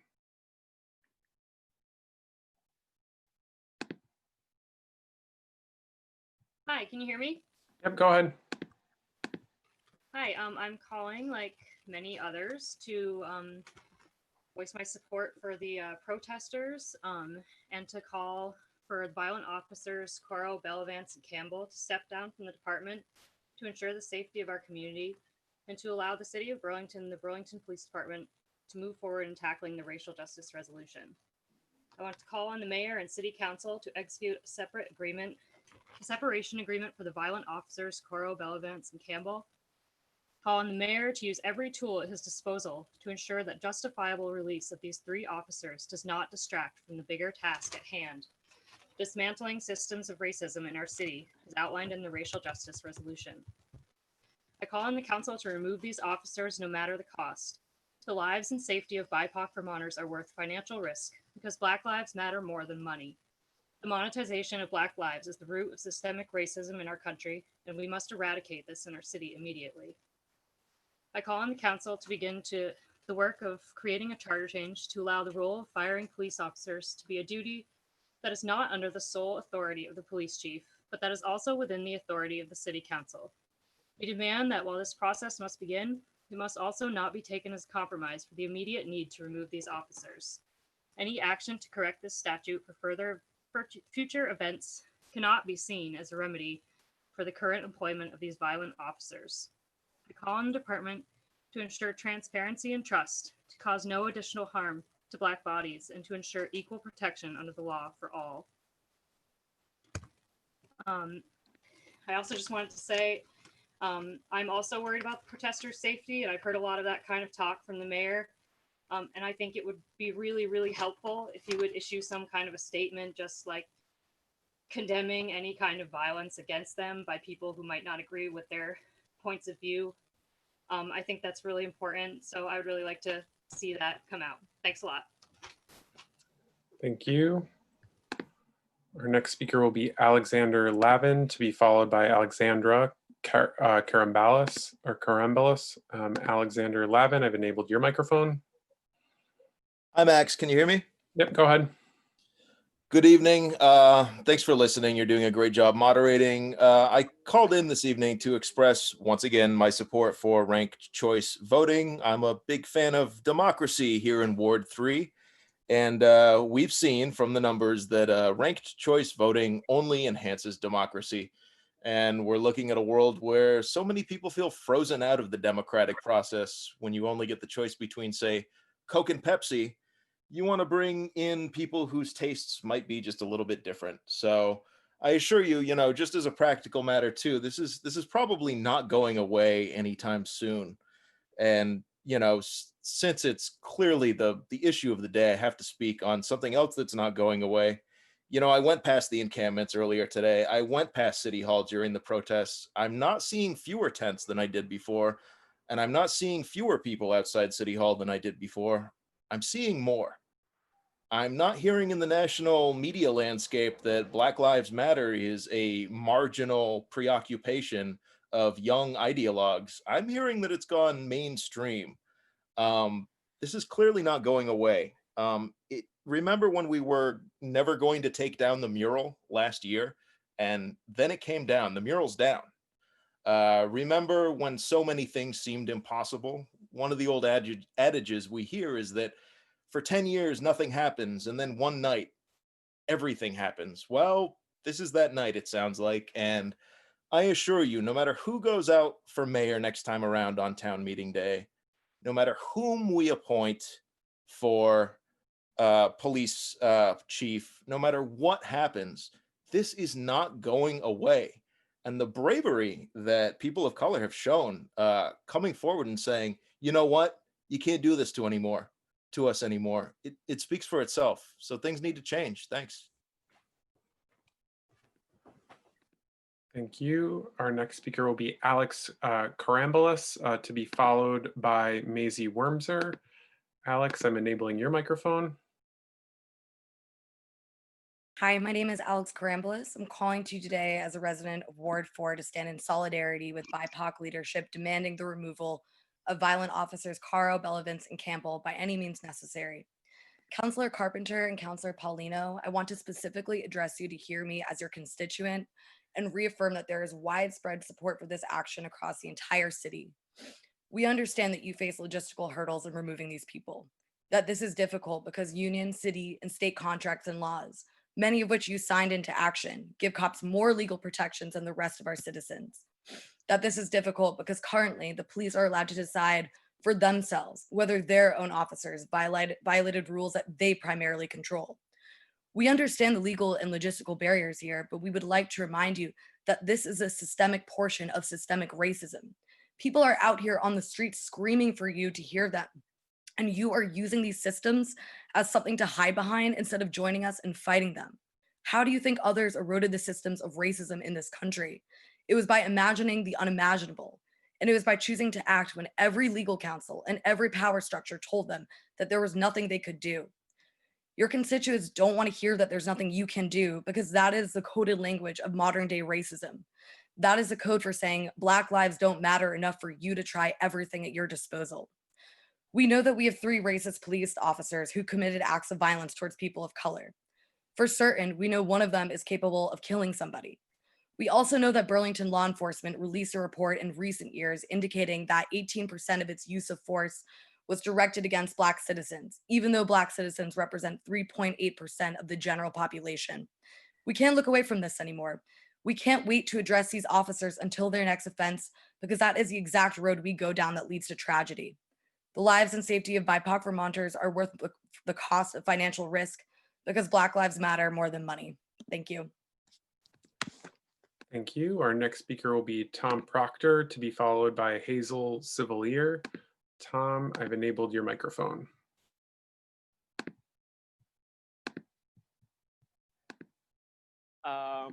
Thanks for hearing us all speak today. Tom, you're a little muffled. Hello, can you hear me now? That's better. Go ahead. Yeah, thank you to the City Council for listening to the people of Burlington tonight. Really want to vocalize my support around 3 things. First is for the ongoing protests happening in Battery Park. I think the organizers have shown immense courage, immense strength, and just an absolute credit to the young people in Burlington. To be able to organize effectively hundreds of people every night and have an ongoing protest that lasted 3 weeks in defiance of the city against racial injustice, I think it's just fantastic and an absolute credit to the city. And I absolutely support their aims 100%. And I think any Burlingtonian should head down to Battery Park and speak to some of these incredible people. Second of all, I am massively in favor of safe injection sites. I think it's well beyond time that we start tackling the heroin epidemic head on. And I think a large part of that is destigmatizing the use of heroin and making it safer for those that are trapped in addiction. I think safe heroin sites will save lives. I think they could save hundreds or thousands of lives, and it also could provide provide a place for people who do have that addiction to be able to reach out to people who can help them.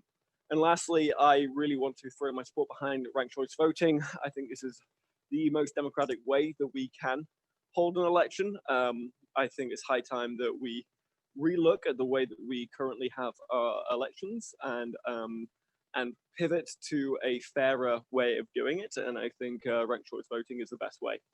So I really encourage everyone to vote favorably in that tonight as well. Thanks a lot. Thank you. Our next speaker will be Hazel Civalier, to be followed by Dee Bouchard. Hazel, I've enabled your microphone. Yep, now you should be enabled and able to speak.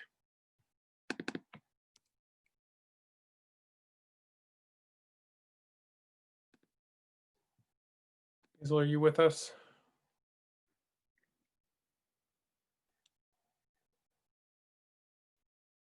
Hazel, I think you might be muted on your end. Oh, there you are. Okay. Should be able to go. Can't hear you, Hazel.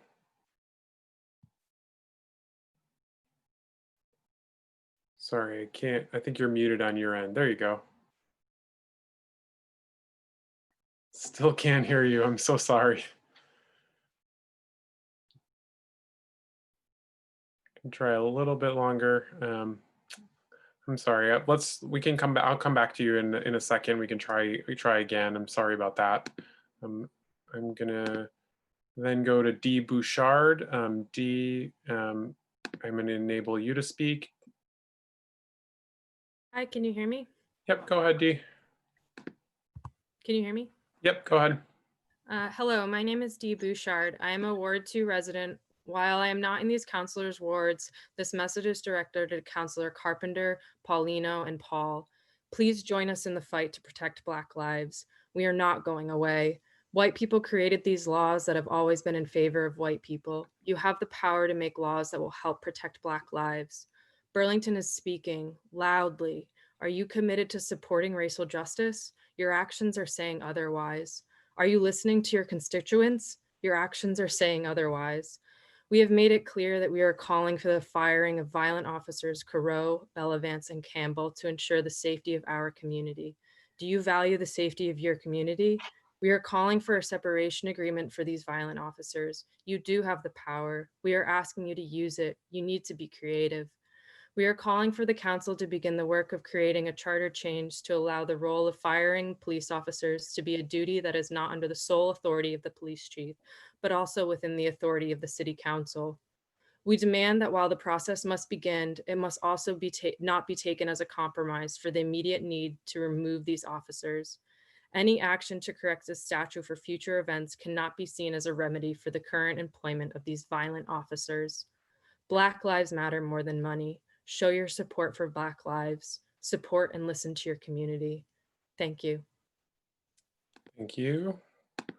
All right, I'm gonna go back and see if we can get Hazel on again. Hazel, let's try again and see if we can get you on. There we go. Hopefully we can get you on this time. Let's try it again. I've enabled your mic, so we should be able to hear from you. Can you hear me now? Yep, Hello? perfect. Go right ahead. Okay. Great, thank you.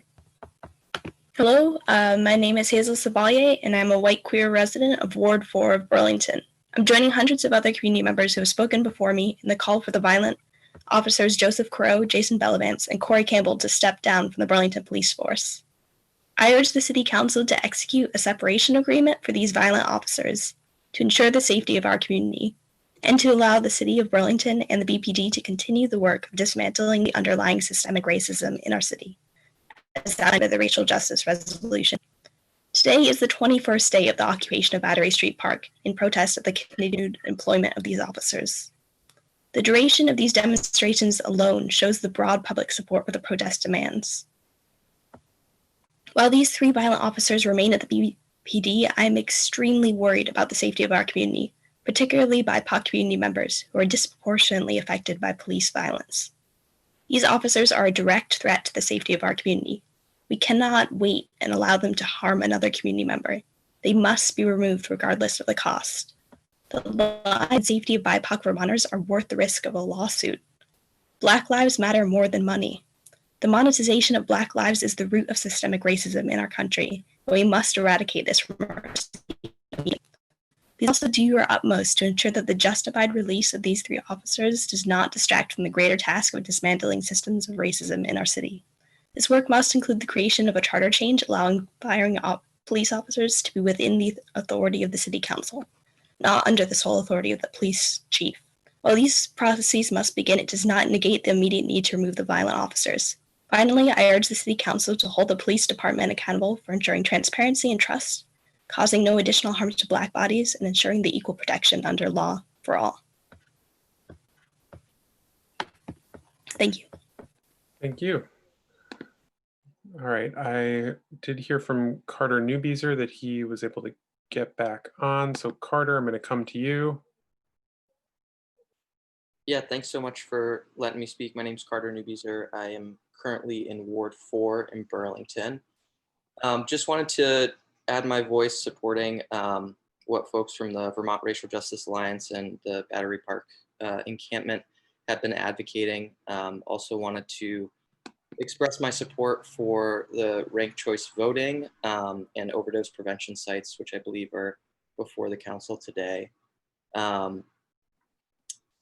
Yeah, that's pretty much all I had. I appreciate it. I'll keep it quick and let other folks speak. Thanks so much. Thank you. Our next speaker will be Kate Seitz, and Kate's going to be followed by Jimmy Martucci, Adria Sir, Todd Jemison, someone who's Grace Monty, Grace Shang, Emily Tardy, Wyatt Luce, Hannah Gallivan. So Kate Seitz, I'm coming to you now and have enabled your microphone. Hi, can you hear me? Yep, go ahead. Hi, my name's Kate Seitz. I'm a white Ward 3 member. I use she, her pronouns. Racism is a public health emergency. This we know. BIPOC community members feel unsafe in our community simply to exist. Drastic action must be taken to rectify this. This includes firing officers Coro, Belafance, and Campbell. Logistical and financial barriers are emblematic of the racist systems that the community is calling to be dismantled. The lives and safety of BIPOC Vermonters are worth any risk. Let the number of participants on these calls, peacefully protesting and otherwise speaking up, be an indication of the overwhelming support of this. Please, as people in a leadership role with great power to impact our community, I call on you to take these aforementioned actions to ensure your impacts as council members and mayor positively impact all Vermonters, including all BIPOC folks. I cannot think of a more appropriate usage of the expression, if not now, when. Thank you. Thank you. Our next speaker is going to be Jimmy Martucci, to be followed by Adria Sir. Jimmy, I'm enabling your microphone right now. Hi, can you hear me? Yes, go right ahead. All right. Hello, councilors. My name is Jimmy Martucci. I'm a resident of Ward 8, and I have been down to Battery Park multiple times in the last weeks, and I want to just urge you all to personally, if you have not already, take a trip down there and engage with the protesters and the organizers and the trainers and the healers that are working there every day to help bring people together and create the systems that have been so, completely eradicated, honestly, by, state and federal policy. And so at this point, to create the change that we are seeing there on a larger level, you guys have to step up. And I know that many of you are already doing that work. But it's just consistency and follow through and collaboration. And so I want to create one more plea on your radar to go down to Battery Park personally and engage with people and hear, and perhaps even stay for a training or two on de-escalation and really understand what the basis is for this movement. Thank you very much.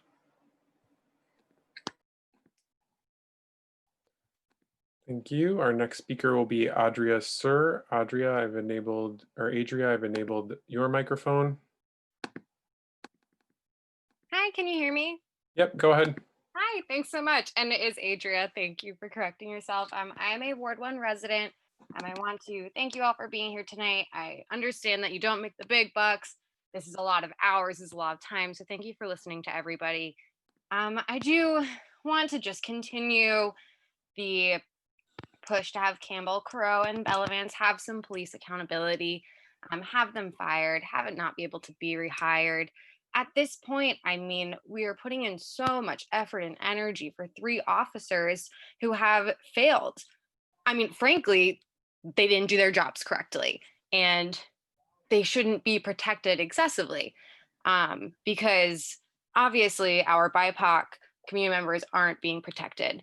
And what I worry about is we haven't seen any sort of lowering of police excessive violence since June, since the murder of George Floyd. That hasn't changed.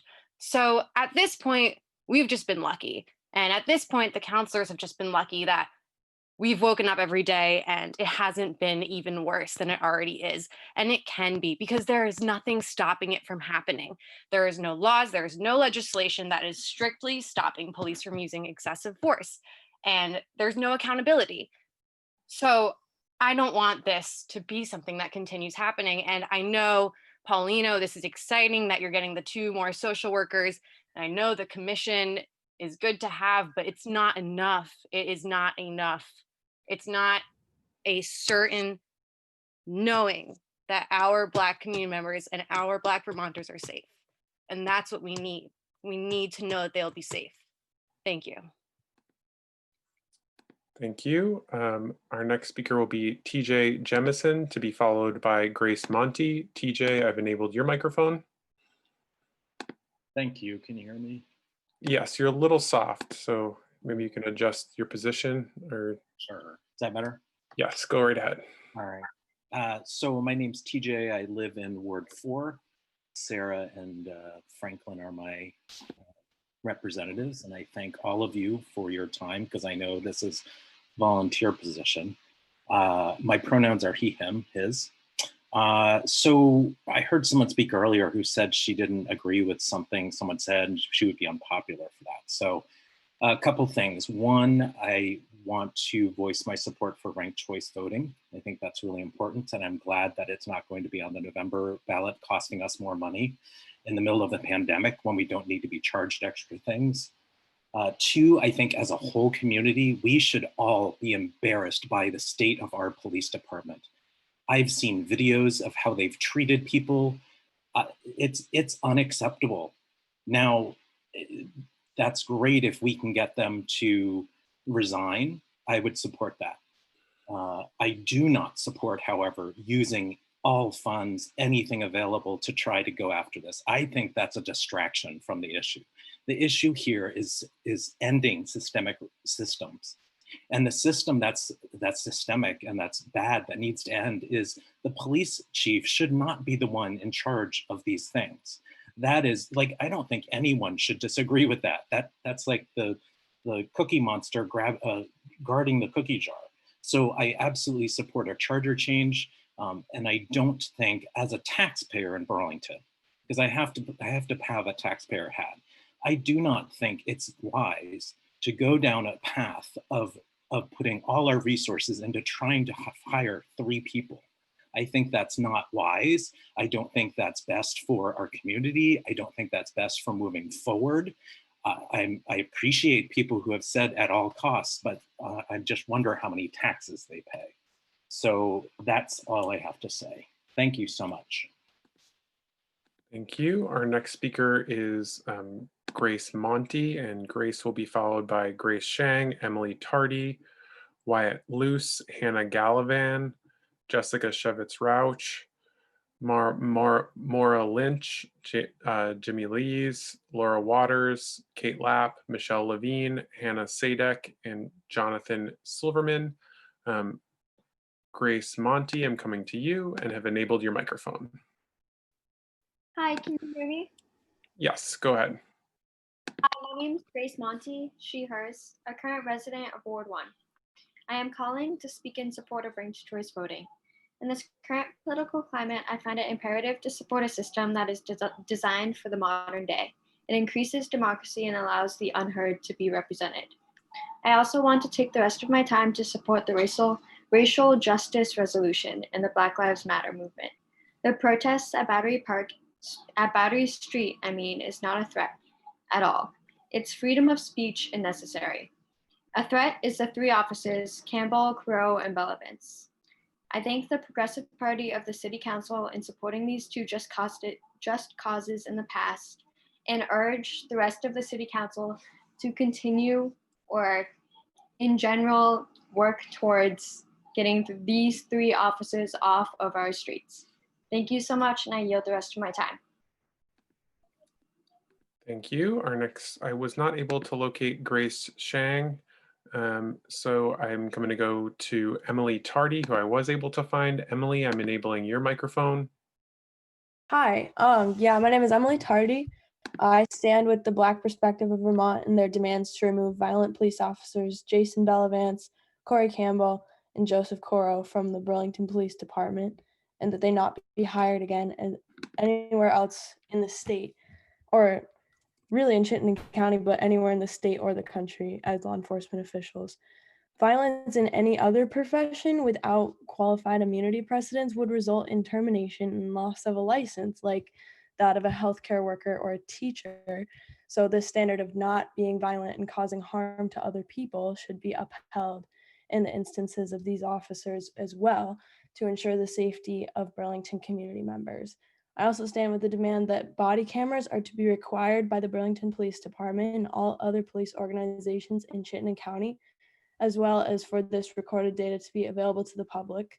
Additionally, I personally believe that Burlington Police Radio should also become available to the public again to ensure an extra level of accountability and absolute transparency. I demand that the City Council follow through on the racial justice resolution of June 2020 to ensure public safety for all through the continuous defunding of BPD and the reallocation of funds toward healthcare and the houseless community in Burlington in an equitable, sustainable way. These demands are simply first steps in dismantling systems perpetuating racism and allowing Vermont's BIPOC community to live in slightly less fear of the agency that is supposedly there to protect. Please stop making excuses for not being able to carry out these demands. This is an urgent matter, and disregarding it is disregarding the safety of your community, especially your BIPOC community. These officers are violent, and violence is not a productive or acceptable way of policing.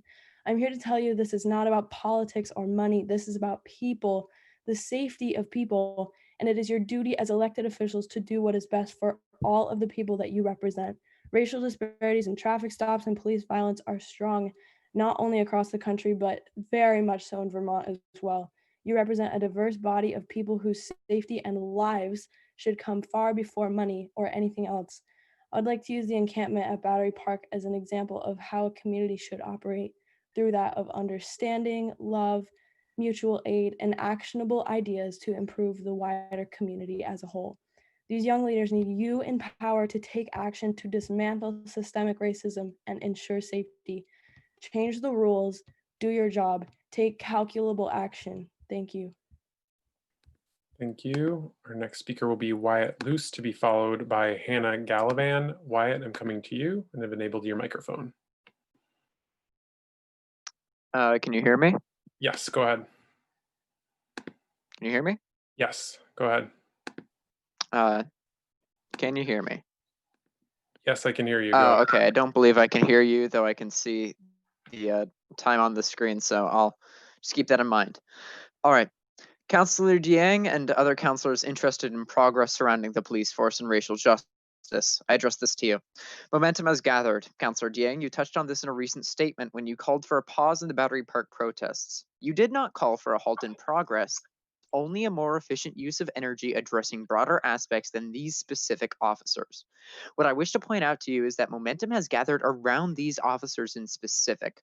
Removing these officers is not going to be easy, but it is one of the very first steps on this very long staircase. And if we trip on this step, it will be harder to climb than it would have been to simply acknowledge this as the next step forward. These officers can be removed. Moreover, they must be removed in order for momentum to be used for greater purpose.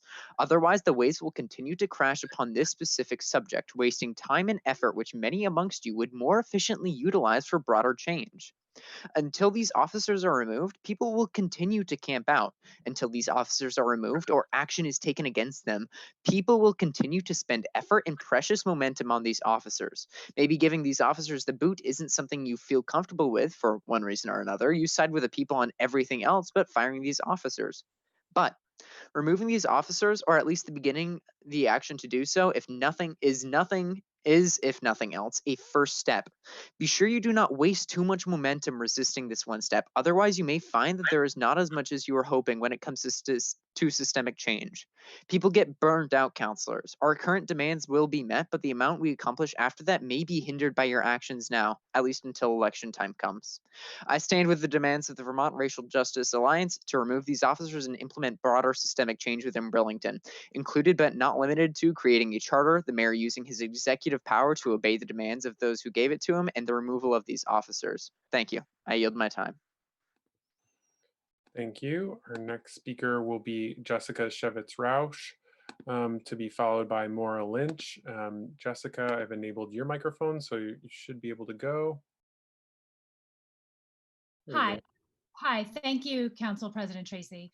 My name is Jessica Shevitz-Rausch. I use she, her pronouns, and I am white. I want to thank all the people who have spoken before me on this call about this important issue of police reform and racial justice. I also want to say I'm in support of the protests going on at Battery Park and City Hall. I'm on this call to demand the violent officers, Carreau, Bellavance, and Campbell be removed from the BPD to ensure the safety of our community, and so we can move forward in tackling the racial justice resolution.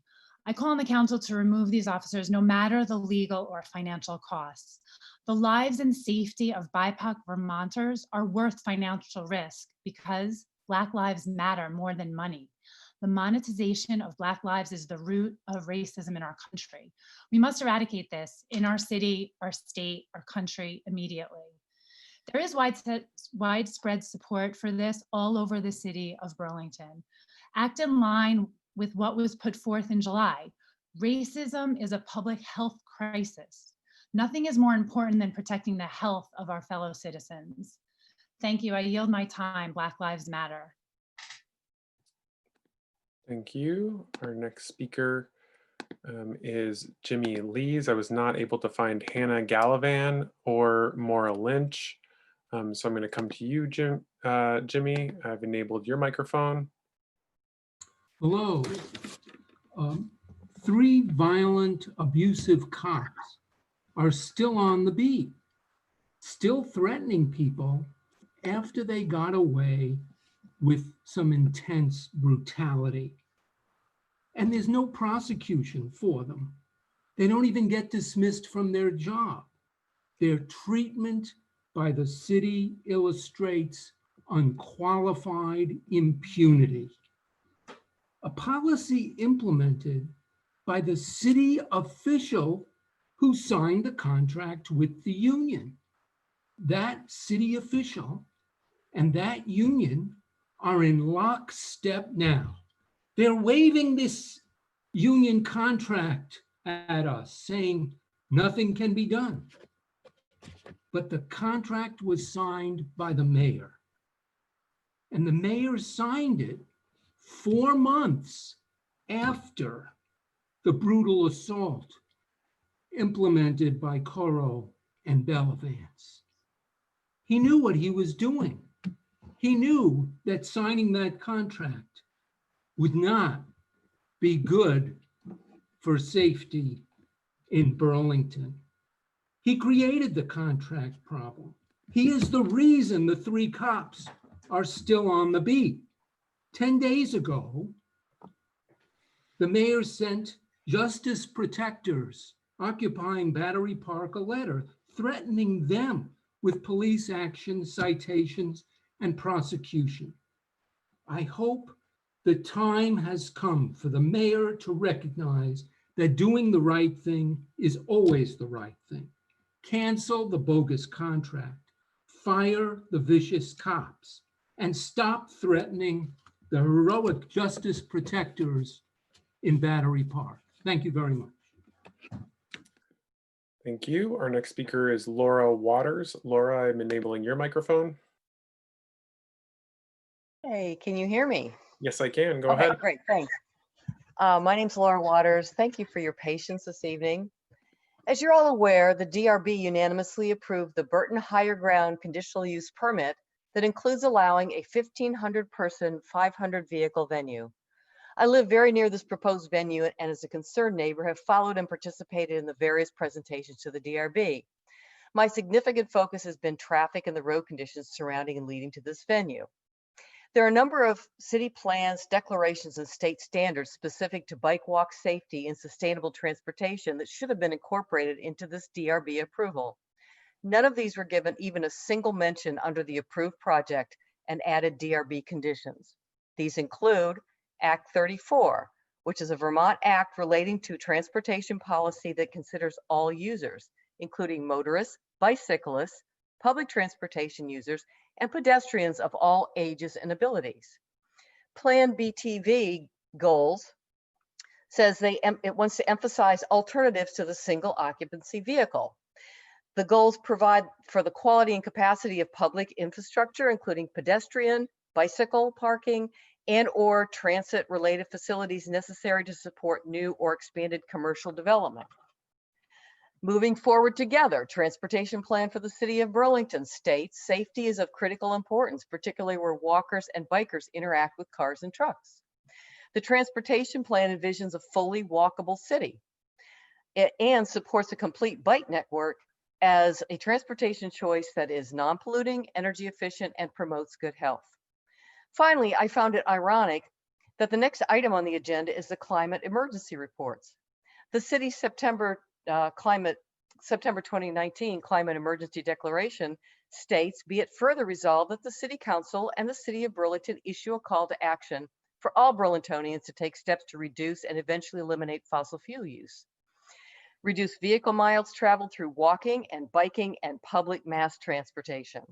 Let me repeat, the DRB has just approved a project that encompasses up to 500 vehicles threading their way through neighborhood streets without any requirement for infrastructure or plans for pedestrians, bicyclists, or public transportation to move up to 1,500 people who will be attending performances. We're in the middle of a very serious climate emergency. In Vermont, the average temperature is now 3.5 degrees warmer. How do we as a community respond to this crisis? What would this project look like if the city policies addressed these policies and requirements? I don't know how the DRB can be allowed to ignore this unless the policy declarations are toothless and will never be enforced. Thank you. Thank you. Our next speaker will be Kate Lapp, to be followed by Michelle Levine. Kate, I've enabled your microphone.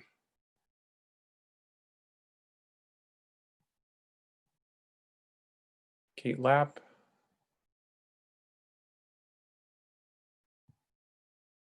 Kate Lapp, it looks like you're muted. And there you go. You got it. Sorry about that. No worries. My name is Kate. I'm the Government Reform Associate at VPRG, the Vermont Public Interest Research Group. We're a nonpartisan research and advocacy organization with about 50,000 members and supporters statewide, including about 9,000 in the city of Burlington.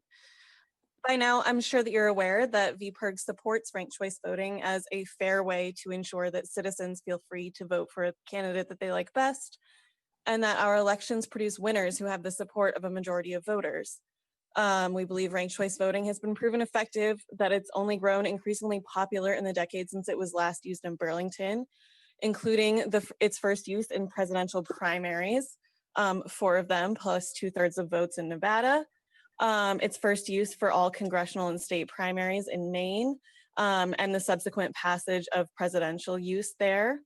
The number of cities and counties that use ranked choice voting has doubled since we used it in Burlington, and now includes New York City. And Maine's largest city of Portland, it has been using ranked choice voting for the mayor. And in March, 81% of its voters supported extending it to all city offices. And this is a bipartisan issue. The largest conservative party in Canada picks its leader using ranked choice voting, but the Labour Party in the UK also chooses its leader with ranked choice voting. So as voters look for fair and efficient ways to make their voices heard, ranked choice voting is becoming more and more popular, and there's growing recognition that it encourages candidates to engage with more voters, and not just their base. We don't all need to agree on the merits of ranked choice voting, and I know this is an issue the council has discussed in the past, but I think that it's clear that the time is now for the city to resume this discussion and for voters to have a say in the matter. It's time to bring the approach back and determine whether our citizens think it's time to return to an electoral system where the majority and not plurality decide who holds office. So I hope that you continue to move the ranked choice voting resolution forward to the voters of this city. Thank you. Our final speaker for the evening will be Michelle Levine. Michelle, I've enabled your microphone. Hi all, I just wanted to start with I support Black Lives Matter, and I wasn't aware of the danger in the city before. I'm not active with the movements being protested or aware of the police officers. I'm here to share an appalling stories of the behaviors I witnessed this last weekend in the city. A few weeks back, also, we were staying in Burlington. We were petrified with gunshots. I have to say this protest was not just in the park as we're talking about. It's been disruptive and unsafe. It's in our streets with innocent people trying to pass by peacefully. This weekend, I was stopped numerous times by protesters shutting down the streets, telling me I couldn't pass, I couldn't turn around. Some were violently jumping, screaming, and punching. In my 49 years as a Vermonter, I've never experienced this. My daughter and I were alone, 2 females, on Friday night on the Bend, and the protesters stepped in the road around us. A line of men in the road, black and white, were screaming swear words, using body language, coming up to our window with a stick. I had to stop my car, and I was beeping, which triggered them. Then they attacked my car, punched my windows, dented my new car. They proceeded to wrap their hands in towels and rags and imply with fists they're going to continue to punch the car. We called 911. Not much happened except for a report. This happened Saturday night. Protesters were kicking and punching cars in front of us, and a physical altercation ensued in front of my family. A child came out of the back seat and trying to protect her own driver.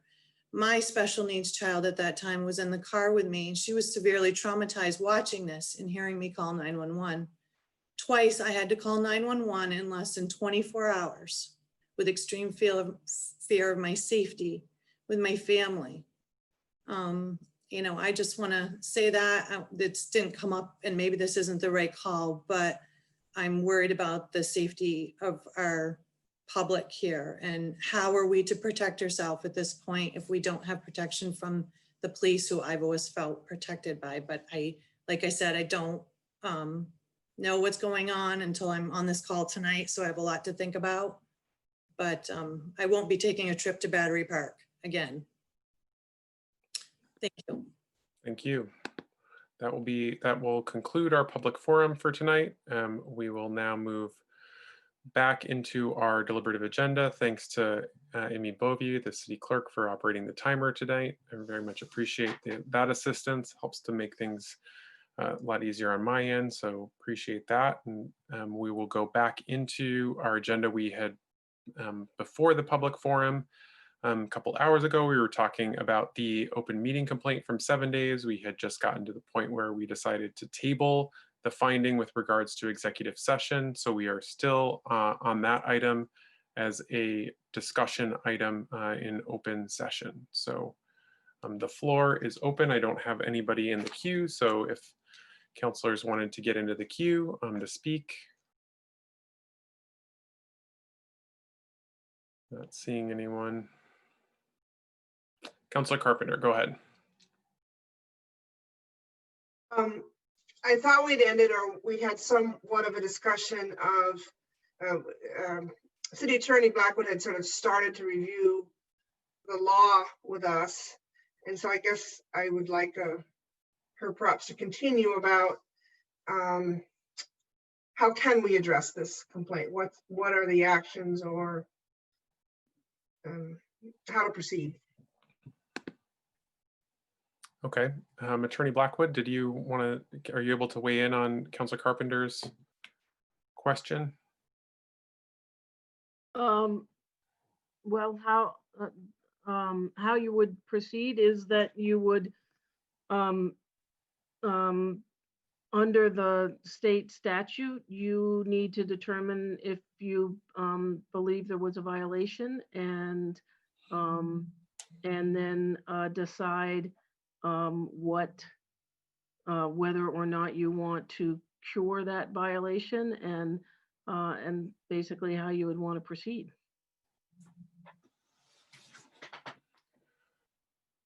Okay. So Councilor Carpenter, you still have the floor. Councilor Jang, I do see you and I'll come to you next, but Councilor Carpenter, you have the floor. I'm okay for now. Okay, Councilor Jang, go ahead. Councilor Jang, you're on mute. Thank you, President Tracy. This is a question for Eileen Blackwood. How would we deliberate that we did find and agree that this is this is a violation? How would we do that among us? What I have recommended is that you go into executive session and you get some legal advice about what about that issue, and then you would have some information that you could use to consider whether you determine there's a violation. Thank you. Do I still have the floor, President Tracy? Yes, go ahead, Councilor Jang. This is a question for you. How would we now move to executive session from here? Do we just need a motion and again go back to the same process we went earlier? Yep, so we had tabled the motion to find on the finding to go into executive session. So in order to, you could choose to re-raise that issue and bring it off of the table, but the council did just vote to not to put that on the table. So I'm not sure where that leaves us. Okay. Do I still have the floor? Yes. Yes. If I have a second, based on those findings, I would like to make a motion to go to executive session in order to get legal guidance and decide whether or not we made a violation through our last call at last meeting. Okay, so Councilor Jang, you need to have a finding, and then based on that finding, you can go into executive session. So it's a two-part motion. So if you'd like to make a motion regarding a finding, you're able to do so. Yeah, it seems. Go ahead, Councilor Shannon. I think that the finding is the motion that's on the table, and that Councilor Jang could just ask to take that off of the table, right? Okay, that's a good point. Yes, Councilor Shannon, you're correct. So Councilor Jang, you could move to take the finding off of the table that is currently on the table. Okay, I move to take the finding off the table that is currently on the table. Okay, so we have a motion from Councilor Jang. Does he have a second on that motion? Okay, seeing none, the motion fails for lack of a second. So we are still in open session. Is there further conversation on this? Councilor Freeman to be followed by Councilor Shannon and Hanson. Go ahead, Councilor Freeman. Thank you, President Tracy.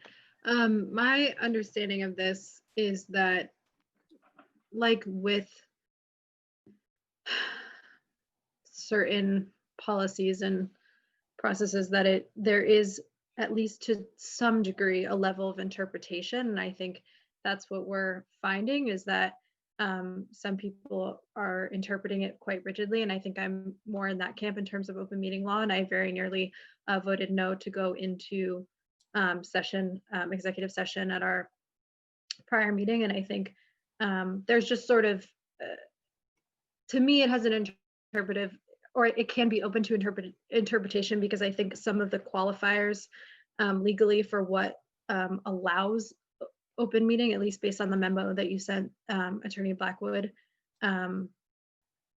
could be interpreted, basically. I think for me, my preference is that, and I felt this way for a while about executive sessions, is that they're used very sparingly. I think it's very important that we deliberate in public as much as possible. I just think it's a huge benefit to the public to be as transparent as possible, and that's sort of where my preference would be. I'm not sure in terms of, I don't have a specific motion yet on this. I think we need to deliberate it more as a body and talk about it further. So I want to hear what other counselors' perspectives are, but that's definitely my sort of where I lean on in terms of open meeting law, and I do feel pretty strongly about it. Thank you. Thank you, Councillor Freeman. I have Councillor Shannon, Hanson, and Mason to be followed by Councillor Jang, and then I have you, Councillor Carpenter, in second round. Go ahead, Councillor Shannon. Thank you, President Tracy. My hope is that we will get the legal advice that we need in public session. I think that a review of the law, which we have had, is something available in public session, and I expect further guidance can also be provided in public session. To that end, I'd like to ask City Attorney Blackwood, if we decide that there has been a violation of open meeting law and we want to cure, what 7 days has suggested is that we share our meeting notes and make some things available. And is there anything else that we would need to do to cure the violation? Beyond all of the things that 7 days is asking? Is that your question? Would you mind reviewing what 7 days is asking? Trying to, Is that, trying to pull that up now. Hang on a sec. sorry. I have it as well, just not. I thought I had it up and I have lost track of it. So I'll just say, while you're looking for it, I think that while I had an opinion that was not in agreement with the majority at the outset, that in hindsight, it would be fair to review what your opinions were. And if in fact, when we got into executive session, if we heard information at that point in time that we still believe in hindsight qualified for the confidentiality of executive session, and that maybe we were wrong, even though we were well-intentioned. I don't think that there was any malintention, and I think that that's something that Attorney Blackwood has mentioned, like an intentional violation of the law. And I don't believe that's the case for any counselor at this table. But I do think that in hindsight, most reasonable people would look at what we heard and not feel like that was the kind of information that is that falls under that kind of privilege and that should be kept from the public. And one of the key things for me in making my decision was that the people we invited into executive session, part of the reason that they stated for wanting to be in executive session is because of things that have been misinterpreted or misstated by the media, and that there was public information out there that was incorrect, that they wanted to set straight. And so I don't really see how the information that we received is privileged in that way. And it should be no shame on this body to admit wrong and to be able to review that in hindsight and say, we can correct that. And the law allows for that. It is not a terribly punitive law. So I hope that we'll do that. And Attorney Blackwood, could you review, have you found it? I have found it, and I'm looking at the law as well.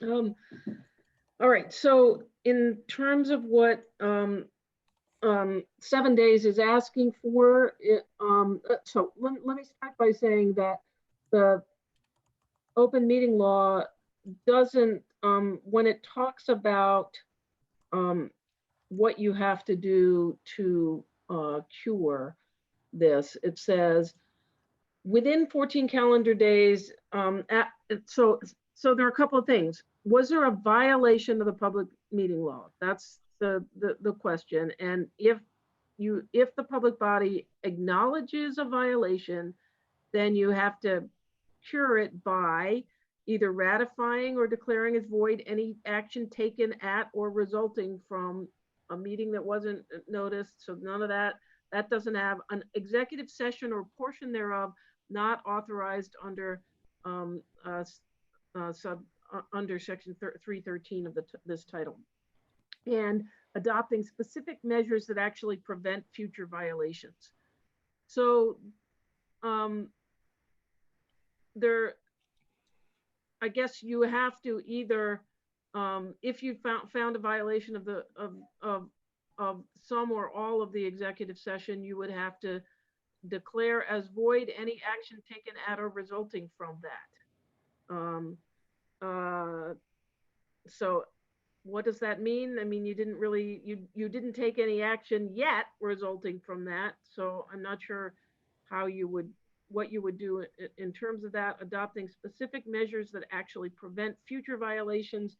And that is I suppose there are some things we could talk about along those lines. So that's what the law calls for. And then in terms of what 7 days is asked for, they are asking that the council release the names and titles or affiliations of every person who entered the executive session, how long the members of the public were allowed to participate in the meeting, what topics of conversation were discussed, an explanation of how having the protesters testify in public would have put the city at a substantial disadvantage in the personnel matter as described in the motion. They also seek any notes, memos, or minutes taken of the session. And then they demand the council immediately discontinue its abuse of executive session and conduct trainings on the open meeting law to ensure this doesn't happen again. So I think that's. Can I ask if the names, titles, and affiliation of the individuals participating in the executive session, if it were a proper executive session, would the media be, or not the media, but would the public be entitled to that information even under, with the assumption that it was a proper inclusion in executive session? Yes, because you announced at when you invited them in, I mean, they already have that information. You announced when you invited them in who they were. I don't believe that that's true. I think we only announced first names, and I don't believe that we had any titles or affiliation that was stated. Okay. So maybe there weren't any. I don't but we know. didn't have any, we did not have last names, I don't think, or okay. We didn't state that at the time. So that is one thing that I think we could easily correct. So I'll let others speak. I think I've said enough. Thank you. Okay, I have Councillor Hanson to be followed by Mason. Go ahead, Councillor Hanson. Great, thanks. Yeah, I mean, I'll preface this by saying that I'm not a lawyer, so I don't have the legal expertise. But we do have our city attorney who is, and who we're able to, you know, defer to.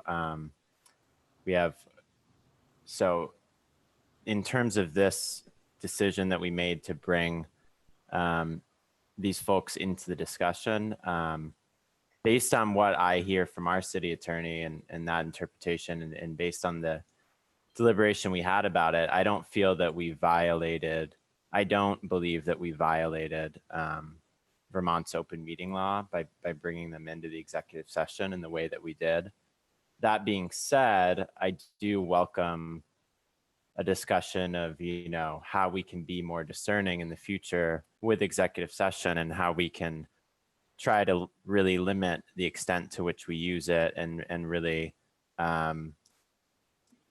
try to be really cautious about how we use it, and so that we can be as transparent as possible as a body. So I certainly welcome, you know, having this conversation and taking steps in that direction, and you know, digging deeper into this issue and learning more about it from our city attorney and others, so we can continue to, moving forward, you know, do better and make sure that we're very clear with the public about when and why we're going into executive session, and that, you know, we really only do it if, as a body, we really feel it's necessary, and that we, you know, speak up and have those debates if we're concerned, if any of us are concerned about it, and just try to, just try to be more discerning in the future. So that's what I would say overall. And I think we can start that tonight and really continue on that, and really keep that in mind going forward, and potentially even, you know, adopt a resolution or policy that would make that clear. Thanks. Thank you, Councilor Hanson. I have Councilor Mason. Go ahead, Councilor Mason. Thank you, President Tracy. So the conversation I just heard specifically relates to the cure, which I didn't support going in. I did not feel at the time that the finding was specific enough that the information, you know, we were to be provided needed to be shared, you know, in confidence, and couldn't be shared in public forum. I appreciate the discussion, you know, we're having now, or the legal advice we're having now, really relates to, you know, whether these were persons who were subjects of discussion whose information was needed. What I've heard thus far, I think, is that it's not black and white. It's subject to interpretation. My view, and I think our view as a public body, should be to err on the side of being overly cautious in including the public. I think, and I'm going to make a motion at the end of the statement, I think we should make a finding that the executive session, you know, there was a violation, and then look to the city attorney, if that motion passes, to come back to us and schedule a special meeting in the next 14 days, if we don't already have one, to specifically recommend ways that we could cure that violation consistent with the statute. My reading of the statute is it's not turning over everything that 7 days is asking for. It's actually far less and forward-looking. So with that, unless it's not in order, I would move that this body find that going into executive session Tuesday evening was in, you know, we invited individuals in violation of the open meeting law. And I don't know if I ask for a second. I'm in new territory on this one, and maybe the city attorney could weigh in what's the appropriate format here. I think you're doing fine, Councilor Mason. I think it's fine to make a motion. So please continue. I think. So I will make that motion and not ask for if there's a second, I will not ask for the floor back. I'll open it up for discussion. Okay. Is that a second, Councilor Hightower? Okay. Is there a second to the motion? Seconded by Councilor Freeman. Okay. Now we're on discussion on the motion made by Councilor Mason. So Q starts over. I see Councilor Hightower. Go ahead, Councilor Hightower.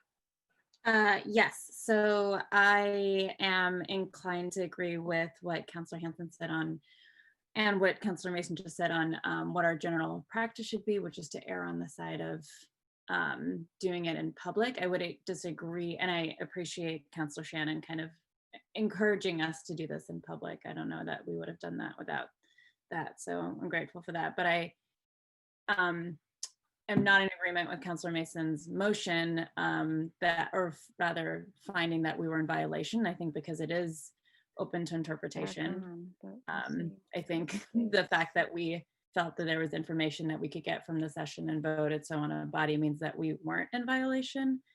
However, I do see the aspect of restorative justice and doing some of the requests that 7 days has asked for, specifically as Councilor Mason just listed it. So I will be voting no on this finding, with the understanding that I still think we could do some of the restorative actions that Councilor Mason just kind of narrowed down from what 7 days had asked for. Thank you, Councilor Hightower. I have Councilor Carpenter next. Go ahead, Councilor. what I'm struggling with is going into this, the bulk of the conversation I was under the impression was going to be around the personnel issues of the police officers, which I feel was very appropriate for executive session. We were asking the administration for updates on that, so I feel that was very appropriate. Councilor Hanson introduced an amendment to invite the leaders of the protest who had indicated to him that they had information to share and they felt that they needed to share it in executive session. That amendment passed.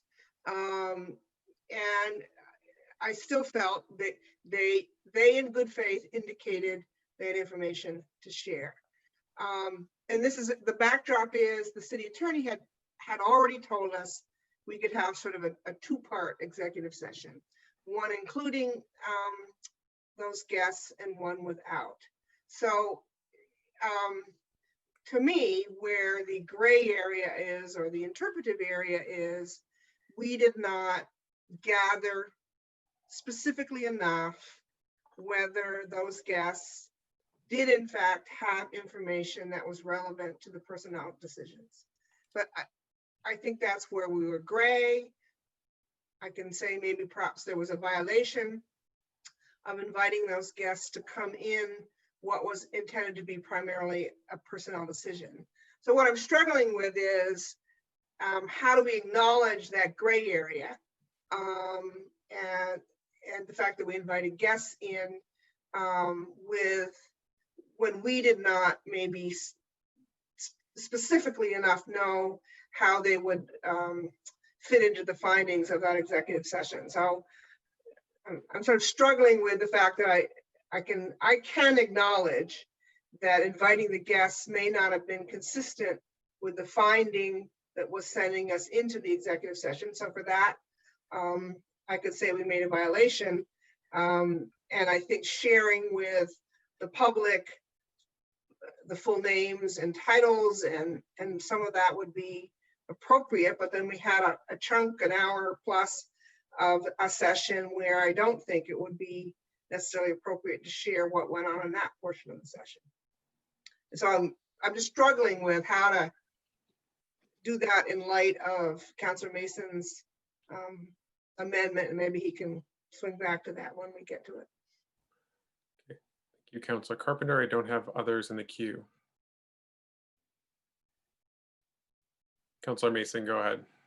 Thank you, President Tracy. I just wanted to take this opportunity to speak to two comments that different councilors have made. First, while I appreciate some reluctance to maybe vote in favor of the violation, but move forward with the cure by statute only occurs in the event, that you find a violation. So in the absence of finding a violation, potentially the next step is 7 days, files an actual complaint, and we're then in court. The fact that we didn't find a violation, but did potentially things that could be considered a cure does not unring the bell in terms of the violation. To the last comment by Councilor Carpenter, I'm not suggesting by my motion now that we come up with what the cure is. We have 14 calendar days. If there is a finding of a violation today, to come up with the appropriate cure. My recommendation, if this passes, is we then look to the city attorney to come back to us and have a discussion about the cure at that time. Thank you. Thank you, Councilor Mason. I have Councilor Pine, Hanson, and Hightower. Go ahead, Councilor Pine. It is often said that intent doesn't equal impact. But in this instance, I believe that the council's intent, which was informed by our city attorney, was to limit the scope of the conversation with the parties that were invited to executive session to a very narrow scope, a two-part executive session, essentially.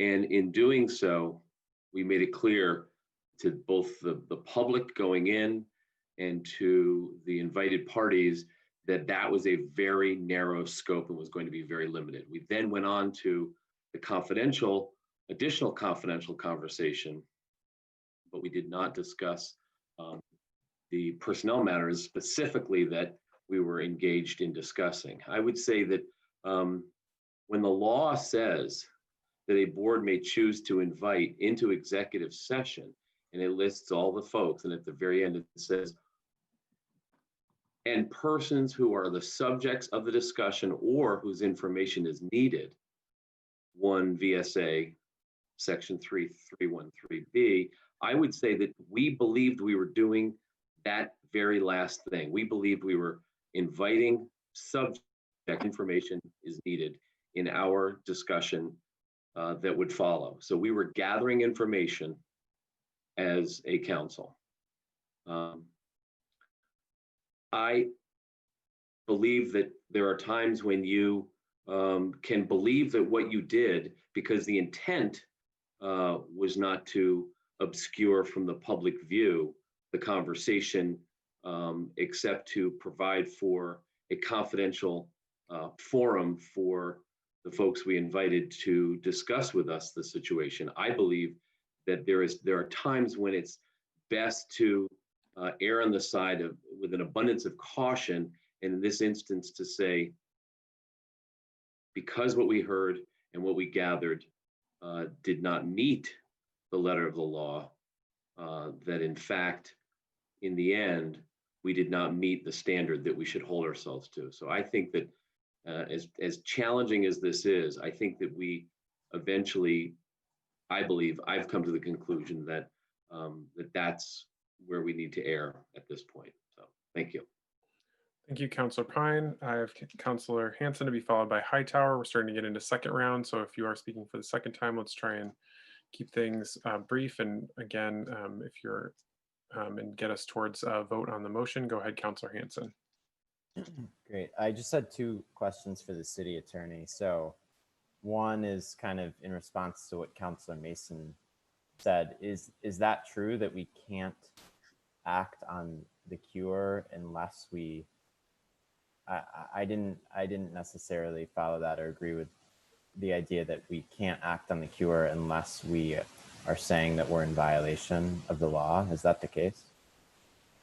Well, there's nothing to cure if you're not in violation. So technically it's not a cure, but you know, as I would absolutely recommend to you that you may want to propose changes to how to things that you do going forward, and that would be a response to concerns about transparency while the council was exercising its right to use executive session as well.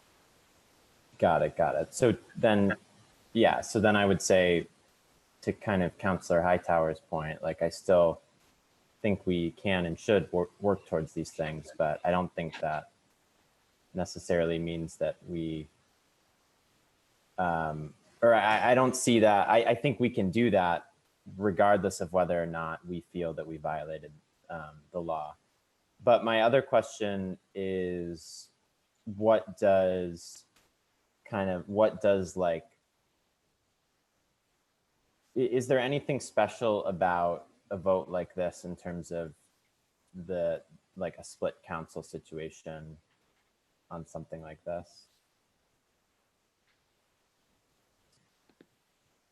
Is that directed at me? I'm not sure what you mean. Is there anything special? Like, you know, I think so. For my part, as I said, like, I don't believe that we violated the law with this decision, but if the majority of the council believes that, or not even believes that, finds that as a body, do those voting in the minority are in some sort of predicament because we voted against it, or we said that we didn't believe it was in violation, or I just want to understand that. I don't think there's any predicament for anybody who votes in the minority. I think either way, I think the majority acts, the public body acts as a majority.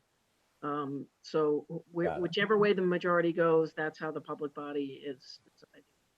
Okay, great. And then I guess my final thing is just if you would be willing to, City Attorney Blackwood, if you'd be willing to share your perspective on whether or not the council violated the law.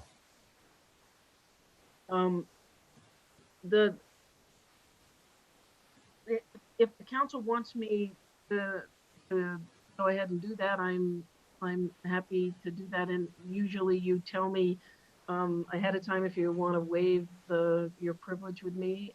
If that's what folks would like at this point, I am fine with sharing some thoughts on that. Do I need a motion for that, President Tracy, or because I certainly would like to hear, I would like to hear that from the city attorney. Does that require a motion? I believe it does, Counselor. Okay. All right. Well, then can I make that motion now? Yes. Yeah, you can make that motion. Okay. So I would move that we waive attorney-client privilege and hear the opinion of the city attorney in public session on this item. Okay, so we have a motion right now on the table to waive attorney-client privilege. Is there a second to that motion? Seconded by Councilor Shannon. Any discussion on that motion?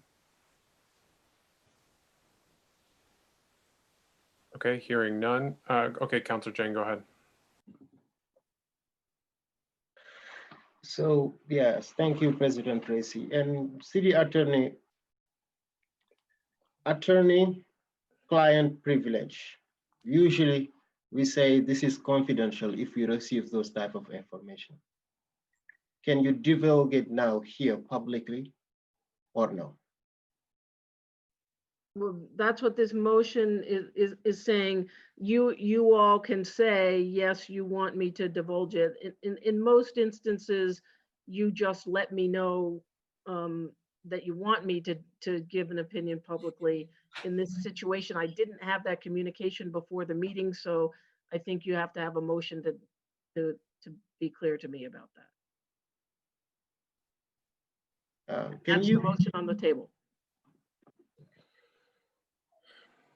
So if the motion passes, basically, can you say your opinion publicly? Yeah. Yes. Okay. Thank you.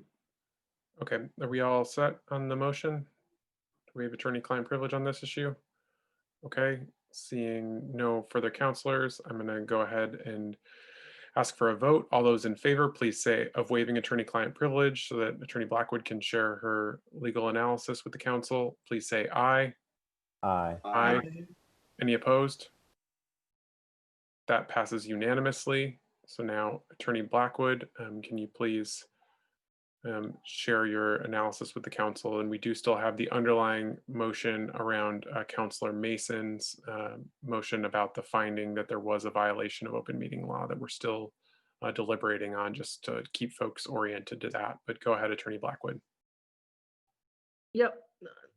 The 7 days letter says that specifically that nothing presented publicly suggested that the protesters possessed any privileged information regarding the conduct of the 3 police officers they have been demonstrating against. I don't think that the legal standard requires them to have had privileged information. The law itself says that it is within the discretion of the public body to invite into its executive session persons whose information is needed. And it specifically in this part of the law says it's in the discretion of the public body.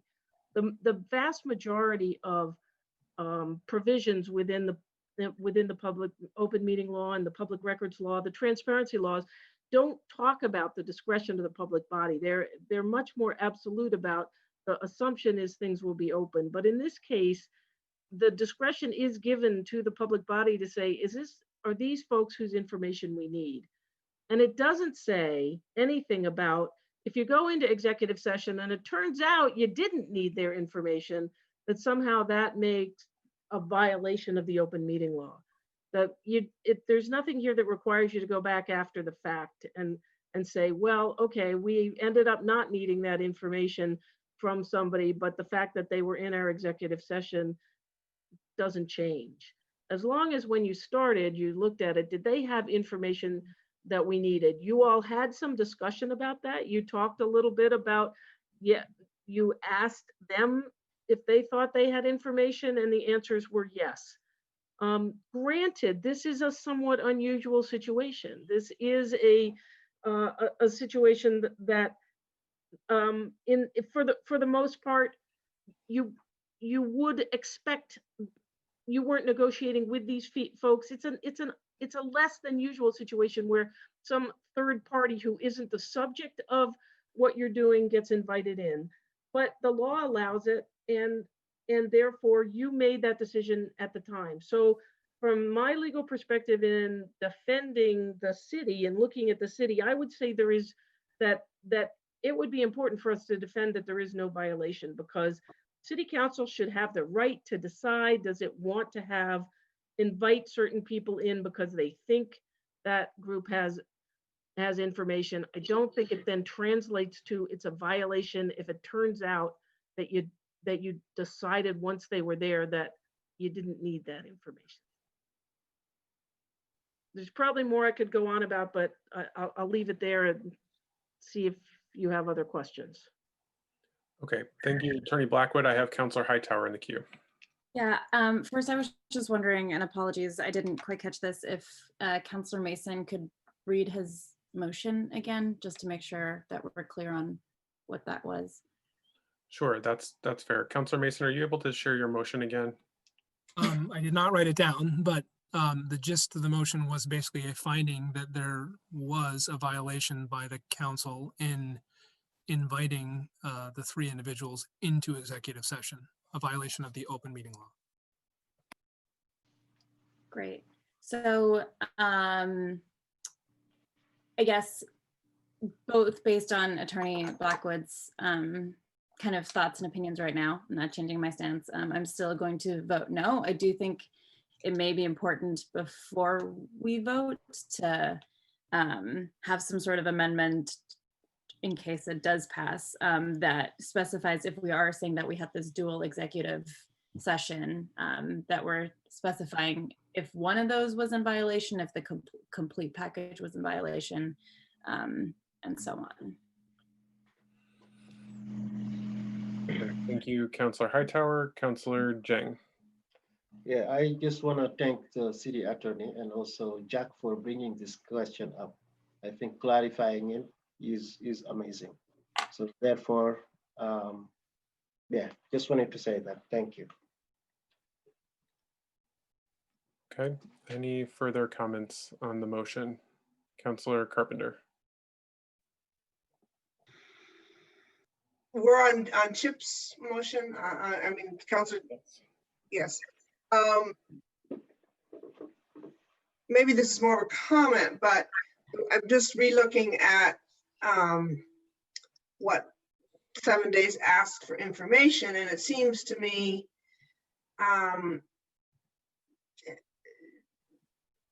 that most of what they've asked for is possible to give them. I mean, we had a session on some very specific stuff, but much of it we could give them, and I don't think that would violate anything. So I guess I'm struggling with if we answer the complaint in the sense of give them the names and the titles of the people, why we thought they should join us. We didn't take any action. I don't think there's any notes. So how do we deal with that, I guess, I'll ask Attorney Blackwood, I guess, how do we deal with that? I mean, I'm happy to, some of the things they asked for, I think we should give them the information. Whether or not we decide there's a violation, we could just do that, or ask you to do that, or ask someone to do that for us. But I agree that you could give a lot of that information and not have to find a violation. Okay. Okay, I have Councilor Mason to be followed by Councilor Shannon. We're getting into multiple rounds here again, councilors, so let's try and keep it brief and get to a vote. This was, we amended the agenda. I had told some presenters that we'd have them on at 9:30, and we have people waiting to present to us. We're expecting to be on almost 45 minutes ago, so I just want to keep that in mind and be mindful of that. So if we could try and move ourselves towards a vote and just keep statements concise. Councilor Mason. Thank you, President Tracy. I would just caution for those who are considering voting no, I'm not understanding the logic behind voting no and then providing the cure. I mean, if the cure or taking steps that 7 days is asking for seems to acknowledge a feeling that we didn't do something proper. Voting no and finding no violation and then doing the action still potentially results in litigation. So, you know, other than a reluctance to say we did something wrong, which I can appreciate, I don't understand why we would cure when there's a finding that no violation. Why not just make the finding of the violation and provide them with the same information? Thank you. Thank you, Councilor Mason. Councilor Shannon, to be followed by Councilor Hanson. Thank you, President Tracy. Attorney Blackwood, I'm not completely comfortable with the idea. Well, I'm more than not completely comfortable. I'm not comfortable with the idea that we can invite anybody into our executive session for virtually any reason to speak to us. I think executive session is intended for information that cannot be shared publicly. And so if the information, I understand that we may need somebody in executive session that has information that's helpful to our decision. But when we're in executive session, we do try to hold ourselves to a standard that determines whether or not what we're talking about at any given time meets the standard of executive session. And if we're talking about something that doesn't have kind of that privilege, then we speak about how that needs to be said in open session. This is not what we should be discussing in executive session. Those lines are admittedly not always bright. In this case, the line looked bright to me, but I understand others see that differently. But there has to be a line somewhere. And in your description, I don't see where there's any line. So I don't know if you can respond to that. I also appreciate that people are waiting to speak, and if we wanted to postpone this discussion, I'm open to that. Okay. I'm hoping that we can get close to a motion, or that we can get to a vote soon, Councilor Shannon. Attorney Blackwood, are you able to answer Councilor Shannon's question? Yes. So there's been no case law on this. There haven't been challenges. And I guess what I have in mind is that this law applies to public bodies of all sizes, and not just the City Council of Burlington that has a huge staff and can, not you personally, but the city has lots of departments and people that can bring it information in different ways. But there are many public bodies in the state that need to, for example, call in other people to give them information while they're in the midst of determining a personnel matter, or determining how they are going to negotiate a contract, or how they're doing other things. You're lucky that you often can call just, you can call on your legal counsel or your department heads or people that count as your staff in to do that. Many other public bodies don't. And so I think the law left this in to be very clear that if the public body in its discretion says we need some background information, we need to know what is the practice about XYZ out there, and therefore that you can have that person come into your executive session and give you that information. Because I think, for one thing, your questions to somebody may be privileged. You may not want to have to publicly ask a particular question because it will reveal some information. And yet, if you have the person in an executive session, you can ask that and get the information that you might want. So I can posit a number of different scenarios that are why this is a fairly broad discretion for the public body.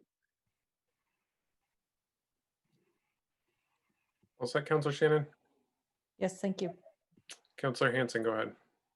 Great. Sorry, I'll be quick, President Tracy. I I think this question and this vote is whether we feel we broke the law. It's not, I think that's different than, do we think what we did was the best, the best decision we could have made, or do we think we could be more transparent, or are there things we think we should work on going forward? I think we should continue, as I said, to work on this going forward and address concerns raised by 7 Days, raised by others, and try to, be the most transparent body we can. But that doesn't mean that I think that we violated the law. So that's where I come down on this.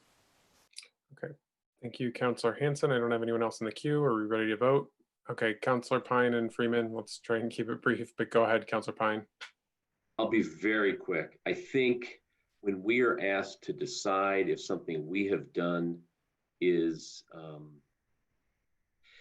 in violation of the law, we are really required to hold ourselves to a standard that is absolutely the highest standard. And I think Councillor Mason has convinced me that in order to do that, we need to essentially acknowledge the mistake. In the end, the most important thing here is to maintain the trust of the public. And this is just one of those instances where I believe our job is to hold ourselves to a very high standard. So I hope that makes sense. Thanks. Thank you, Councillor Pine. Councillor Freeman. Thank you, President Tracy. I think the aspect of the legality feels important to me because in this instance, it feels like the measure of accountability, or at least a prominent measure of accountability. And I think holding ourselves accountable towards sort of what Councillor Pine just mentioned about to a high standard makes sense to me in this instance. I think that open meeting law feels important to me because I feel pretty strongly about, and I think I already mentioned this a little bit, but the aspect of transparency, but just it really, we can have conversations in private, but once we establish quorum, we become deliberative. We make policy and we make laws, and those are pretty incredible powers that we possess as a body. And so I do, as much as I feel like it can err on the side of being maybe like pedantic or overly strict, to me, this principle in particular and this practice feels really important because I don't believe that bodies like ours should deliberate in secret. And I think we really need to be as transparent as possible. So yeah, I will be voting yes. I understand that it's a bit tense, but I hope we can move forward. And yeah, I'm confident that this has been a very good conversation for us to have, and that we can continue to do so around this. So thank you for all the debate. Thank you, Councillor Freeman. Is there anyone else? We're ready to vote. Okay, Councillor Paul and then Jang. Thank you. I will make this very quick because I know that there are 3 people that are waiting to speak about the overdose prevention site. And President Tracy and I did tell them that we would be starting around 9:30. I've gone back and forth with this. I think there are good arguments on both sides. I think the more important issue is just simply 2 things. One, whether you voted yes or no for the finding, whether you voted yes or no to go into executive session. The reality is we all did. We all went into executive session, whether we agreed with it or we didn't agree with it. We all went in. And so we're all in this. And, I think that the public does hold us to a standard of trying to do the best that we possibly can. I can see both sides of this. I am inclined to vote yes, and feel that we should just try in the future to just do better. That's really all we can do, is to just do better, and to hold each of us as accountable as we can, to the best of our ability. Some things are hard to do, and it doesn't mean that we have to be questioning each other constantly, but we just need to try to do better. So I will be voting yes. Thanks, President Tracy. Thank you. Councillor Jang.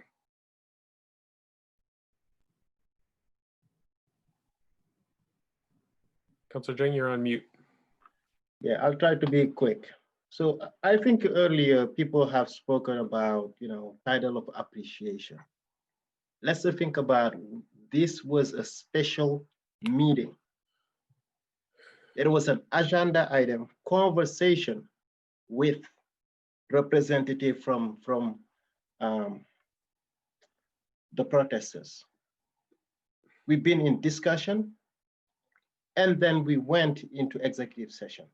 And our city attorney just alluded to us very clearly that we have not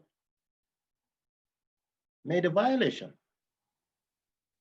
I mean, that's very simple as to just, we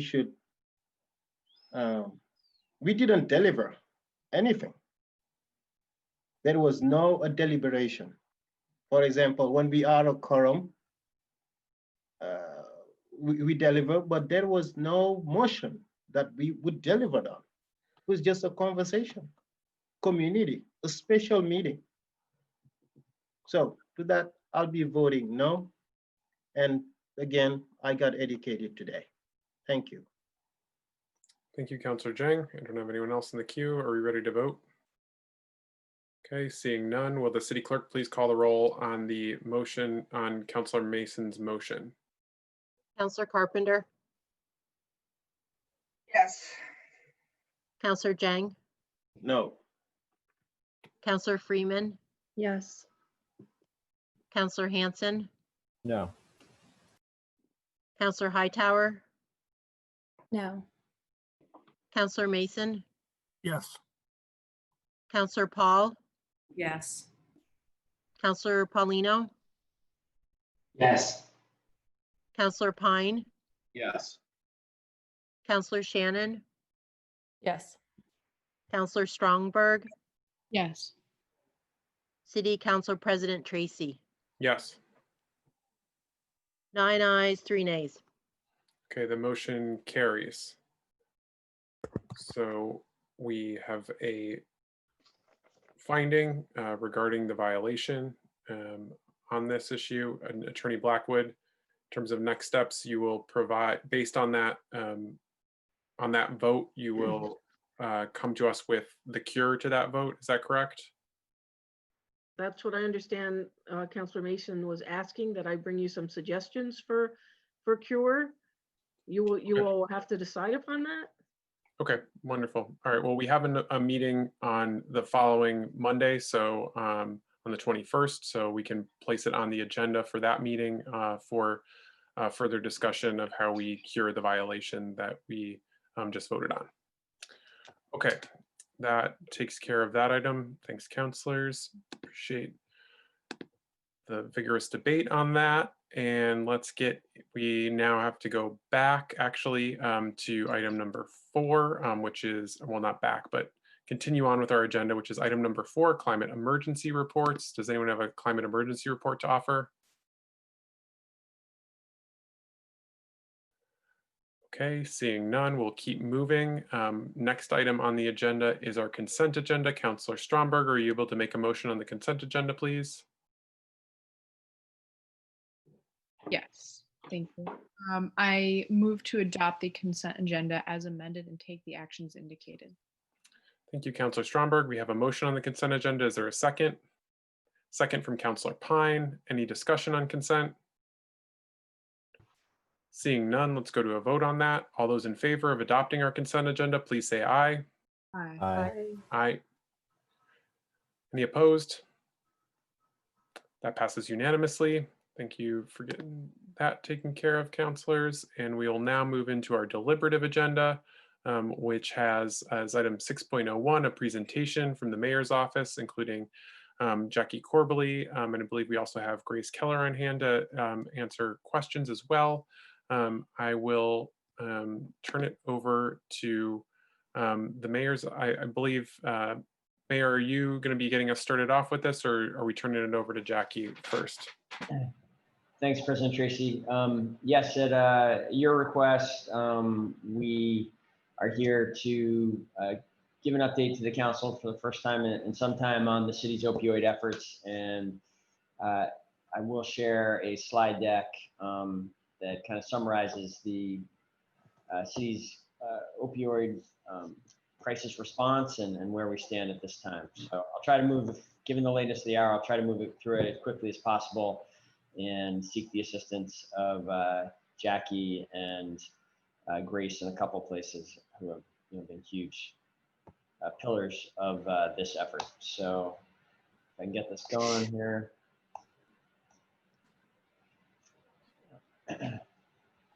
Everyone can see that. Point of order. Yep. What's your point of order, Councilor Stromberg? Point of order. I noticed that it's 10:28, and as to not interrupt Mayor Moreau Weinberger's presentation, should we preemptively suspend the rules? Yep, I will. I think that would probably be the best idea. Thank you for going out of that mode. I appreciate that. And good catch, Councilor Stromberg. That's a good idea. I don't want to interrupt you, Mayor. So if we could just have a motion on that. Councilor Paul, go ahead. My reason for raising my hand, I know that Councilor Stromberg had alerted us to this, and I think that's a great idea. I was just wondering, is there, it's now 10:30. We have 8 agenda items. Is there anything on the agenda that either you or the administration is aware of that could possibly wait until next week, given the fact that we have a meeting in 1 week? So to my knowledge, the public hearing has been warned around the zoning ordinance, so we cannot postpone that. The code of ordinances is a retroactive, it's a simple correction.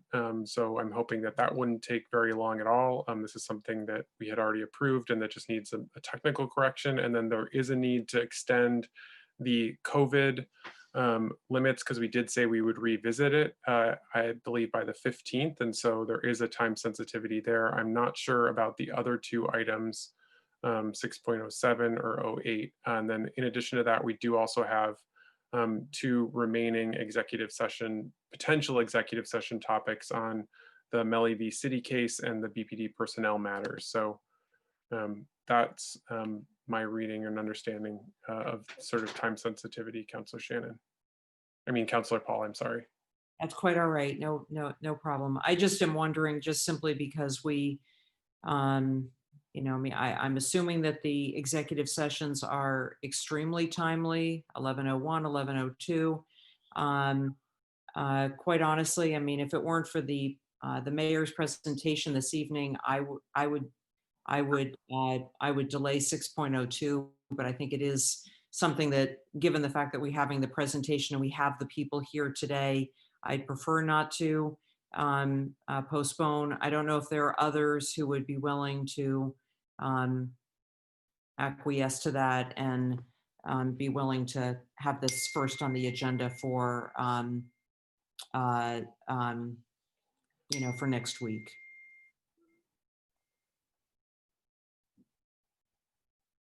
I still need a motion on the motion to suspend the rules, and let's.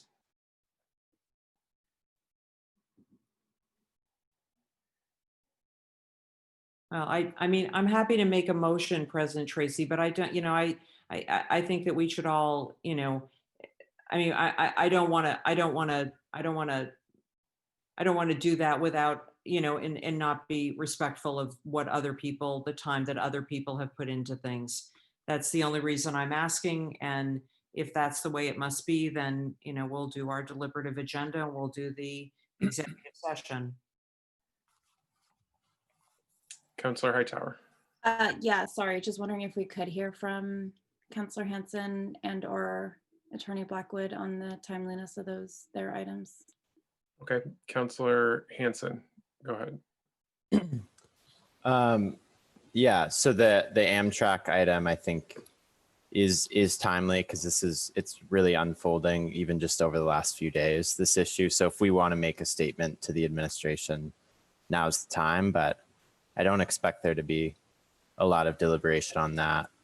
Ranked choice voting, we could potentially move back to, I mean, I certainly don't want to, but we could move it back to next week if need be. Thank you, Councilor Hanson. Councilor Hightower, you still have the floor. Same thing for Attorney Blackwood, if possible. Attorney Blackwood, are you able to speak to that? Yes, on the Melly litigation should be fairly brief, but yes, it is time sensitive. I think the other is an ongoing matter, and perhaps the mayor should weigh in on whether that can be delayed. No, I don't think that should. I don't think that should be delayed. Thank you. So with that, I'd welcome them. I think that answers all of your questions, Councilor Paul, if you still want to make that motion. Or I'm happy to. Why don't you take a swing at a motion, Councilor Hightower? Great. With a thank you to Councilor Hanson, I'd like to move to suspend the rules and amend the agenda to only finalize 6.01 through 6.07, and then skipping 7, 8, 9, and 10, and just finalizing item 11. Okay, thank you. Is everyone clear on the motion? Okay, seconded by Councilor Shannon. Any discussion on the motion to suspend the rules? Seeing none, let's go to a vote. All those in favor of the motion to suspend the rules, please say aye. Aye. Aye. Any opposed? Hearing none, that passes unanimously, and we've suspended our agenda. Now we can go into the presentation. Thanks for that, councilors. Now I'll turn it over to you, Mr. Mayor. Go ahead. Great, thank you, President Tracy. Let me try again to get this going.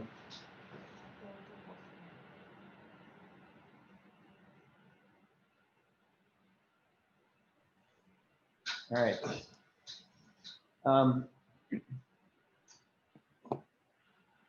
So, sorry, just one more second. I'm going to go back just to quickly run through the city's opioid response. A lot of it really goes back 5 years to 2015. Prior to that, the city was involved in some efforts. Certainly there was enforcement efforts related to opioids. We had started various, we had started looking into naloxone, but it was really Chief Del Pozo's arrival in September of 2015. I tasked him the day he started with reviewing the city's responses to the opioid effort, and things really accelerated from there. This timeline has a number of highlights from that. I will move through it quickly, other than to point out we hired a opioid policy manager, Jackie Corbally, who's on this call, started with us in October 16 of 16. She'll be leaving us soon. Her 4 years have been very distinguished and very impactful. Also in the fall of 16, we started Community Stat, and the number of organizations that have been involved in Community Stat in the almost 4 years now since the start is pretty remarkable. There are over 45 active community partners, most of whom attend in one way or another every month. And some of the logos are pictured here. They really is a cross-cutting group of organizations that cuts across government, law enforcement, health, housing, treatment. It's a great group that has been very committed to the effort. The principles that we have used to lead the Community Stat efforts, which I chair these monthly meetings along with leaders from the Department of Health and the Police Department and the UVM Medical Center. We also, I appreciate for the last couple of years, Councilor Paul and President Tracy have also participated in these meetings. The principles of these meetings are these, and they're I think worth just verbalizing, in that they have led to a lot of action. Timely and accurate information and intelligence, effective tactics and strategies, rapid deployment of resources, and relentless follow-up and assessment. We did not create these principles. They've started with New York City's CompStat efforts many years ago and have been used by many municipal stat efforts on a variety of issues. I think the innovation here in Burlington is to apply these principles to this multi-agency meeting, where it is a much more a mutual accountability, information sharing meeting than these other efforts that have all been within one police agency or one municipal city. This is the only meeting I know of that has really tried to address a public health issue that cuts across a whole bunch of different sectors. The main accomplishments, I'd say the highlights, there have been many accomplishments of this group working together. The top three that I'll highlight here quickly is the inception of Community Stat contributed to the elimination of the waiting list for medically assisted treatment at the hub that had persisted for many years. And I'll show you a graph on that in a moment that is striking. Community Stat certainly, because of the involvement of UVM Medical Center in this effort and really their leadership and commitment to the effort, very dramatically impacted prescribing, the overprescribing of opioids in Chittenden County. And then because of the Community Stat table discussions, nodes have been added to the hub and spoke network. Let me quickly show you what I mean by each of those. So here, I just have this funny thing on my screen where I gotta move it. Okay, you can see that there's a waiting list of about 300 people to get into treatment through 2015, through 2016. If you went back earlier years, my understanding is that that waiting list had persisted at about that size for a long time. Community Stat started focusing in the third quarter of 2016 on the waiting list, and you see by the less than a year later that persistent multi-year waiting list had dropped to zero, and with the opening of a clinic in Franklin, and it has stayed essentially at zero in the years since. Here you can see also the efforts together have had an impact on prescribing. The number of number of prescriptions for more than 50 pills has decreased by 77% in the past 18 months. I'm not sure that might be a dated note there, but from third quarter of 2016 to there's a precipitous drop until through 2017, and then it dropped even further when the governor and the health department enacted prescribing rules. But even before those prescribing rules were in place, prescribing at UVM Medical Center was dropping dramatically in partnership with this effort. Nodes are, here's a graphic which sort of shows the model for how people get into medically assisted treatment, which is the only really science-based, life-saving method we have of ensuring that people can recover from opioid use disorders is through medically assisted treatment. At the Community Stat table, in addition to the hub and the spokes, which was Vermont's model for some years leading up, for some years going back to the Shumlin administration, in the last couple of years, we have added nodes, these low barrier, very rapid ways that people can get into medically assisted treatment in the prisons, in the safe recovery needle exchange site, in the emergency room. And just to say a couple of words about each of these.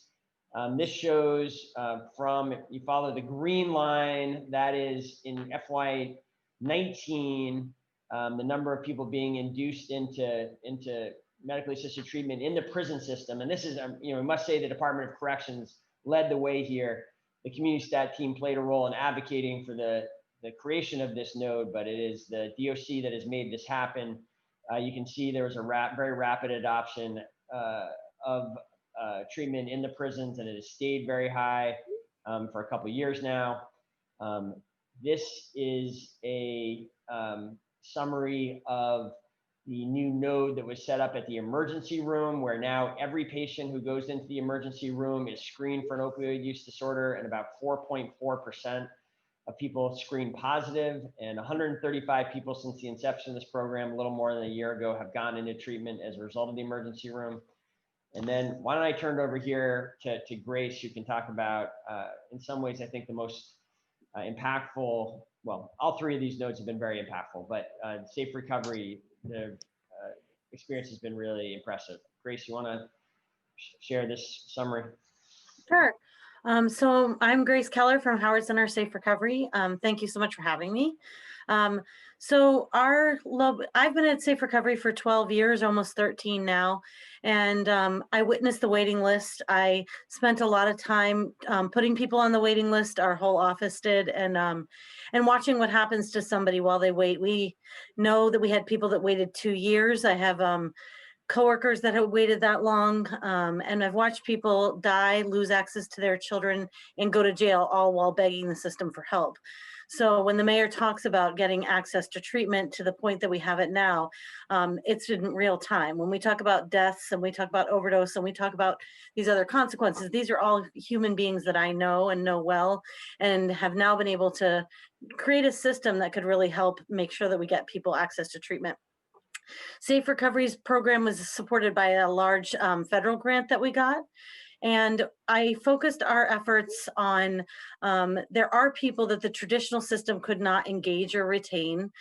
Sometimes they've been kicked out of treatment or banned from treatment permanently, or we have people that had never attempted treatment because of mental health issues, behavioral issues. So we really focused our efforts on immediate action, immediate treatment, immediate access, and really focusing, trying to make treatment accessible, available, and to make sense to the population that I'm discussing that have been really struggling to be engaged and retained in this system. So we've had 215 people since October of 2018. Those are all people that have been inducted through us. And our goal is to stabilize them and then put them in, help support them to get into a spoke, which is a, more stabilized primary care setting. But for the people that don't stabilize or who are better suited for our system or who have been banned from the system, they're always welcome to stay with us. And so we currently have 114. We have transferred 75. We have 7 clients that are currently incarcerated. And we have 13 that are declined and or unreachable, which has gone up a little bit, but that's out of 215. We don't want to lose anybody, and we try and keep track of everybody, and we try everything to wrap services around those folks, but that's still an incredibly high retention rate. Like I said, anybody missing from the system is something that we worry about. And in those declined unreachable, we have a guy that moved to Florida. He contacted me and said he was in a clinic down there, but we couldn't nail down the clinic's name. So it's not necessarily that we have no idea where these people are. It's that, we really want specific information to be able to say that they were transferred. And then we have 4 that are deceased, which is absolutely devastating. 4 of those clients died of different things. I don't want to say what because they could be identifying. One of them is an overdose. And to me, what that speaks to is that our clients are high risk for deaths of any kind, and getting and keeping them in treatment is a very serious priority for all of us. So making sure that they can get into treatment as quickly as possible and that they can stay in treatment, that retention is one of our highest priorities. So I think that covers most of it. Mayor, if you have questions, feel free to ask. Great, Grace. Thank you. Just to sum this all up, we were feeling quite hopeful about all this collective work through the end of 2019. Chittenden County saw a reduction of 50% in fatal overdoses related to opioids from 2017 to 2018, and basically maintained that improvement in 2019. And that's what this chart shows, dropping from the peak of 29 in 2017 down to 2018 and just slightly higher in 2019 at 17.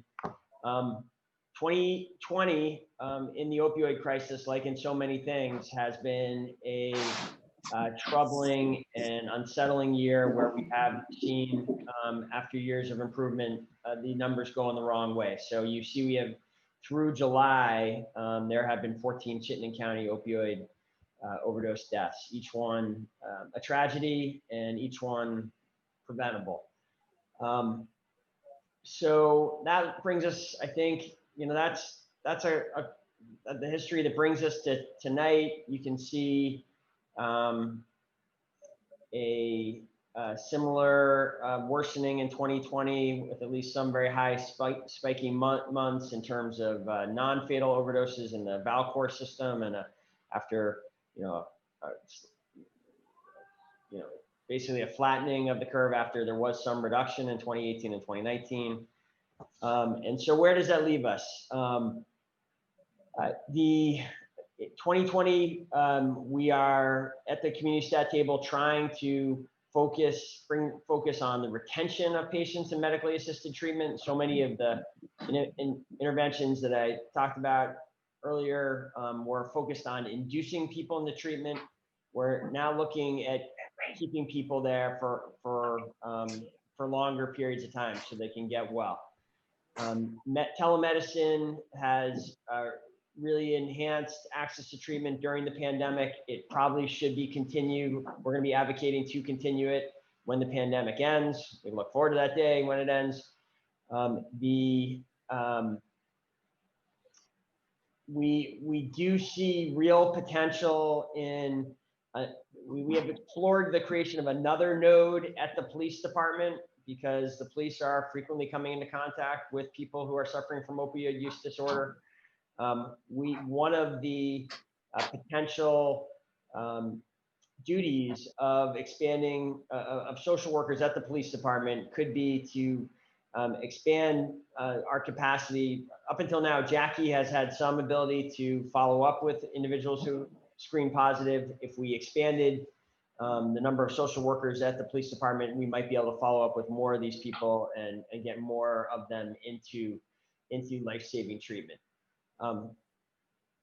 Certainly between the need to pursue all options and the progress that safe consumption facilities have made in the Philadelphia area, as we're going to hear in a moment from Councilor Paul, that is another area where certainly I support further exploration and possible new investment, new capacity, and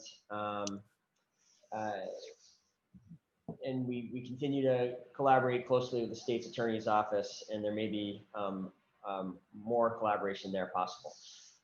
We have a lessons learned slide that I'll put up here, but also I'll sort of end the formal presentation there, and we'll take any questions that you have now.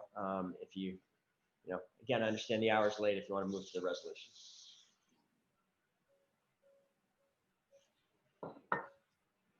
Thank you, Mayor. If we could just go out of the share mode and then I'll open it up for, thank you for that presentation, Mayor. Are there questions or comments for either Mayor Weinberger or Jackie Corbally or Grace Keller?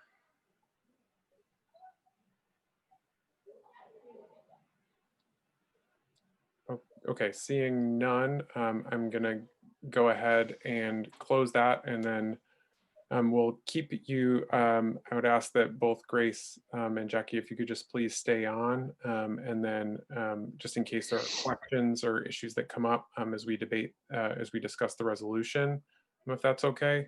Is that okay? Councilor, I'll move on to the next item, which is 6.02, the resolution, and I'll recognize Councilor Paul. Thank you, President Tracy. I actually just wanted to speak to the presentation and just let people know that not only do we have Jackie Corbally on and Grace Keller, we also have State's Attorney Sarah George on somewhere in our Zoom screen. And just wanted to just mention, for you and for I President Tracy, who go to the ComStat meetings and see what gets done. Just wanted to simply acknowledge the amazing work of these three women. They are all, tireless advocates for this work. They've devoted their professional lives to doing the work to make other people's lives better. People who are really struggling, I've told Jackie this myself, that it is a huge loss. I know she always tells me that she can be replaced, and of course we can all be replaced. But you're leaving as a loss, and something that will be very difficult to replace. So just wanted to mention that before we get to the resolution. Thank you. Councilor Paul.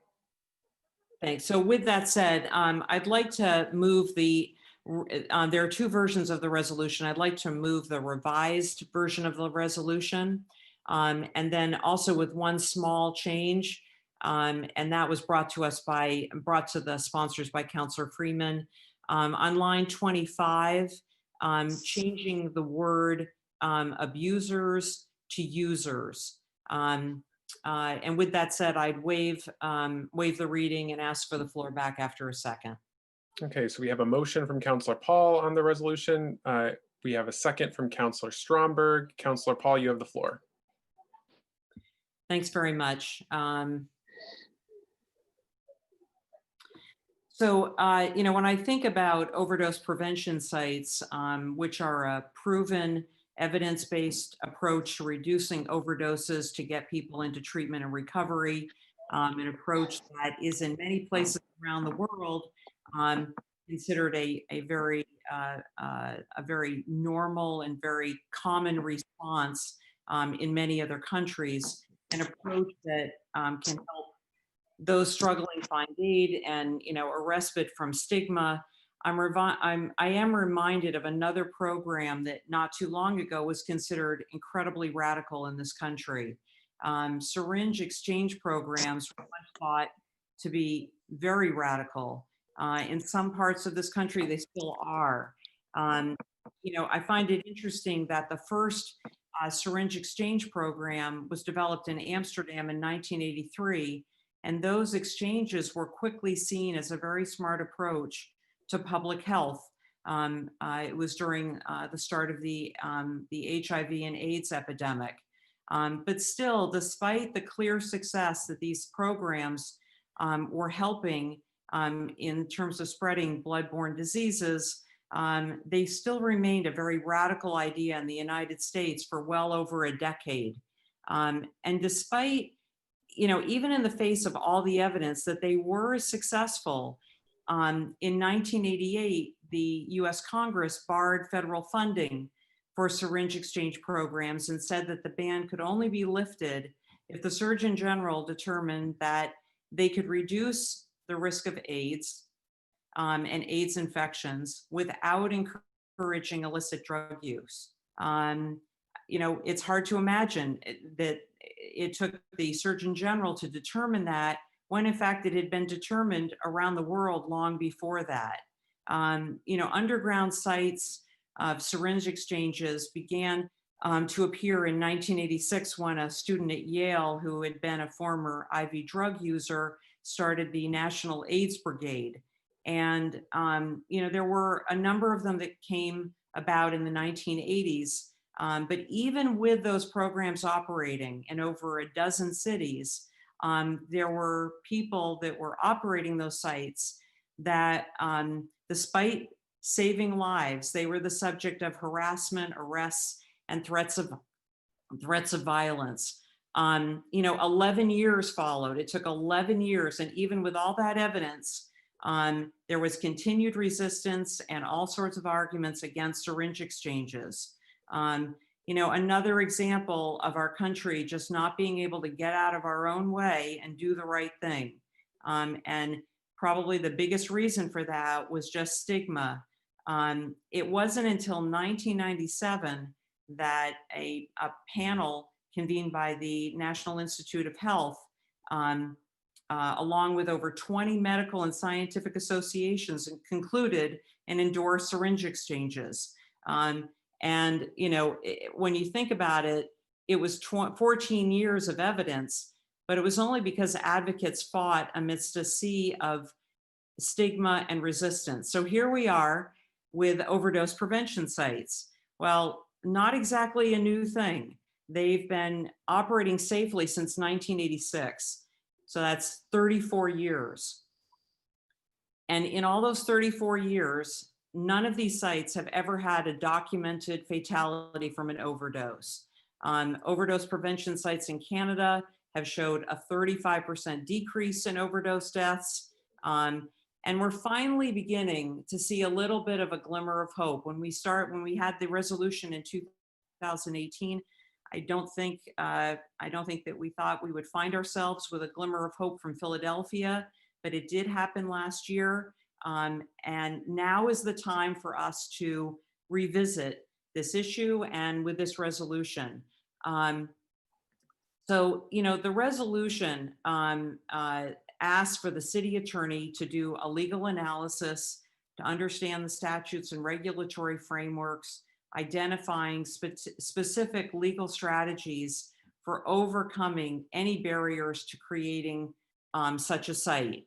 And, you know, despite the impediments, and actually maybe because of them, this resolution is incredibly important because it firmly expresses this council's support and endorsement of overdose prevention sites and our commitment to operating such a site when legally allowed. The other thing that is incredibly important is we need to know, you know, so that we can plan. We all know that things take a long time, and planning now, despite the fact that we might not be able to do it tomorrow, planning now makes a lot of sense. The resolution asks for the city's opioid manager to work in consultation with Safe Recovery and the Howard Center to create that vision of what a site would look like, so that we can begin to prepare for those needs.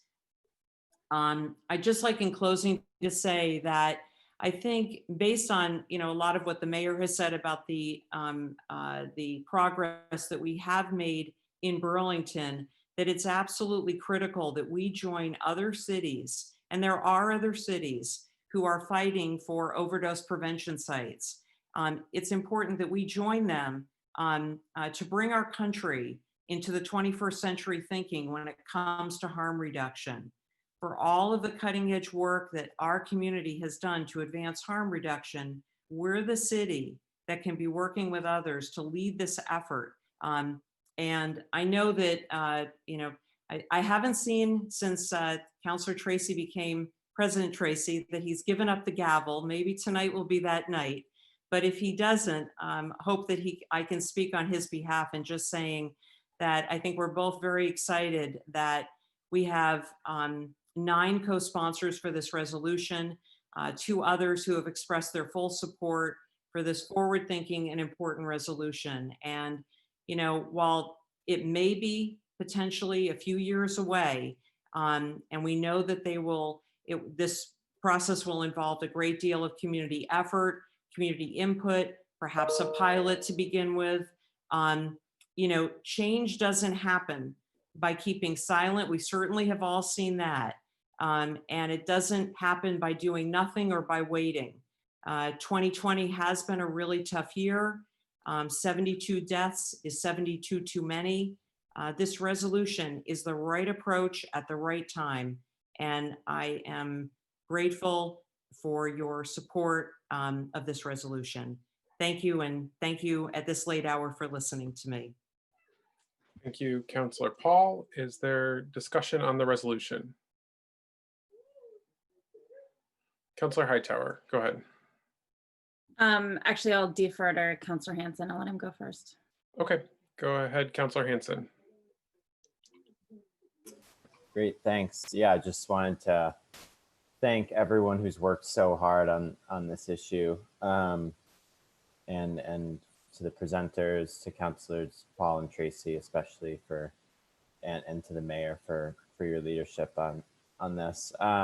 We did get an email communication from Brenda Siegel, who's a longtime advocate on these issues as well. And one of the issues that she had raised was around including mobile harm reduction units as part of this. I think President Tracy has told me some about that aspect, but I think it could be helpful for the council and the public if someone would be willing to speak more in depth to that. I'm not an expert on it, but I'd love to hear a little bit more about that. Great, thank you, Councillor Hanson. Grace, are you able to speak to the why some cities are looking at the mobile site option? You mean mobile safe injection sites? Yes. I think there are a lot of reasons for that. And Sarah George might also be able to talk to some of the legal parts of that.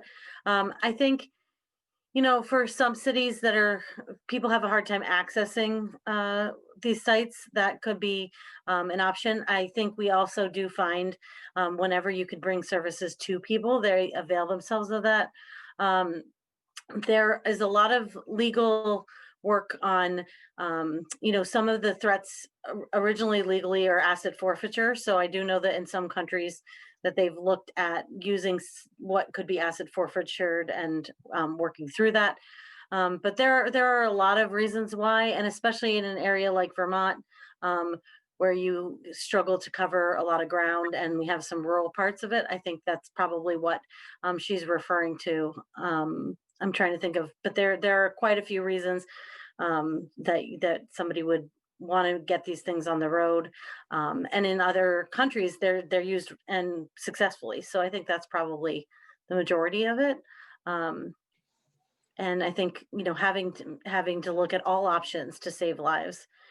We know that even in Chittenden County, there's parts of Chittenden County that are very rural, and there's parts of Burlington that people still have a lot of hard times with this accessibility to services. So I'm a big proponent of putting services all under one roof when you can, so people can access, like we have a legal clinic at Safe Recovery, but also bringing services to people in a way that makes sense to them. So I think that's probably what she's talking about. Hopefully I covered it. No, that was really helpful, and I hope helpful for everyone. I guess I was just curious, maybe to Councillor Paul, why that wasn't in the resolution. Okay, Councillor Paul, are you able to speak to that? Certainly if that is something that, I'm trying to remember when we did this back in 2018, there were concerns about that. Honestly, if that's something that we can work with, with Grace, with Safe Recovery, with the Howard Center, and that is something that we can make work, that would be great. I do think that there has been in other cities, and Grace knows much more about this than I do, but I feel in other cities that has not, certainly in Vancouver, I think this part of the success is having insight where insight is. The other thing also, Councillor Hanson, if you look at and I can send it to you, if you look at a map of Burlington and you look at where overdoses occur, as it says in the resolution, within about a 7 or 8 block radius is where the need is. And so I think there's an argument to be made that having a stationary site would make sense. Great. No, that's all really helpful. It sounds like it's not necessarily, the omission of it wasn't necessarily to shut down that idea, and that it's still in play. So that's really helpful to understand, but I also do understand why it wasn't emphasized given our unique situation here. So I appreciate it. Thanks.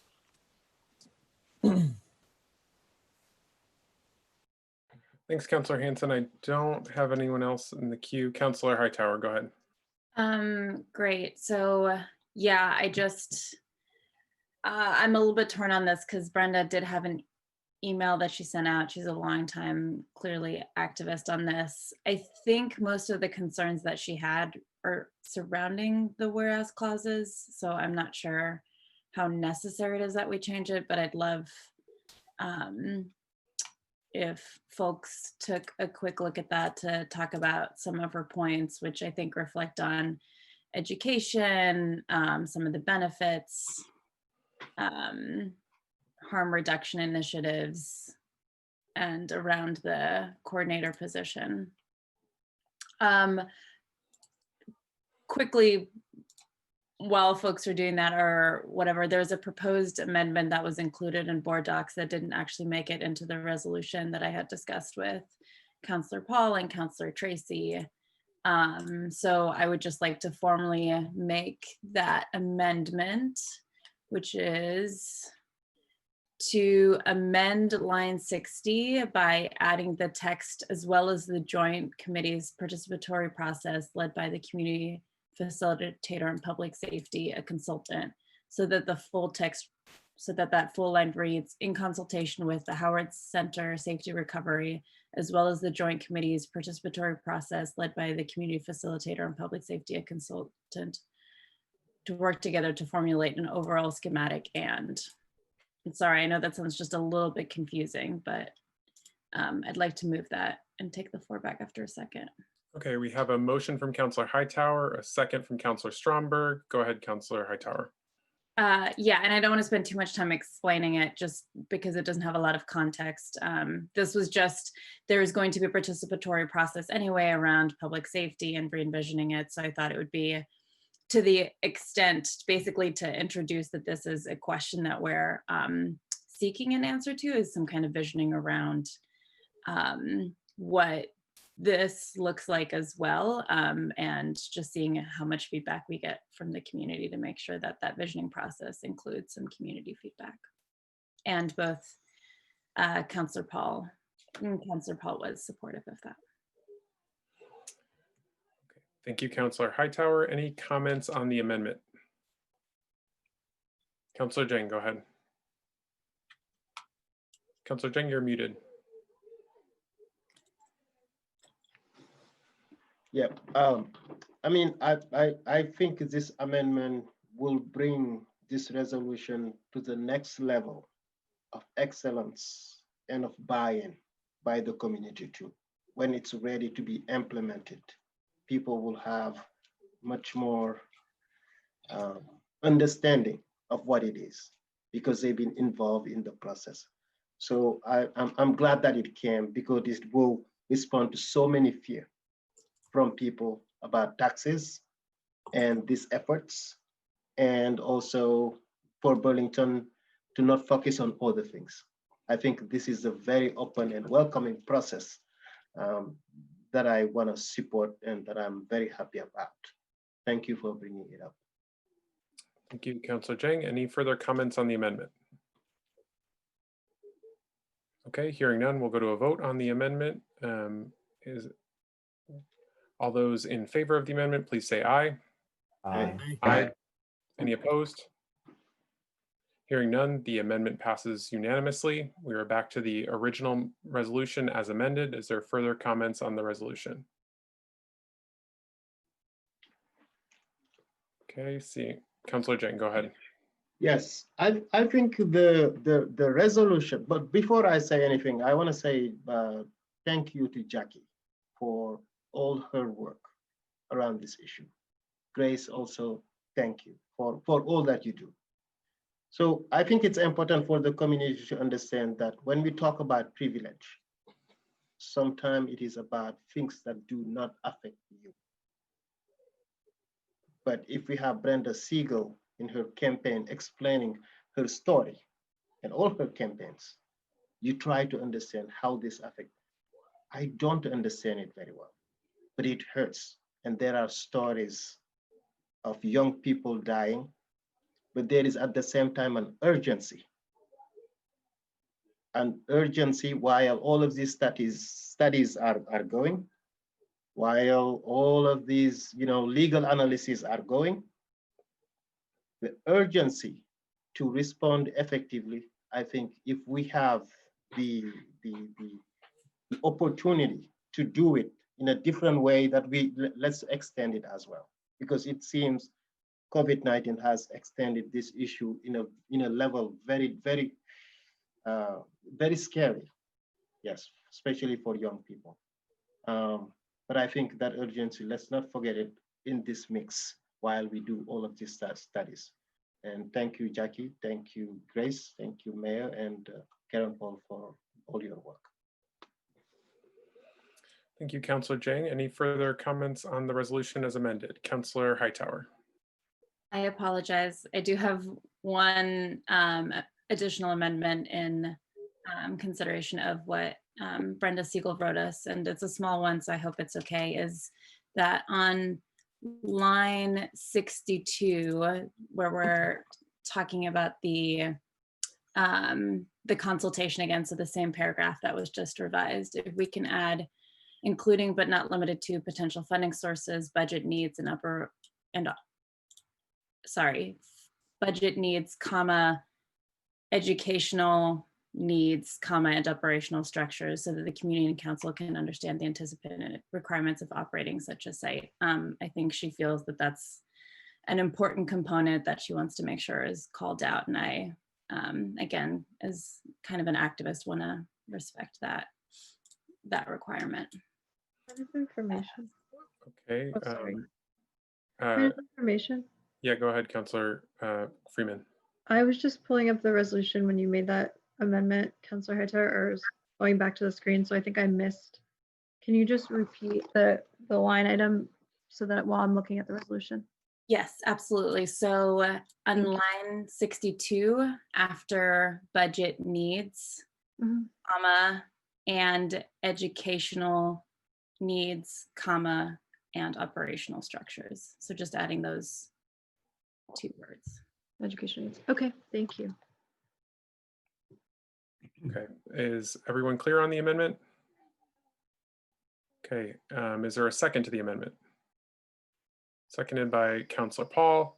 Any discussion on the amendment?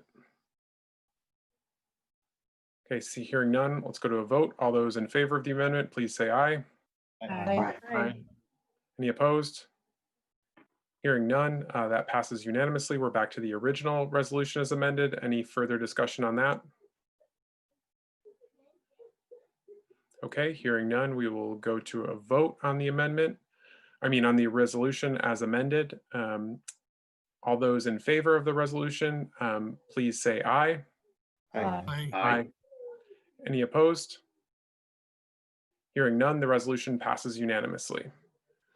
Thank you very much to Jackie and Grace for joining us, as well as Sarah George. I very much appreciate all of your work on this. Jackie, wish you the best in your next pursuits, and thank you for your work for the city. I very much appreciate that as well.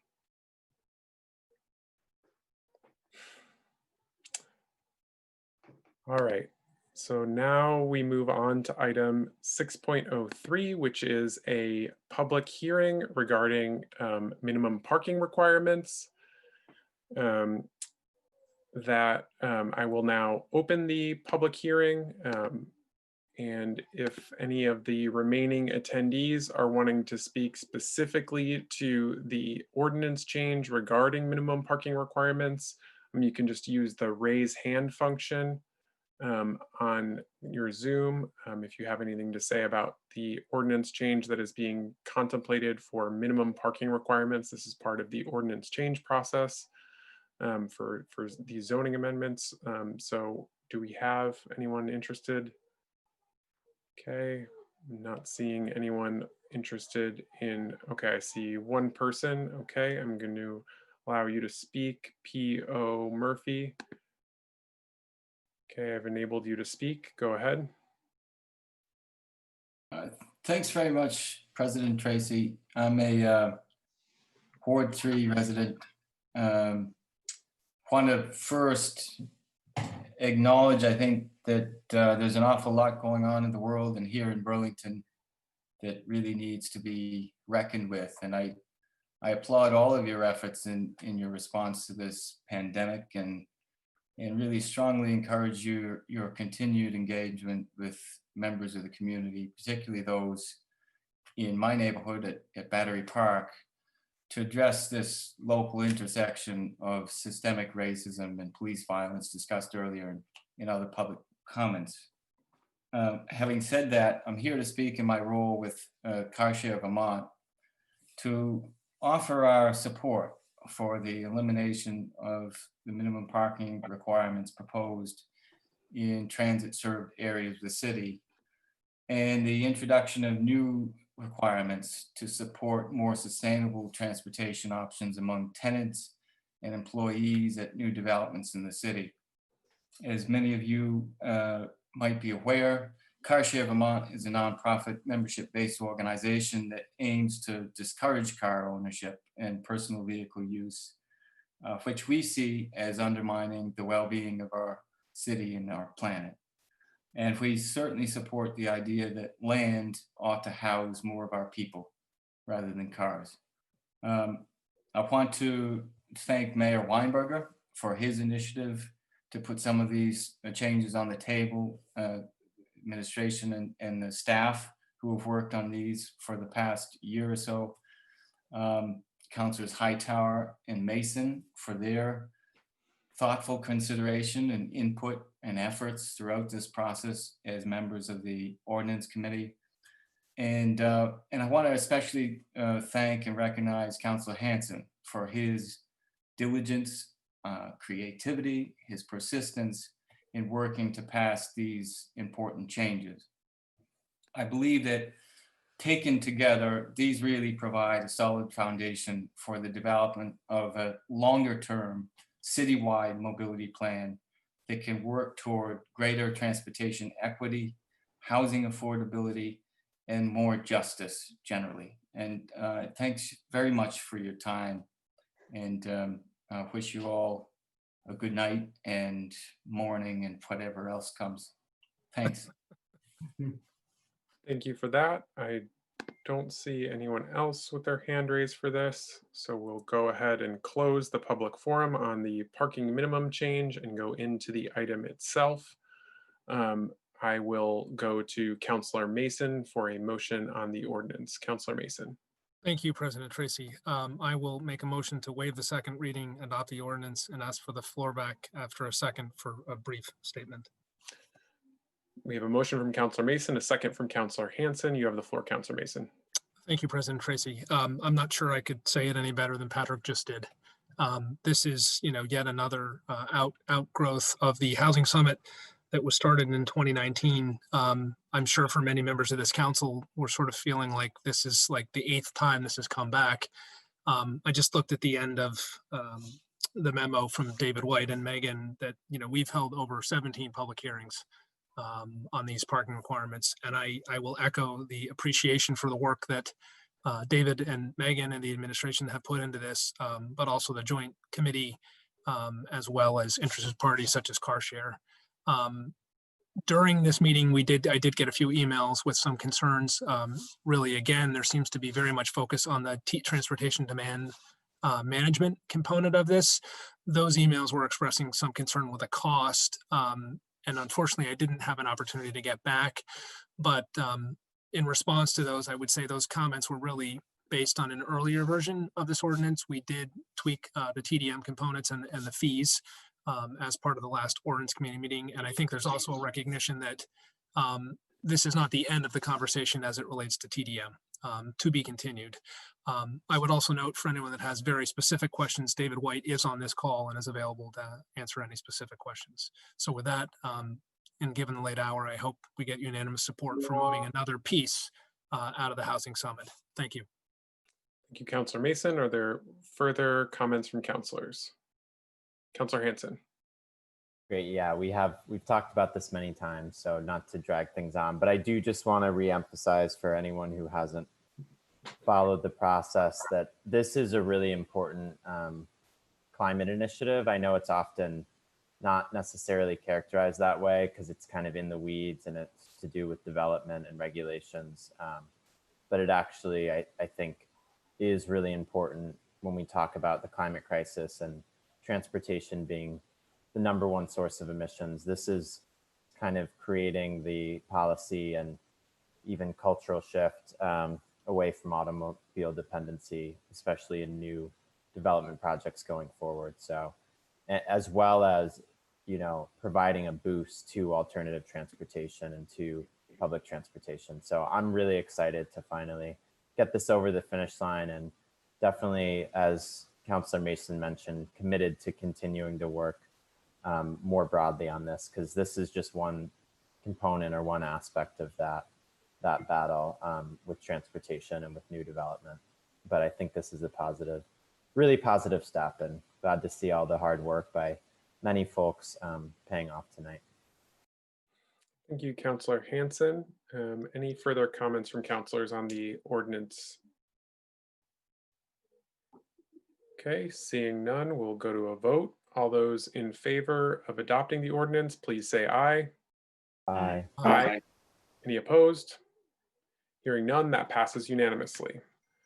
We are now on to the ordinance, Burlington Code of Ordinances on solid waste, increasing the solid waste generation tax for fiscal year 2021. Can believe Councillor Pine, can you please make a motion on that? You're on mute, Councillor.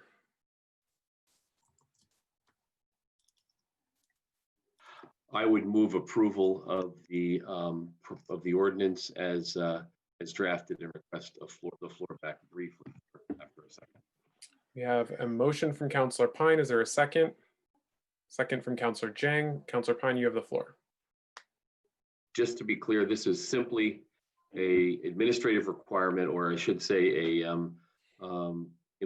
essentially allowing for the city to retroactively apply the solid waste generation tax to back to July 1st. That's simply what is being accomplished in this ordinance. So just want to make that clear. Thank you. Thank you, Councillor Pine. Any further discussion on the ordinance change? Okay, hearing none, we'll go to a vote on that. All those in favor of the ordinance change, please say aye. Aye. Aye. Any opposed? Hearing none, that passes unanimously. We are now on to our next item, which is the resolution extending COVID-19 emergency order, limits on gathering size and alcohol sales. Councillor Mason. Thank you, President Tracy. I would like to make a motion to waive the reading, adopt the resolution, and ask for the floor back for a brief statement after a second. Okay, we have a motion from Councillor Mason, a second by Councillor Jang. Councillor Mason, you have the floor. Thank you, President Tracy. This short, simple resolution seeks to extend the order that this council put in place at our meeting on August 20th to basically continue the restrictions on hours of operation for bars and restaurants until October 5th, 2020. While I certainly think we should all be pleased with our collective efforts to keep COVID at bay, we're still in a delicate, I think there's recognition, it's still early, and this order seeks to just extend that for another couple of weeks, at which time we would revisit this at our October 5th meeting. We have received a little bit of pushback, or I've received a few emails from restaurants and bars. I acknowledge that, but I got those on the same day where the Post, Washington Post, ran a front page story about how the science and the data is pointing to bars as being the prevalence for spikes at many locations throughout the United States. So while we're not on that list, I think it's prudent to delay just a little bit longer and hope we don't join that list. Thank you. Thank you, Councillor Mason. Any further comments from councillors on the resolution?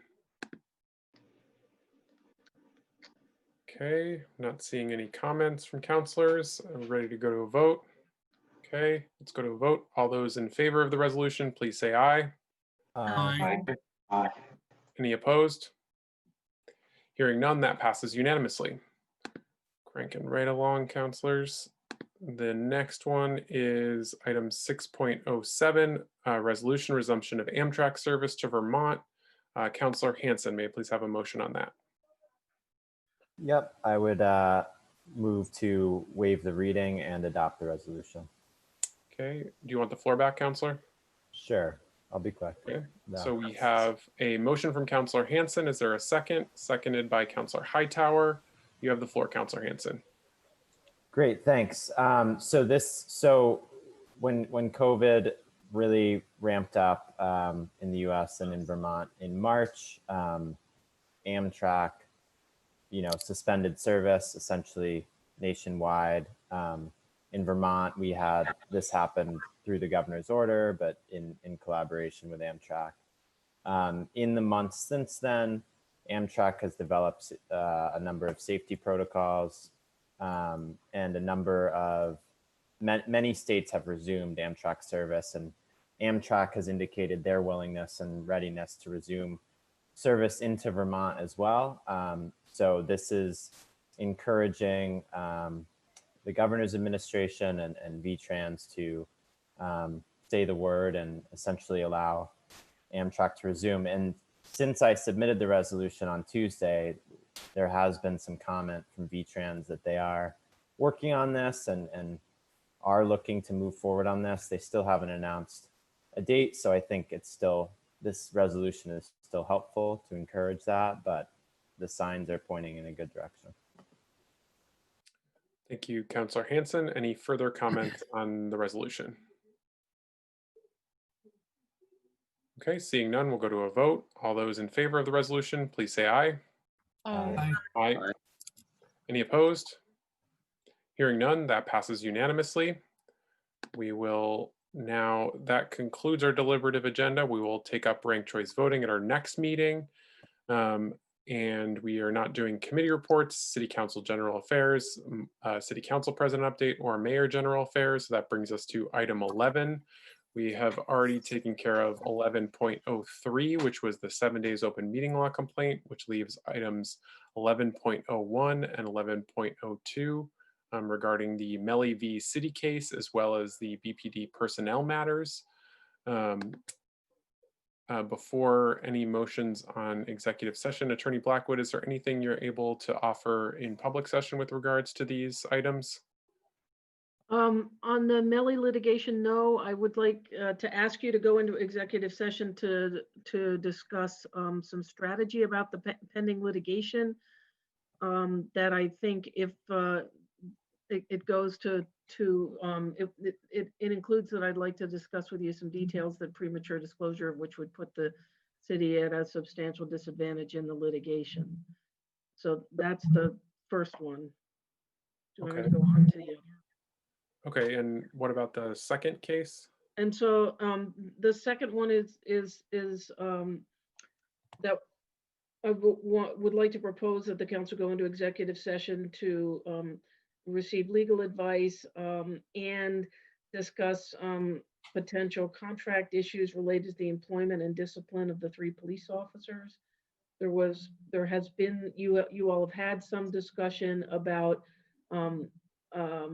how to respond to some of the calls that you've been getting from protesters. By calls, I don't mean phone calls, I mean statements, requests for action, and you heard a lot of them today, and I would like to have you get some legal advice and discuss next steps in there. Premature disclosure of that to the public, I think, would disadvantage our ability to do any kind of negotiations, discussions, etc., with the employees. Okay, thank you, Attorney Blackwood. So based on those explanations from Attorney Blackwood, Attorney Blackwood, are you expecting action to come out on either end, on either of these issues? Should we go into executive session on the other end? I don't believe that we're expecting any public action on them tonight. Okay, all right, thank you. So in that case, then, is there someone able to offer motions to the effect of finding in order to go into executive session on these 2 items? Councillor Freeman. So I'll make an attempt at it. So I move to find that premature disclosure of the pending litigation and the personnel matters is listed in agenda items 11.01 and 11.2 would put the city at a legal or risk or disadvantage. Did I do it correctly? Attorney Blackwood, is that motion? Sure. Given that I take it that you're accepting the explanations I gave earlier, yes, I think that should be fine. Okay. Second. Okay, we have a motion to go into executive session on both issues. Are we able to make the motion on both issues at once, Attorney Blackwood? I would, let's make them separately, because what I think you should do is one of the ways to make some of this a little more transparent, I think, would be if we could refer to the specific sections of the open meeting law. So for to discuss the litigation, I would suggest that you move to go into executive session under this is all under 1 VSA, but sections 313 1E and 1F. One is to consider pending or probable civil litigation or a prosecution to which the public body is or may be a party, and the second is to consider confidential attorney-client communications made for the purpose of providing professional legal services to the body. So those are the reasons that I would suggest that you make a motion based on that finding, that you go into executive session based on those two sections for the Millie litigation. Okay, so Councilor Freeman, are you able to make such a motion?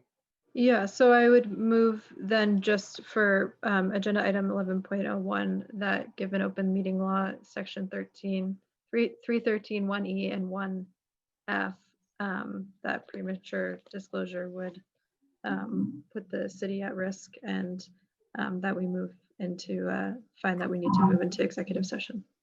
Is that correct, Attorney Blackwood, based on the sections you gave? Yes. Okay, thank you. Thank you for the Councilor clarification. Freeman, for the first motion on the finding to go into executive session on 11.01. Is there a second on that? Second from Councilor Mason. Any discussion on that finding? Okay, hearing none, we'll have a vote on that. All those in favor of the finding for 11.01, please say aye. Aye. Aye. Aye. Any opposed? Hearing none, that passes unanimously. Councilor Freeman, are you able to offer a motion based on that finding to go into executive session on 11.01? I just would want, I didn't write down were there specific sections, Attorney Blackwood, for the open meeting law that you wanted, that I should specify? So 11.01, I think. So Councilor Freeman. Sorry, for 11.01, I thought it was 11.02. Yes, I moved to go into executive session for 11.01. Okay, and Councilor Freeman, who would you like to include in that? The city attorney, anyone regarding legal counsel or from the administration who would be pertinent. I'm not sure who is left on the call, and I would invite Director Green if she would like to attend as well. Okay, Director Green, would you like to attend this executive session in your capacity?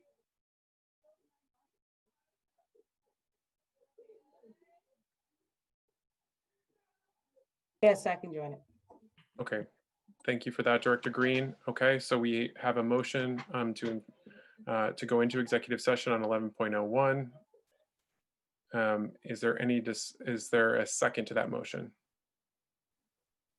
Seconded by Councilor Stromberg. Any further discussion on it? Okay, seeing none, we'll go to a vote on that. All those in favor, please say aye. Aye. Aye. Okay, so any opposed? Hearing none, that passes unanimously. Now we need to have a finding and a motion to go into executive session for 11.02.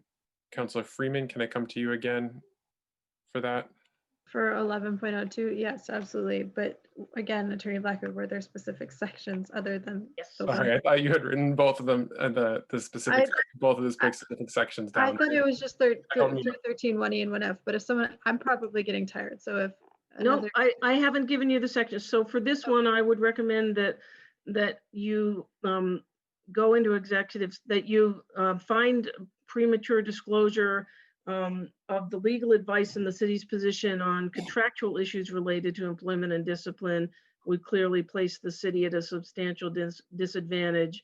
And the legal sections would be 1 VSA 313 1A, 1F, 3, and 4. And those are the sections to consider matters related to contracts, confidential attorney-client communications as stated before, the employment or evaluation of a public employee, and a disciplinary or dismissal action against a public employee. Thank you for that clarification. So I'd move to find that premature disclosure on contractual matters would put the city at risk as pertains to open meeting law, section 313 1A, 1F, 3, and 4, rendering an executive session. Okay, thank you, Councillor Freeman. Is there a second to that motion on a finding? Seconded from Councillor Pine. Any discussion on the motion, the finding, I should say? Okay, hearing none, let's go to a vote on the finding. All those in favor, please say aye. Aye. Aye. Any opposed? Hearing none, that passes unanimously. Now, based on that finding, are you able to offer another motion to go into executive session on this matter? Yes, I move that we go into executive session for agenda item 11.02. Okay, thank you very much. And who would you like to include, Councillor Freeman, in that? Again, Attorney Blackwood, other city personnel from the mayor's office who would be pertinent to that discussion. And again, I would invite Director Green as well. Okay, thank you, Councillor Freeman. Is there a second to that motion? Is there a second to the motion? Seconded by Councillor Pine. Any discussion? Mayor? Important that Chief Murad be invited in as well. And Chief of Police, John Murad. Okay. All right. Any further discussion on this motion to go into executive session? Okay. Hearing none, let's go to a vote. All those in favor, please say aye. Aye. Aye. Any opposed? That passes unanimously. We now have motions on our executive sessions. As Attorney Blackwood indicated, we are not going to be coming back to this session for action to come out of this. So what we're going to do, we will leave this meeting and go into executive session, thereby ending this meeting as we don't have other business on our agenda after this, and we are not taking action on those items again. So we will see you all next week for our meeting on Monday, the 21st. Thank you, everyone. Councilors, you should have an email from Olivia Lavecchia going into executive session. President Tracy, I'm sorry to do this again. I have to send out a new link, unfortunately. So I'm going to send it out momentarily. Okay. All right. Bye. Thank you.